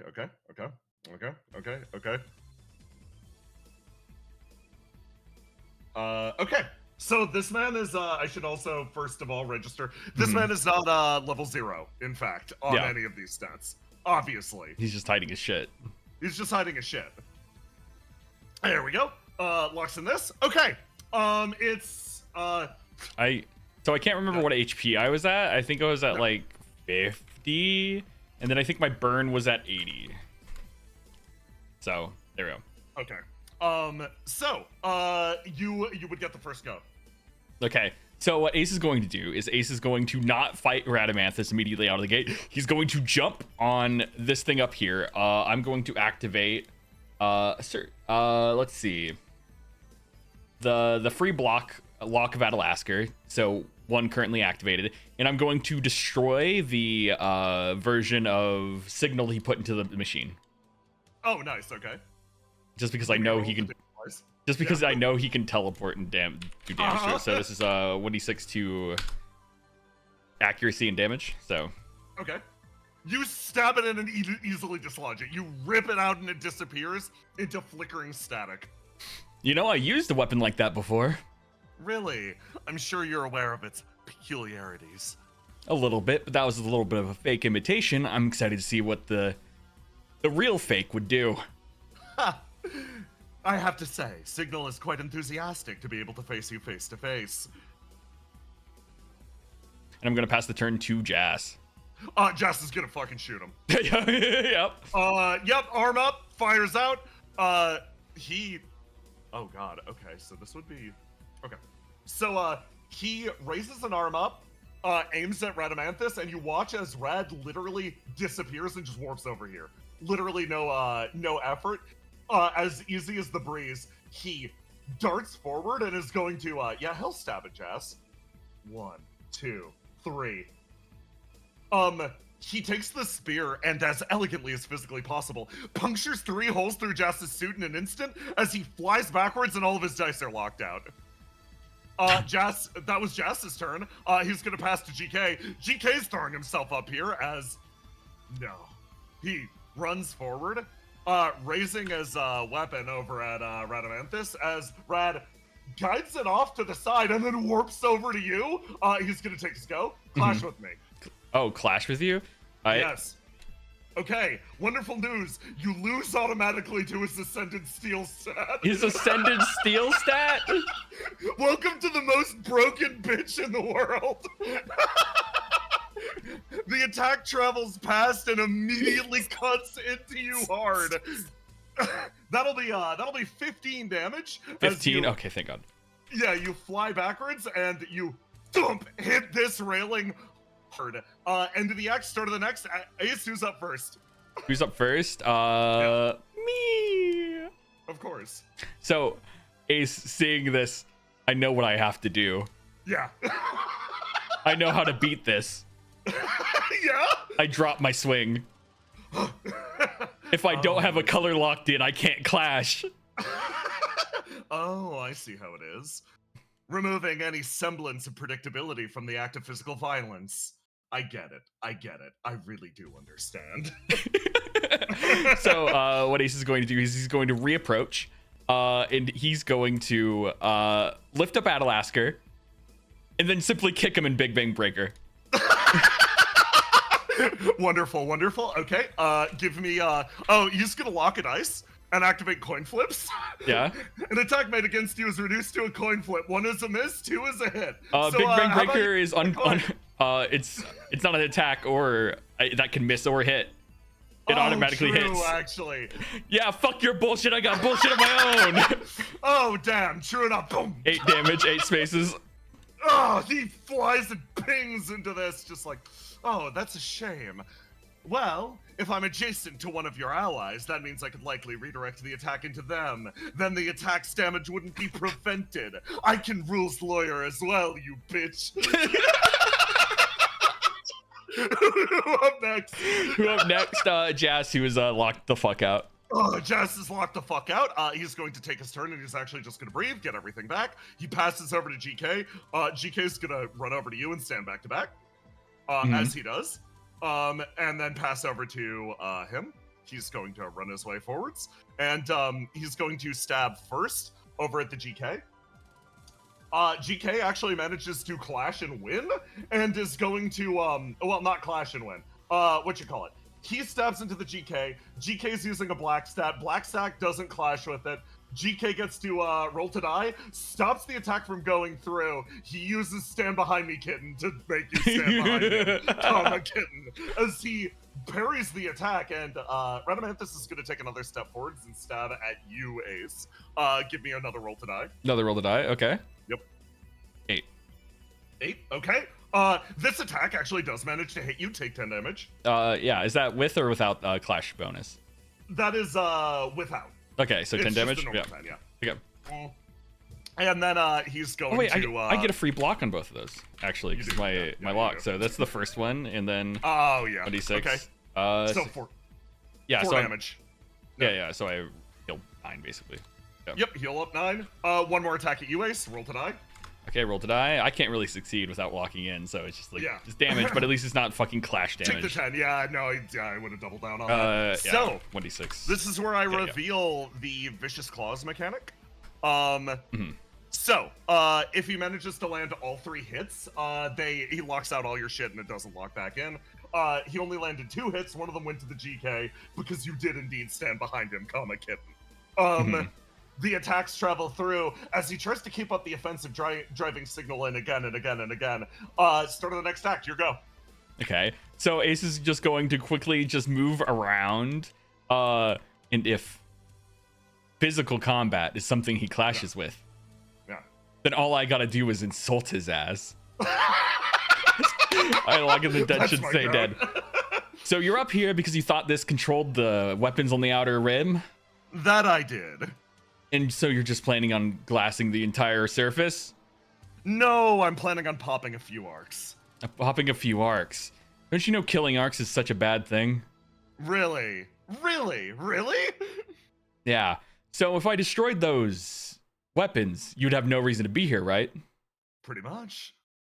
Ace lifts up his hand. Oh, you wouldn't. Give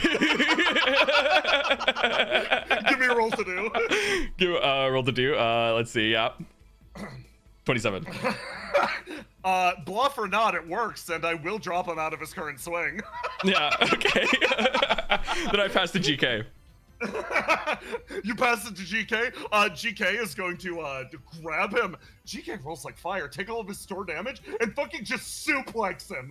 He just grabs off the fucking top. He throws him backwards and bangs Radamanthus' head hard off the metal railing here as they both drop to the ground. He's like, sorry, I actually never committed your stupid ass name to memory. Who are you? My name's the Golden Knight and nothing else. Forget everything else you might have heard about me. All the rumors were greatly exaggerated. I'm the biggest badass down from the derelict. And as far as Skypoint knows, I'm the heartthrob of love. You heard it here first. He's gonna pass over to Jazz, who's gonna run over here, aim up, take the shot as Radamanthus leaps up, lands in this set. Again, wrong one equipped. Okay, this one is fun. He locks in this one and sort of touches down over here as he gets himself ready. He's gonna lock out one of his dice and snap his finger. Oh, no, he's gonna go in on the GK. Mm-hmm. And stab over, and Signal cuts into the GK. Wait, no, they clash. It's a clash. Two blacks. GK slaps his hand away and goes. And by the way, guy sucks. I was gonna say the food's bad, but my boyfriend cooks the food. He slaps his hand away and then goes in for the reprisal as he's like, slaps GK out of the way as he's like, I have no control over the food. And then he leaps, breaks off of this guy, and goes for you, Ace. Yep. Give me a roll to die. Roll to die, okay. Yeah, 14, yep. So he's going to use an ability. Based on what you hit him with so far, he is going to use... This is... Hijack. Steals an ability or active effect for oneself. This ability remains stolen and unusable until the dice is unlocked. He steals Big Bang Breaker. You motherfucker. Take it off your sheet, but his black dice is locked for now. Okay. He steals it as everybody's like, oh shit, that's bad. Okay, start the next round, you go. Okay, I go. I'm going to let GK go first. GK's going to run up behind him and is going to... Ooh, okay, yeah. He's going to attempt to plunge Radamanthus into an illusion. And he succeeds, actually. I forgot. He was an Uchiha. My strongest ability that everybody forgets I have, including myself. Hence an emoji as I wait for Radamanthus to get God-killered for taking Big Bang Breaker away. As is the fucking nature of things. He places Radamanthus in illusion. He will struggle on his next turn. He passes the go to Jazz. Jazz is going to shoot him again. Jazz cannot hit this dude. As Radamanthus manages to actually parry the attack, take the momentum, swing around, and go for you, Ace. This would be with a bonus turn. He's going in. That's only a 10. It's a clash because I'm in blue. Oh, yeah, clash with me. 16. Escalate. Escalate? Okay. Yep. Okay. You get control of the turn now. Yeah. So Ace, Radamanthus goes to punch Ace, and Ace just grabs the fist. Did you just fucking steal Big Bang Breaker? I'm sorry. It seems I don't know how it works. I made an attack roll, which was my biggest mistake.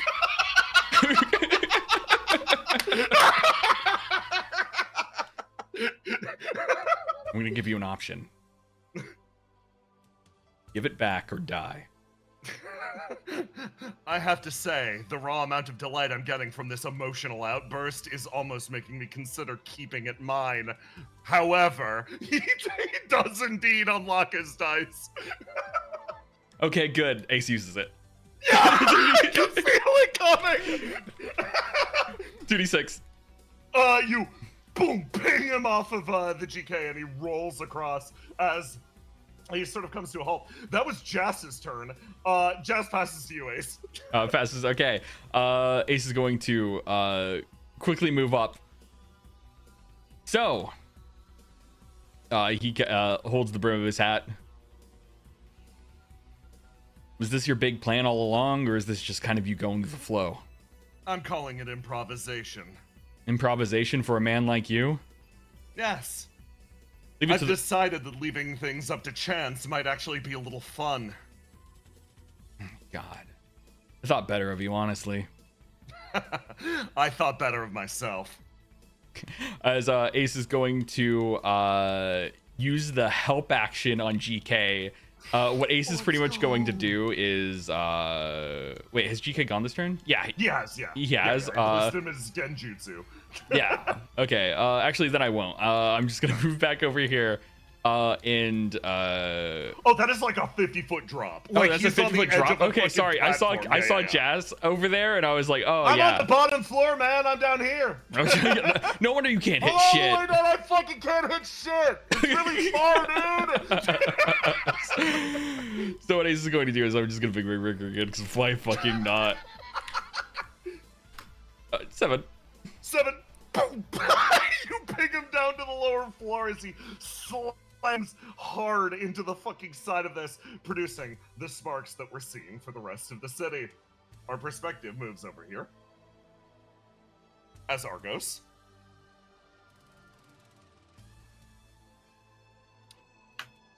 You make your way into a densely populated area in this district. I'm gonna show the camera. I'm gonna put you guys on the roof because with a group this small, you have infiltrated. My expectation was if you rolled in with an army, they'd know you were here instantly, but I'm gonna highlight how many guys are here. That's a lot of guys. It's a lot of guys. But over here, 4 different objectives. These are the things you gotta switch off. Or, well, these are the things you have to take control of when Verona turns everything off and on again. Okay. Well, first of all, I'm gonna scan those things and see if there's some sort of interface that controls them. There's Yes. gotta be. Give me a roll to do. Okay, with the 22, yes, there is, in fact, control console on the side of either of them. But it's a closed circuit. Somebody would need to be very close to that. It's built to be hack-proof. On either side, does each console control a single They do, yes. doodad? Ah. I see. Okay. Well, here's how we're gonna do it.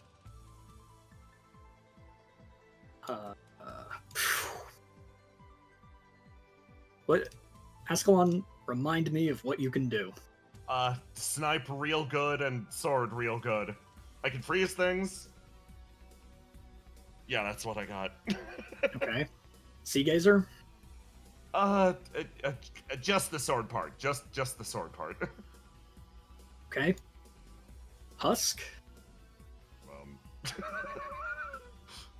think we can blend in? We can blend in. Okay. That's a great idea. That's You're a great idea. He says to a valuable himself. asset to this team.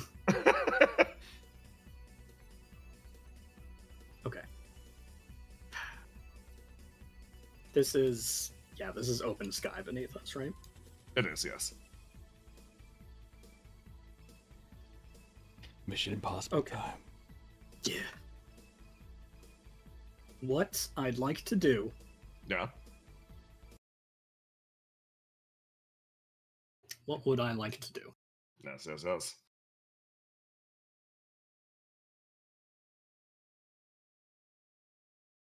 What would I like to do? So we need a bunch of people to activate these at the same Terminal time. simultaneously, yes. Alright, Husk, you are going to run up to the left, bringing news of, I don't know, make something up. Make something good. Say Aeseleus is inbound. That should freak him out. I see. Understood. All right, here I go. Hold on for the rest of the plan. Come on. By the way, the ping of Will-O-Wisp, is it coming from Husk or is it? It came from Husk originally, but it let you more or less. It gave you a location in the building. Okay. Which you actually get a few pings otherwise. It seems like Subject 8 is headed straight over towards Willow. Okay. Cool.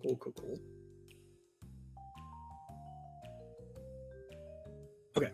Once you're gonna go over to the commander there. Say Aeseleus is on the way, and he's bringing in, and he's got, some kind of Aeseleus firepower to rain death upon everyone. Nodding. Quick question, Husk. Do husks speak? No, not usually. All right, let's reconsider this plan. I can pretend to be a normal soldier, though, who do speak.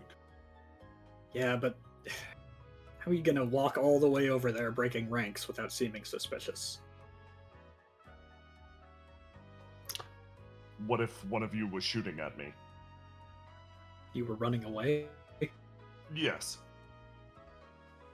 Husks haven't seemed to value their own lives. Again, I will pretend to be a normal, heavy finger quotes, normal soldier. Oh, right. Yeah, they got normal guys in there too. Yes. Alright. Bring them a report. Pretend to be a normal guy for the commander's eyes only. Yes. Talk about, I don't know, Aeseleus, impending doom, yada yada. Yes.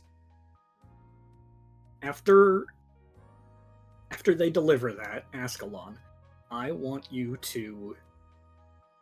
Can you, do something like shoot arrows up into the air and they come down somewhere so they don't know where it's coming from? Yeah, that's doable. Cool, yeah. Classic move. Okay. You're going to do I can that. I've never done that, but I can do that. See? That's why you're the star of Opia. I know you can do this. You're going to do that over in between the stuff at the right. Generally... like there? Yeah. Create some chaos. Okay. Make it seem like Ace is arriving. Okay. All you need to do is scramble and make commotion over there. Seagazer and I am going to use Fate Weaver to shoot out lines and kind of swing underneath these platforms covertly to get around. And Seagazer, you will be coming with me. Okay. Cool. Okay. Let's do it. Deep cover or whatever. Yeah. Well, there's still one problem I'm trying to work out. What's that? What's the least embarrassing way to carry you? Are you gonna backpack? Am I gonna run to you? I can just give me a piggyback ride. Okay. The tail is really big, isn't it? If we're going around and someone spots a tail peeking out, I okay. will drop you. Yeah, just throw me over your shoulder. It's fine. It's fine. I can So- wrap my tail around you. It's fine. I will be delivering you to the area on the right. Husk, you will deactivate the far left doohickey. All right. I will shoot lines of Fate Weaver between the two inner bits and link them up so I can shut both down. Ascalon, you'll provide cover for when this plan definitely won't go south. Yeah. So we're waiting for the moment that Verona interrupts the flow of things. Yeah. Okay. So you guys are in. I will get in place before that. Okay. Okay. Well, I guess let's give it our best then. All right. Go team Alpha. That's Okay. the one. Willow, whisper. I'm going to do my best. The less you say, the better. He opens his mouth and he starts to go, ah! And then just you go, the less you say. And he goes dead silent. They're all like, oh, jeez. Over as he, I think it was better to scream, actually. ah! Oh! And they pull themselves Ascalon, you may backwards. need to Yeah, shoot I'm at shooting, him to I'm make shooting, it more I'm shooting. realistic. One of an arrow, boom! It hits hard on the ground behind him as he rolls forward dramatically, and they're like, "Oh my god, are you okay?" I must see the commander. Crazy Ah! machine gun fire from Aeschylus. He All right, so you guys runs. are hop on. Yeah, okay, let's go. She, you pick her up and sling her over his shoulder, and then whip. Argos, it's time for your favorite activity in the entire world. I'm gonna need you to roll to do. Like Yoda. Swinging through the skies over Sky Point. It's so. I feel like a sack of potatoes. Technically, it's under Sky Point. The ace that lives in my brain is not letting me have anything. Well, you feel like a sack of wrenches. Ah, cool. Thank you. No, sturdy and useful. Uh-huh. Actually, no, you're surprisingly light. Okay, cool. Okay, here goes. Put it off for long enough. Let's do it. Yeah, there it is! There we go. Okay. With a 14, you cannot really lock anything out, so that'll get you over here. That'll get you on the underside over here at huge risk of discovery, and you just stick to the bottom of the platform, and you're like, I fucking hope nobody notices me with this giant lizard clinging on to the best of your abilities. You hold yourself there as this guy runs his way over, and we now catch up with the sewer. Sewer. Which is the convergence point.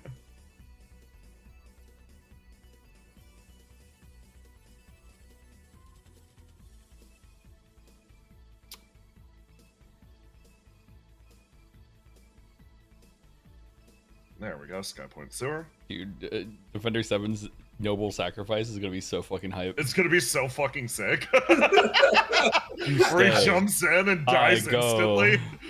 Okay. These three actually poured in immediately before. It's like, okay, looking for the dead center, right? Over to Basil. Yeah. Get me there. I think I can be very helpful. I have a plan. You rush forward and you literally find yourself staring at each other as you hear Verona speak up. Basil? Verona, What are you doing here? I'm gonna fix the problem. What are you do? I assume you're here to fix the problem? Yes, we're here to disrupt the flame flow. What's your plan? Great. It's more dramatic if I don't say it. I'm gonna go to the center. Oh, okay. Give me a roll to do. Is she gonna stop me? No. This thing might. Same experience as before, your demon body doesn't want to go inside, but this time you're like, no, I'm ready for it, as you climb the fuck in. What do you do? Okay. All right. Here's the plan. No, yeah. Guy, come here, please. Yeah? She's gonna put her hand on her chest and she's gonna be like, okay, I need you to do me a favor. Yeah? Get your mom. She's talking to her body. Sky can answer because she's talking to herself like a crazy Yeah, person. yeah. I need you to call your mom. Your body twitches once, and then seems to agree. Guy, I'm going to kiss you, okay? What? Yeah, sure, why not? Fuck it. Gotta burn it again. Yeah, he rips off the mask. What's the plan? She kisses him while she waits for Horizon to show up. So you're trying to connect Horizon to this demon body? Yep. Okay. So you feel a presence sort of flare up, sparking up a little bit. I don't need all of her. I just need access to the city. The city. You're stealing this for her?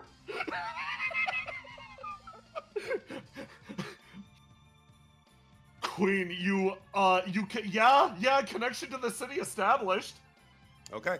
I'm uniquely equipped to maneuver dead gods. I'd like to summon the demon that I used to pilot that dead god that I made into a mech. Okay. I will take every wound and give that as fuel for this summoning. I see what you're doing. Okay, this is Yeah. great, actually. Okay. I'm seeing the vision. Okay. Thanks. Okay. Yeah, take every wound, and you take every wound, and Guy actually stumbles with you forwards. You embrace and kiss him, and you try to summon this demon, the demon to stretch its way over the exterior skeleton of God, something that could give you some sort of control, some sort of manual control, something to disrupt the flow, something to stop this thing from falling. You fall in with him, and the two of you vanish together into the life stream.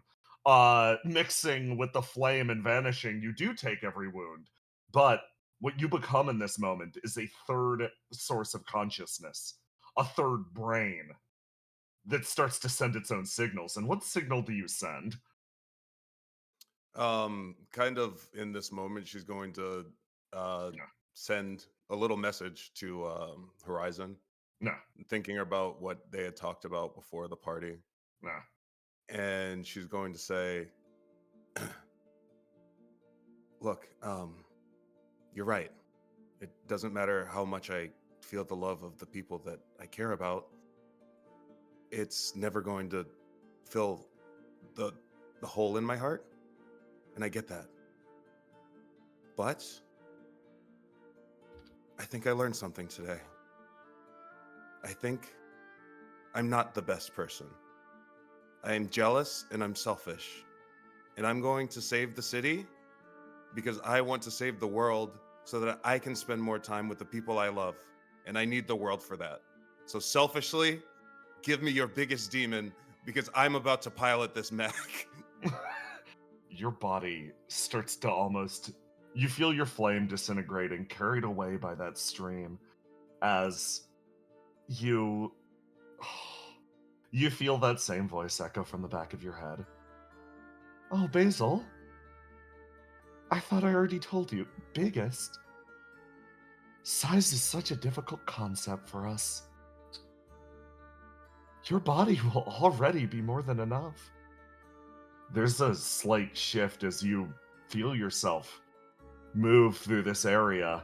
You become a new node of control from this new location as the descent of Skypoint comes to a complete halt.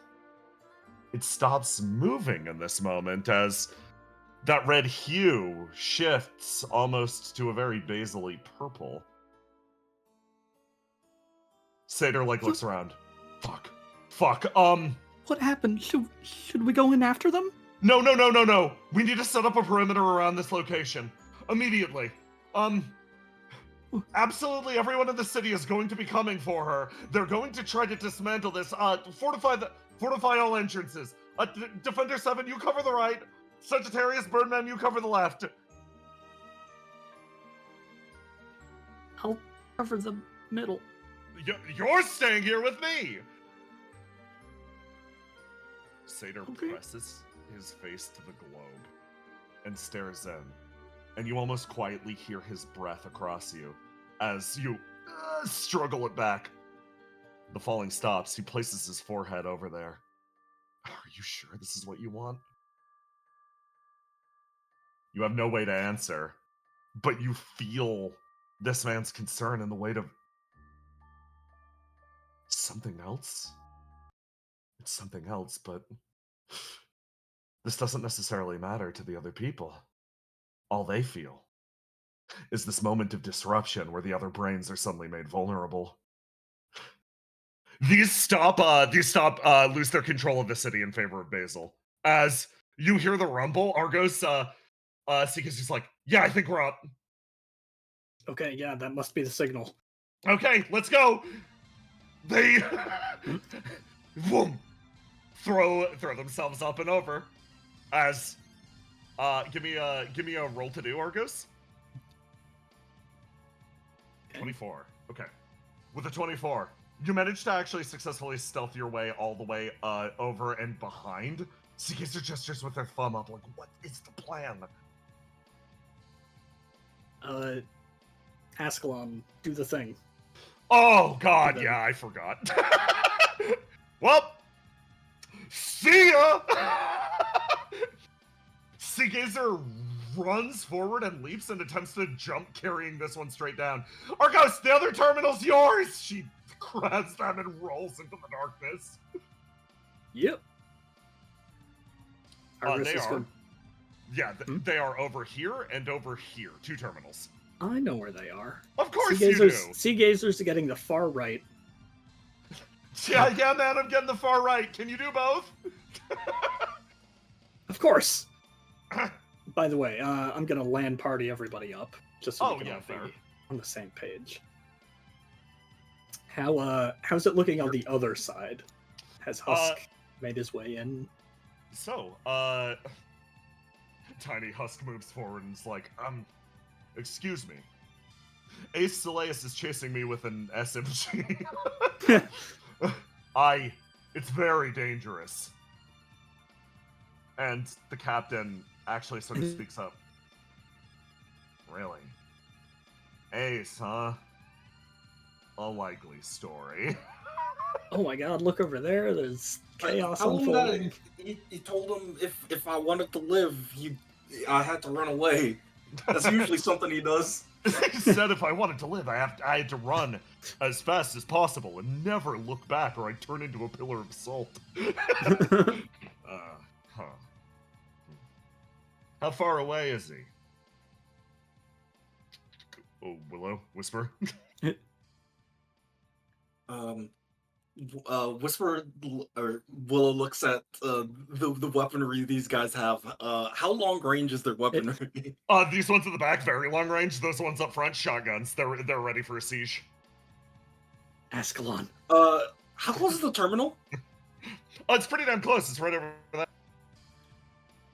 Tell him he's right up there in the sky and make a run for the terminal.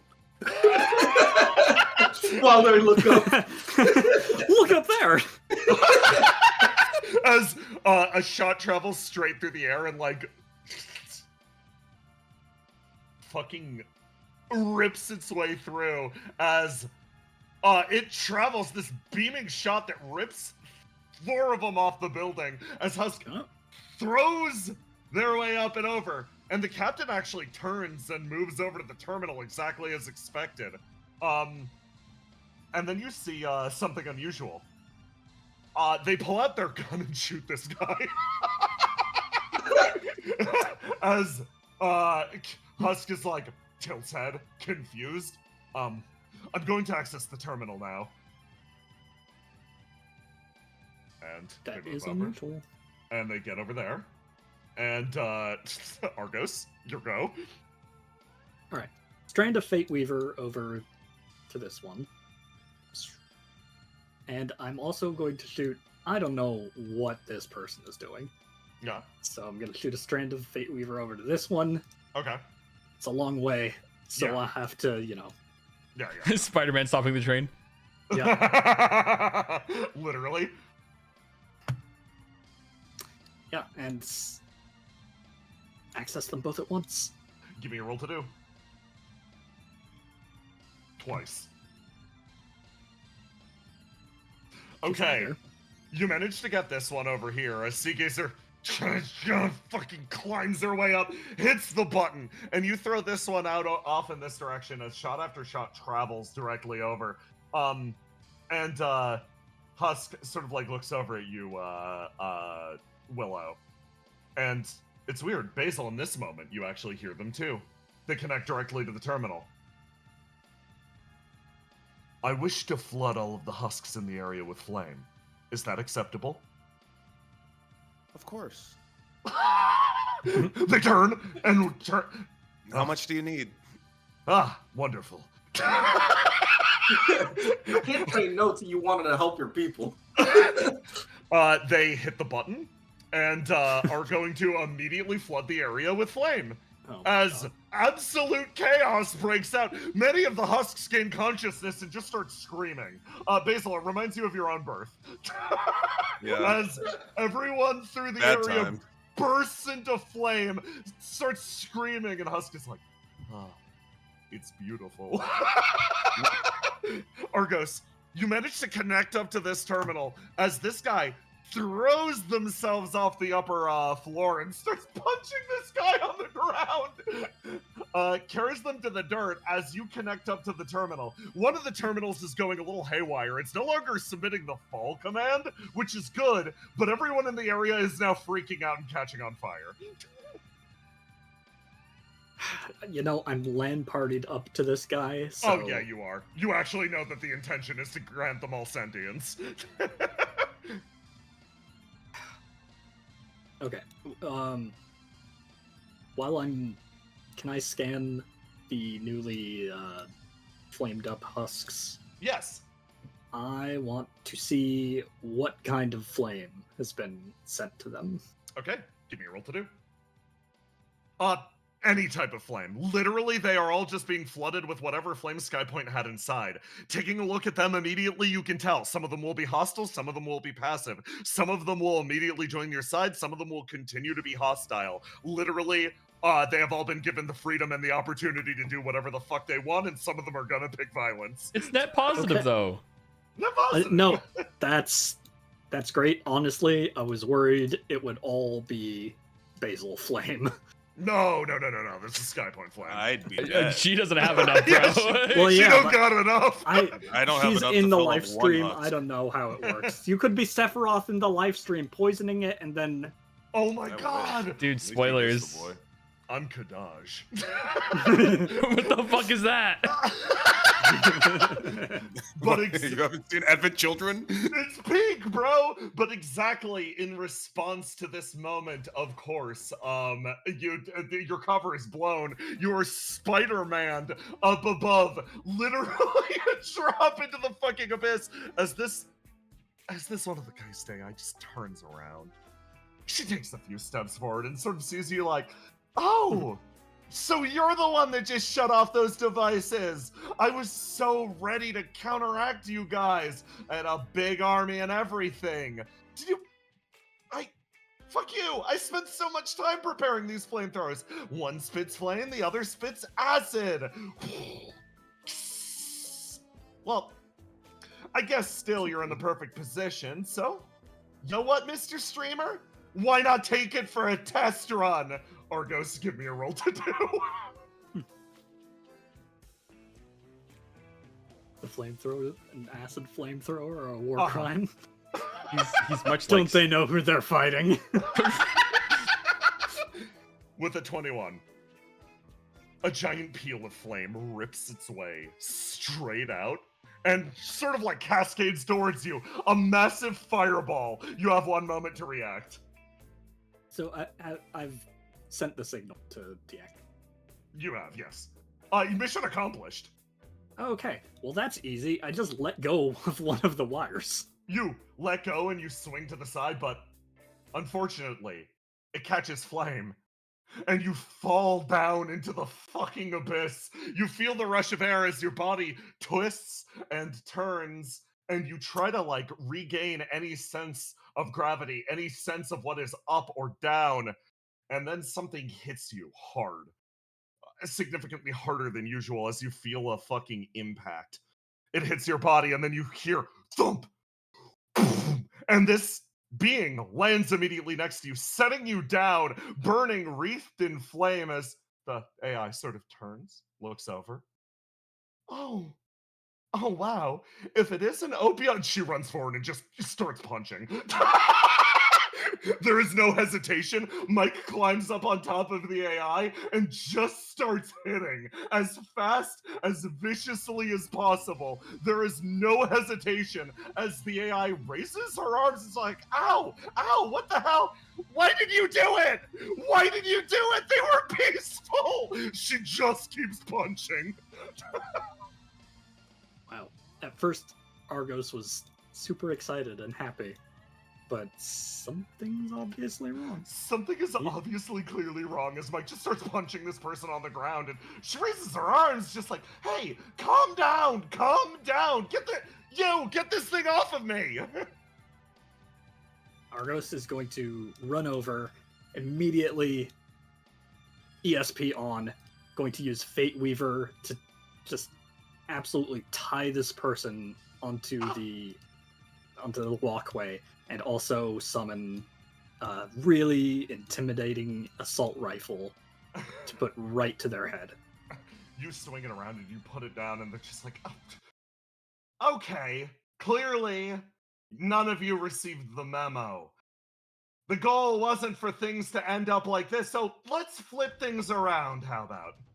Let's change the way that things are playing out, because this is not how this story goes. You hear a rush as something flies directly past, and they're going to use their thing that unlocks all their shit, and it clears them of all their bullshit. As it flies straight by, this giant metal machine grabs them, and they're still tied up, flies them off into the distance where they thunk down hard.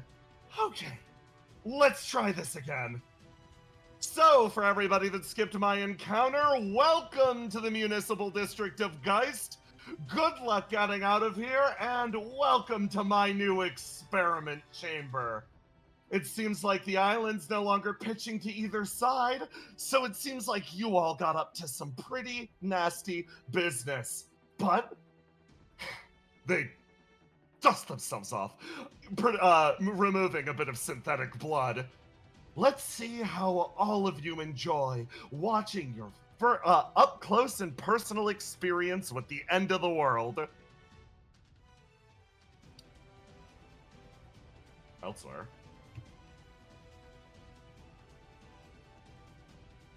Mm-hmm. So the signal goes off, and then this brain is now inactive? This brain's now inactive. Okay, so it can be shut off. So Ace is going to look at Radamanthus. So, aren't you using that reflection of yours? I didn't think I'd need it. Then come on. Do or die. Do or die. Sure. Sure, why not? Why not go all out? He snaps his fingers, and the similar process repeats itself. You hear a groaning of steel as something pushes its way through the wall. Hopefully you're not getting cold feet. Slam! It hits down next to him and roars, rips its way over. Okay, Ace, you've got time to act. I'm gonna let Radamanthus go first. Okay. This being flies straight forwards towards you. As Radamanthus snaps his fingers a few times, you get the feeling he's prepping something. As I pull this out, this is okay. He's going to entwine. So he just uses an action. No save, no nothing. You lose your move. This at the for this turn. All of you do. As roses grow up around your legs. Mm-hmm. Then this big guy here looks down at you, and is going to use Inevitable Death. Charges at the end of the act. Wounds immediately and removes you from the scene if it hits. He moves in a straight line and is literally going to just ram you off the map. Okay. Is there the spear signal anywhere? Yes. You look at this body up in front of you. This thing is signal. This machine. Okay. This is gonna get fucking weird then. So, Ace can't directly control the brain, because that would go bad. Yes. But Ace can directly control something that can directly control the brain.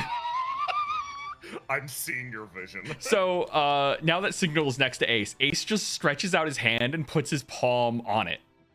And I'm going to use my Afterglow to auto-succeed on this. Oh, wonderful. Okay.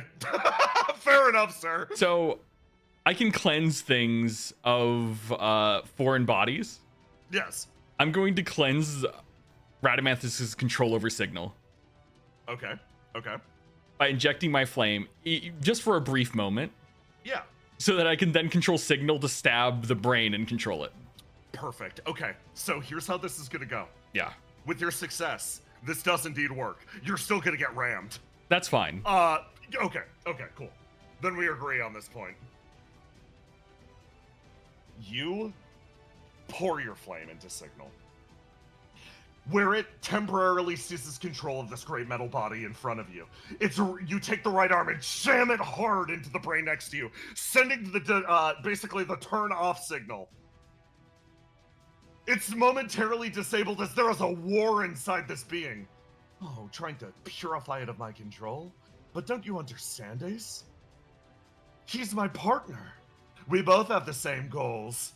All you've given him is some clarity of purpose. Ram! He slams into you as you hear the GK yell out. He's gonna fucking throw himself in front too. Stand behind me. The two of you together are thrown backwards, flung out over the fucking violent abyss. You whirl through the skies. As wound another stat ace. Yeah. Mission accomplished. Mm-hmm.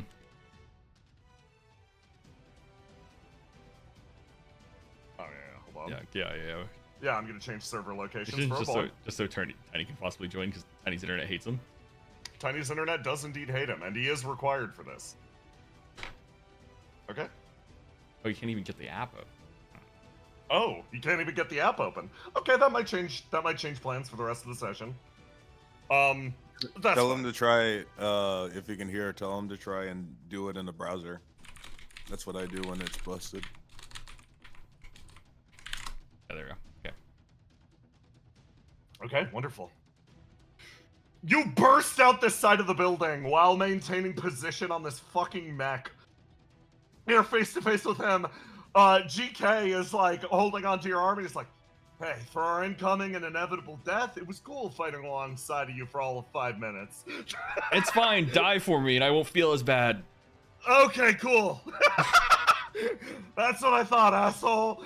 You all sort of take position up here as I can't see the map. Radamanthus. Oh yeah. Yeah. Hold on. Radamanthus takes his spot and sort of like preps himself. He gets ready, picking up a copy of the spear. This is now your battlefield. Start of the act. You go first. Start of the act. I only have fucking one wound, bro. Yeah. Right. So there's only one thing I can do, which is desperate measures. So do these two share a health bar? They do, yes. Okay. So only fucking I gotta do this. Wait. Oh god, that might wound me instantly. Hey man. I see what you're thinking. I see what's going on in your head. I can see those big brain cells working. I can see it creating a brilliant, beautiful spark. Are you about to hit him with that shit that you hit me with once? Something way harder. We're about to fucking die.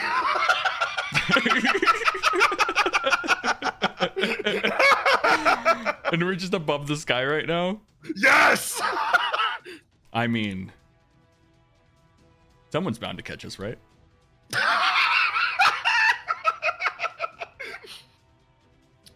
Okay, Ace. So activate 4 seals of Atalasker. Of course. Fucking God, I didn't do the math. It's fine. It's enough damage. As Ace lifts up his fist, as Atalasker Mist builds around it, as Ace throws his largest, most powerful attack on his final fucking wound. And let me roll if this see if this fucking just instantly downs me. 8. No, it doesn't. Oh my God, he's still up. He's still up as Ace, up above Sky Point, just releases a giant flash. You reel your arm back and you aim it straight down. And you fucking punch with absolutely all of your might. Give me that fucking... I don't want to do the math. You're fine. You're fine, King. All I know is it does easily enough damage. As you punch a hole in the side of this being, you watch it pitch gently to the side. As for everybody sort of on land, go over here.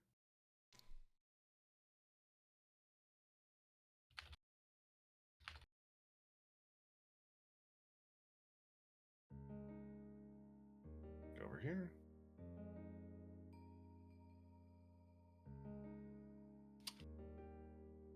Everybody on land sort of looks over.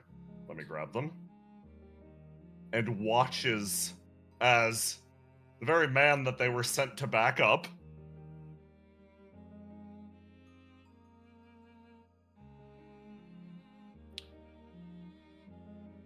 careens his way through the sky.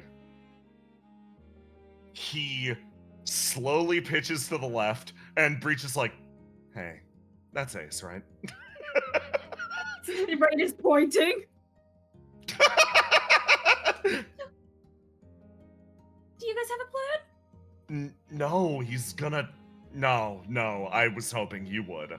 Otherwise, why would he do something like this? Rain starts shaking her hands. Don't out. worry, guys, I got this!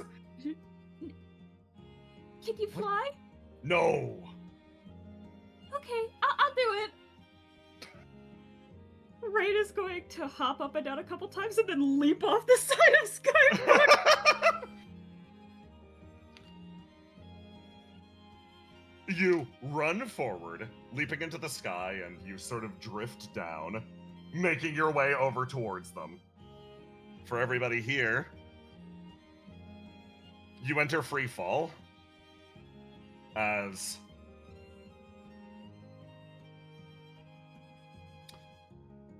end over end, this machine flips, turns, and twists. And at this point, something interesting actually happens. You manage to overhear this while you fall through the air. They're fixed. Oh, they're repaired? Well, that actually changes everything now, doesn't it? You see the mech turn around, the jet thrusters pick themselves up, he grabs Radamanthus, and just rockets into the distance as quickly as possible towards the Geist building. Rain flutters towards you slowly, while the GK holds your waist and screams. I grab Rain's ankle. Are you guys alright? Yeah, we're fine. Do you You want to sort go of- up or down? I mean, up would be preferable. Oh, Which way okay. Sky Point is, yeah. Is it still going down? No. Its position levels out, and you sort of turn over, and you do manage to, you come back over here, all the way down.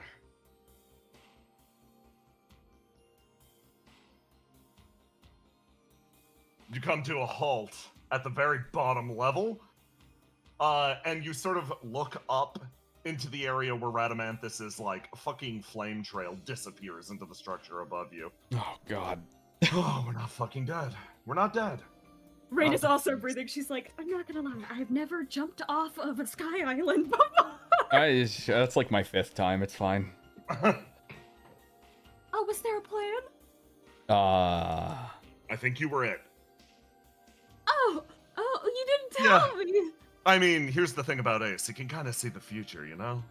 Yeah, I saw the future. I got a hell of a question for you, Ace, particularly with you in your current state. Yeah. He gestures with his thumb over to Radamanthus.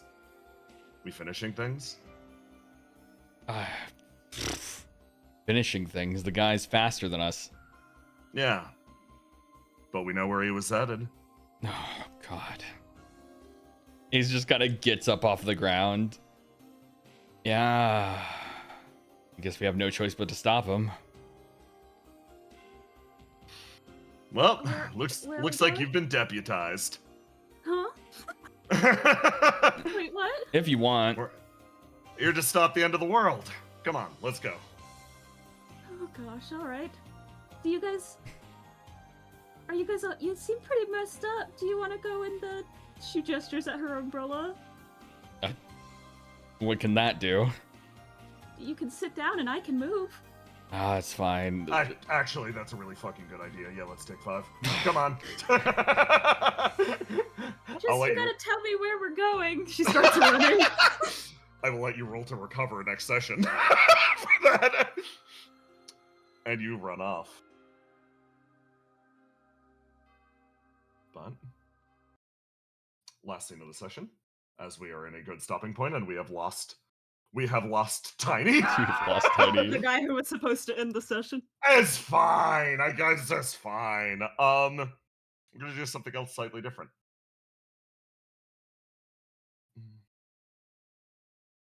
Go over here.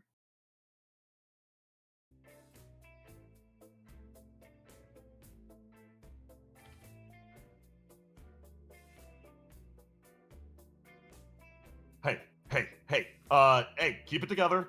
It's Whoa, fine. whoa, It's oh fine. You're God. fine. You're fine. Oh god, okay, so is this... This is immediately after he grabbed you and teleported. Okay, she... Oh god, it's swapping gears. Yeah. I have to... But, okay. So, right now she has her death aura active, right? Yes. She, shoves him. Oh. Tony's here! Tony's back! We can end on his note! Okay, perfect. You shove him backwards. And she immediately gets as far away from him as she physically can and starts Hey. freaking out. Like, whoa, Listen. you need to stay away from me. It's okay. It's okay. It's really okay. I'm fine. You're fine. Everything's fine. Oh god, is she siphoning his flame right now? Can she tell? Doesn't seem to be. She pauses. She's definitely about to start freaking out. Look. There's not much time. Everything's going to hell. Skypoint is dropping out of the sky. We gotta Oh. leave. Where? What? We've Where gotta would leave. we go? We've gotta get out of here. I can still teleport to the Geist Ark, the main one, the space pyramid, that one. I can get us out of here. Come on. We're going. What about everyone else? It's... The longer we stay, the more danger we're in. Do you not know how close that last encounter was? She starts, like, rapidly trying to assess the situation she's in, because, like, they appeared, and she's like, oh god, I'm gonna fucking kill Satyr. Backs up, and then he's, like, talking, like, kind of crazy. And then she looks around. Where the fuck even are they? You look around, you've never seen this room before. Okay. She looks really confused. Like, Come on, we need to go. We're ditching world. what? Are you sure? Are you really sure? Is that really the only... Yeah, it's the only option that's left, he says as his mouth opens, and then he fucking explodes. Literally She just starts violently screaming? detonates into flame as you hear a voice from back behind him sort of respond out, almost boredly addressing the situation with the faintest hint of frustration. A voice cuts through the area just like, why? Why did you bring her here? You knew exactly how it would end if you did that. A shame, honestly. I thought that things were getting a little more clear between the two of us. Somebody pulls his way out of the darkness, and you see somebody different yet achingly familiar. You see Sater's face, but not quite. Oh. As a man strides forward. What the fuck? Come out of the corner. Come on. We can't accomplish a thing if you're just stuck cowering there. It's okay. I gotta roll. Okay. Jesus, what is happening right now? He reaches forward and just grabs your hand and yanks you. Come on. Oh. Sit. Well, she's not happy, first of all, and she's not death-auraing anymore, and she's like, could you explain what's going on any amount? Oh, right, yes. Well, Sater decided that, for some reason, you were more important than literally everything else that was happening here. Which means he has officially gone off the rails. Plans ruined. Shit's fucked. He blew it. Or more specifically, you blew it. For him. So you're going to sit down. And you're going to sit there politely while I try to rectify the situation. And I'm going to try to understand exactly what makes you special enough to throw the rest of this to the wolves.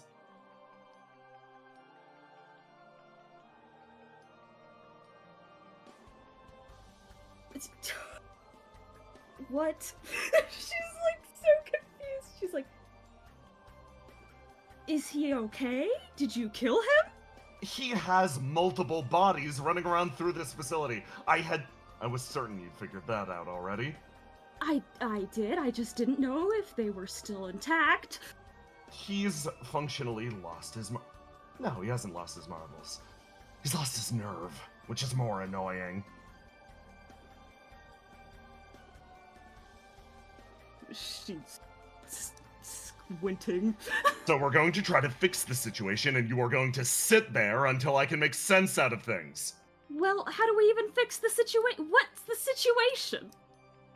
He sort of like turns around, he looks with a big frown, trying to secure his future happiness, believe it or not. Okay. That makes sense to her. She's like, and that's messed up? Why? Did you not hear what he just said? Running away to the depths of the sky? Are you fucking kidding me? Yeah, I wasn't sure about it either. After so... all this garbage. Okay, so the plan is to... Okay, the plan is to fix things. No, the plan for you is to be quiet. You expect me to just sit here and be quiet? Yes, I'm working. What are you working on? Oh, do you want to see? Do you want to see? Do you want to see? Yes. Come on, come over here. You Peek. look up, you Peeks. peek over the side, and Peeks. you're like, multiple of your friends have spread themselves out throughout the city. They have interfered with various devices, and oh, right.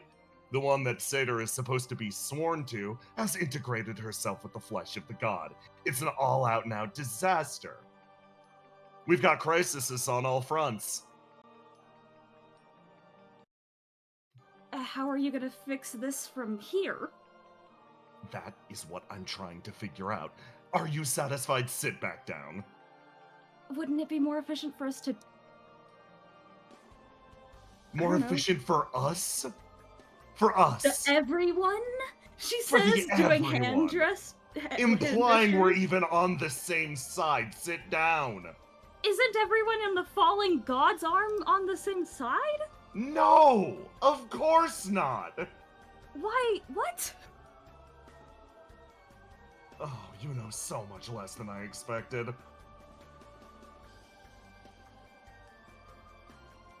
she's both confused and starting to get frustrated. She's like, you could explain a little bit more if you perhaps wanted to. Answers are for people that decide to actually sit in the chair. Sit in the chair. Okay, if I sit in the chair, you're gonna tell me what's happening? Fine. She sits Good. and is polite. Okay. Good. He goes back to typing.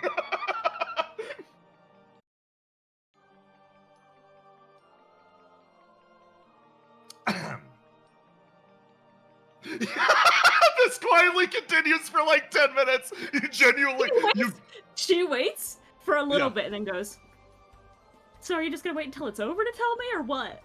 Ideally, yes. She almost goes, oh my god, this is so ridiculous, but just can't even, like, get it out of her mouth before she's like... Okay. So, let's start with some simple questions then. He sits down on the couch. I want to understand something. What are you to him? How? I mean... I'm his partner, but if you want more in depth, I don't know. How would I know that? You don't even have any idea? Not a faintest hint.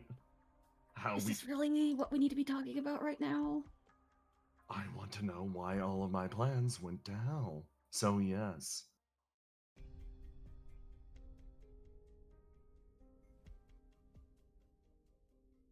Right, I should probably introduce myself, shouldn't I? I can guess who you are. Wait, Yes. which one are you? Wait.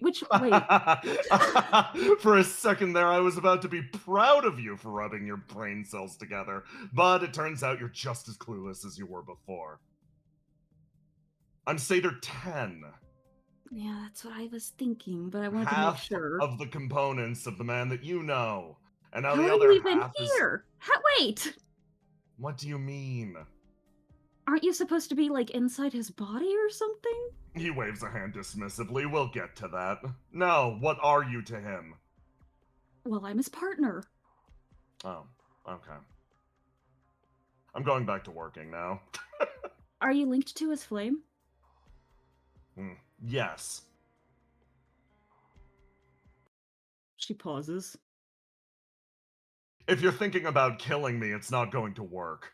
No. If you're linked to his flame, you might be able to access that information. Why are you trying to help me?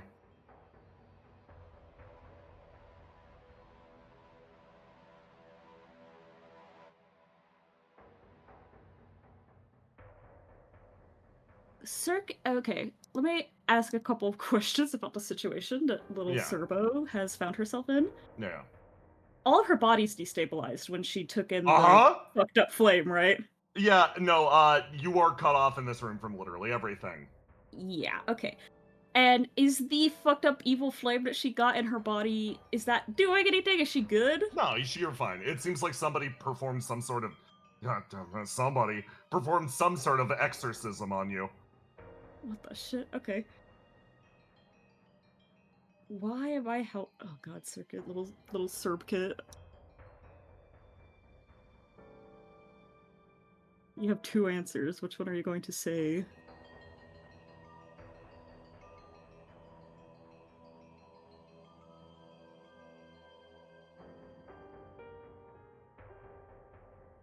Okay.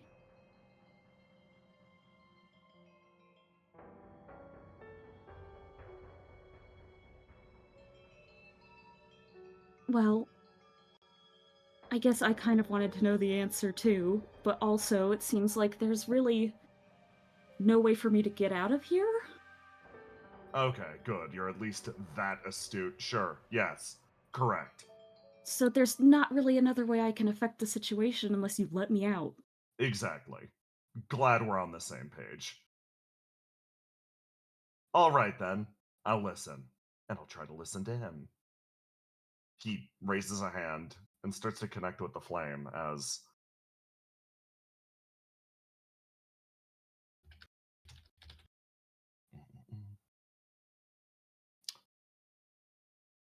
This guy over here continues placing his forehead up against the fucking orb that Basil is now trapped in.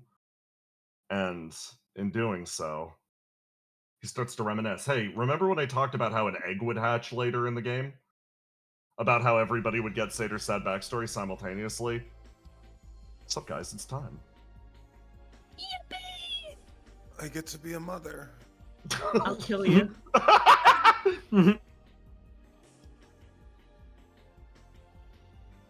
Two people sit at a table.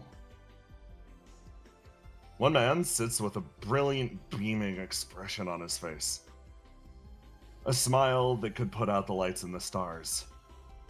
So yeah, basically as I'm saying, with the new promotion, got lots more happening. My life, it's really just, I'd say it's on the rise, but I've already sort of risen to the top. CEO. Sounds good, I think. Probably, right? Yeah, it's impressive, I guess. You're not impressed. I could literally stand at the pinnacle of Geist and you're not impressed. Again, scientist primarily. So, what I'm invested in is slightly different than what you're invested in. I'm not interested in the fat stacks of cash. No, sorry. Okay, well, just the same. I was thinking, since, like, we moved in together, like, wedding's coming up and everything, why don't we rethink the way that we're going about things? Why are you using corporate buzzwords with me? The woman smiles lightly. Shit, I really shouldn't. Listen, I wanna have a kid.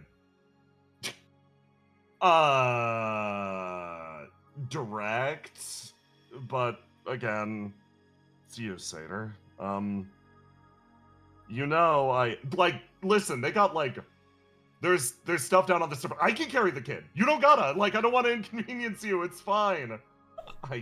That's not the problem. I think just with the current situation, bringing a child into the world would be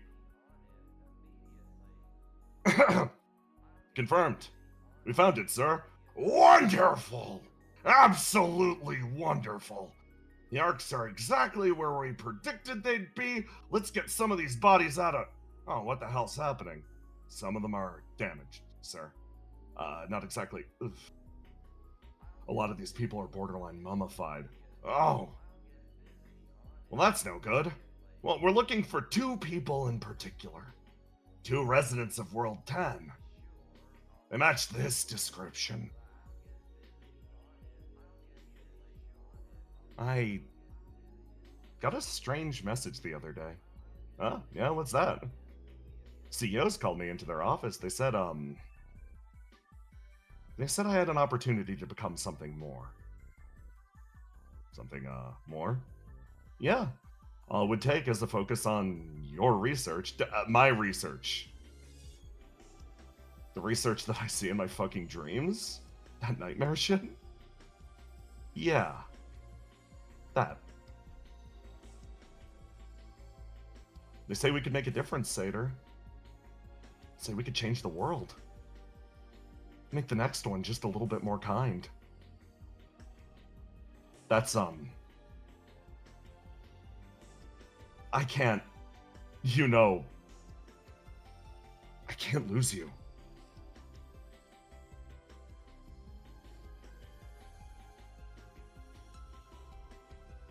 A crack in a muzzle flare.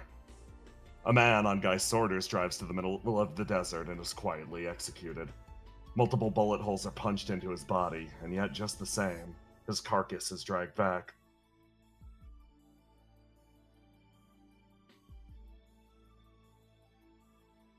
Satyr, what a disappointment you've been! Stubbornly refusing to become something more even when she was so willing. That's such a shame, my man. But don't worry. We found somebody else that's equally, if not more, capable of performing exactly what needs to happen. And in doing so, we're going to give you an opportunity to become something so much bigger than the person you are right now. You can become her most special person. Our brand new goddess.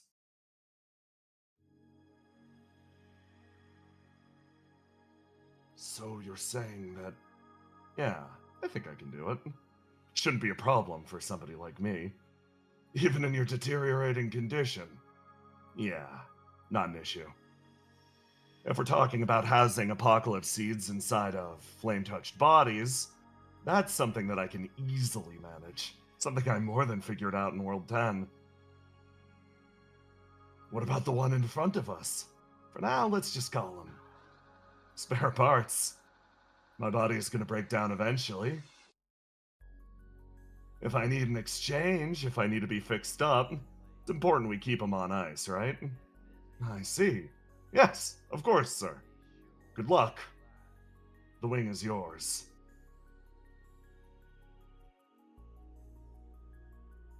And in that old wing, countless experiments were performed. One person was fused into the other, and all of it leads, of course, to this point. Willow, your eyes open in a forgotten room, some dusty corner of this place, as you hear heavy impacts up on the door. You rise. You can move, but your body, it feels so heavy. It feels so heavy. And then, the door cracks open.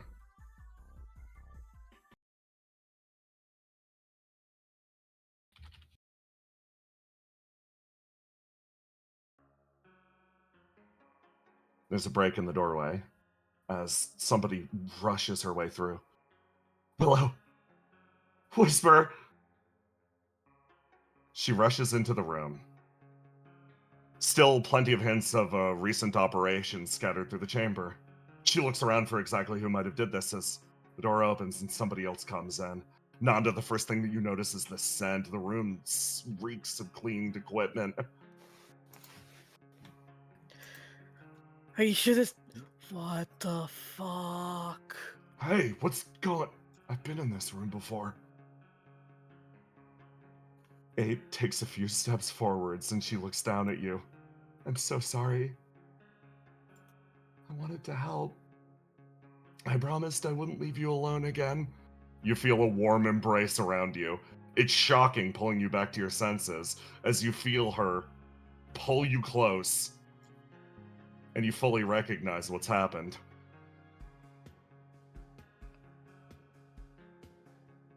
I'm so sorry.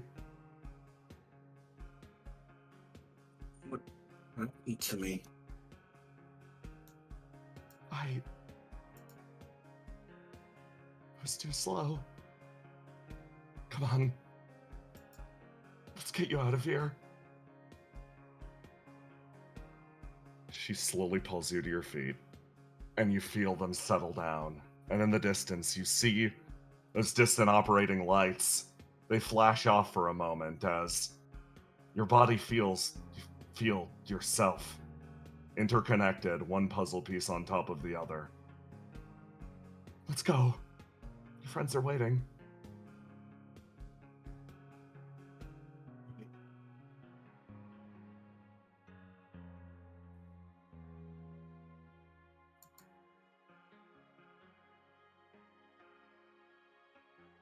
You. Willow, whisper. I asked the question. What is going on in your head? The only thing that's going on in their head is how do they move forward? You move. One hand on 8's shoulder. She presses her face into the side of yours and whispers something silently. I'm not gonna let you go this time. I'm not.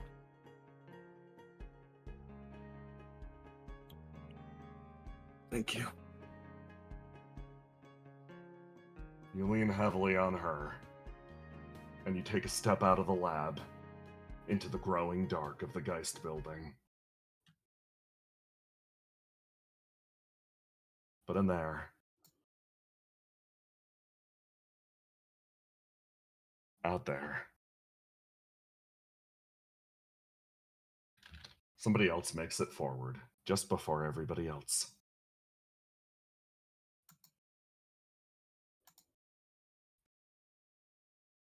Ace, you look ahead. Body's turned over. Metal cast aside. He's not moving. Is this some sort of trick? You take a few steps forwards and you sort of look up and you see somebody sort of crouched over on top. Oh, yeah. Was wondering when you'd show up. The man sits atop the being, staring down at you over at the control panel. All repairs active, all guns primed. He looks down at you, an impassive expression meeting yours. So, Ace. Yeah. I'm sure you have the same question for me that I have for you. I'm not gonna press it. He continues to watch you. He slowly stands up. Why not? There are people on there.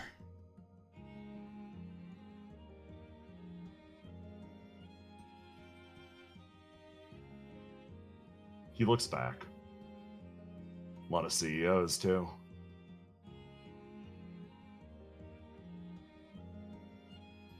I don't think I can take any more casualties at this point. At least not right now. His expression remains locked on yours. It'd be a smart thing. You know, every sense in my body's telling me nothing will change unless drastic action's taken. Nothing will change unless we actually take the torch to all of those bastards. Look at them fluttering away on their boats made of gold. It's not as safe as they think. They've just put themselves in a position where we can easily grab them later. Huh. It's a funny thing. Thought I'd have to fight you to the death here. But you want to know how I know it'd be wrong to hit that button? What, can you see the future or something? No. I believe it'd be the right thing to do. And man, I'm always wrong. He pats you on the shoulder, looks back, and the two of you silently walk away from the device. End that session. End that fucking session.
fan art. Thank you for going to the game, and thank you for what I assume is Pupcat Dude for putting together this game. First off, from my goat Renee.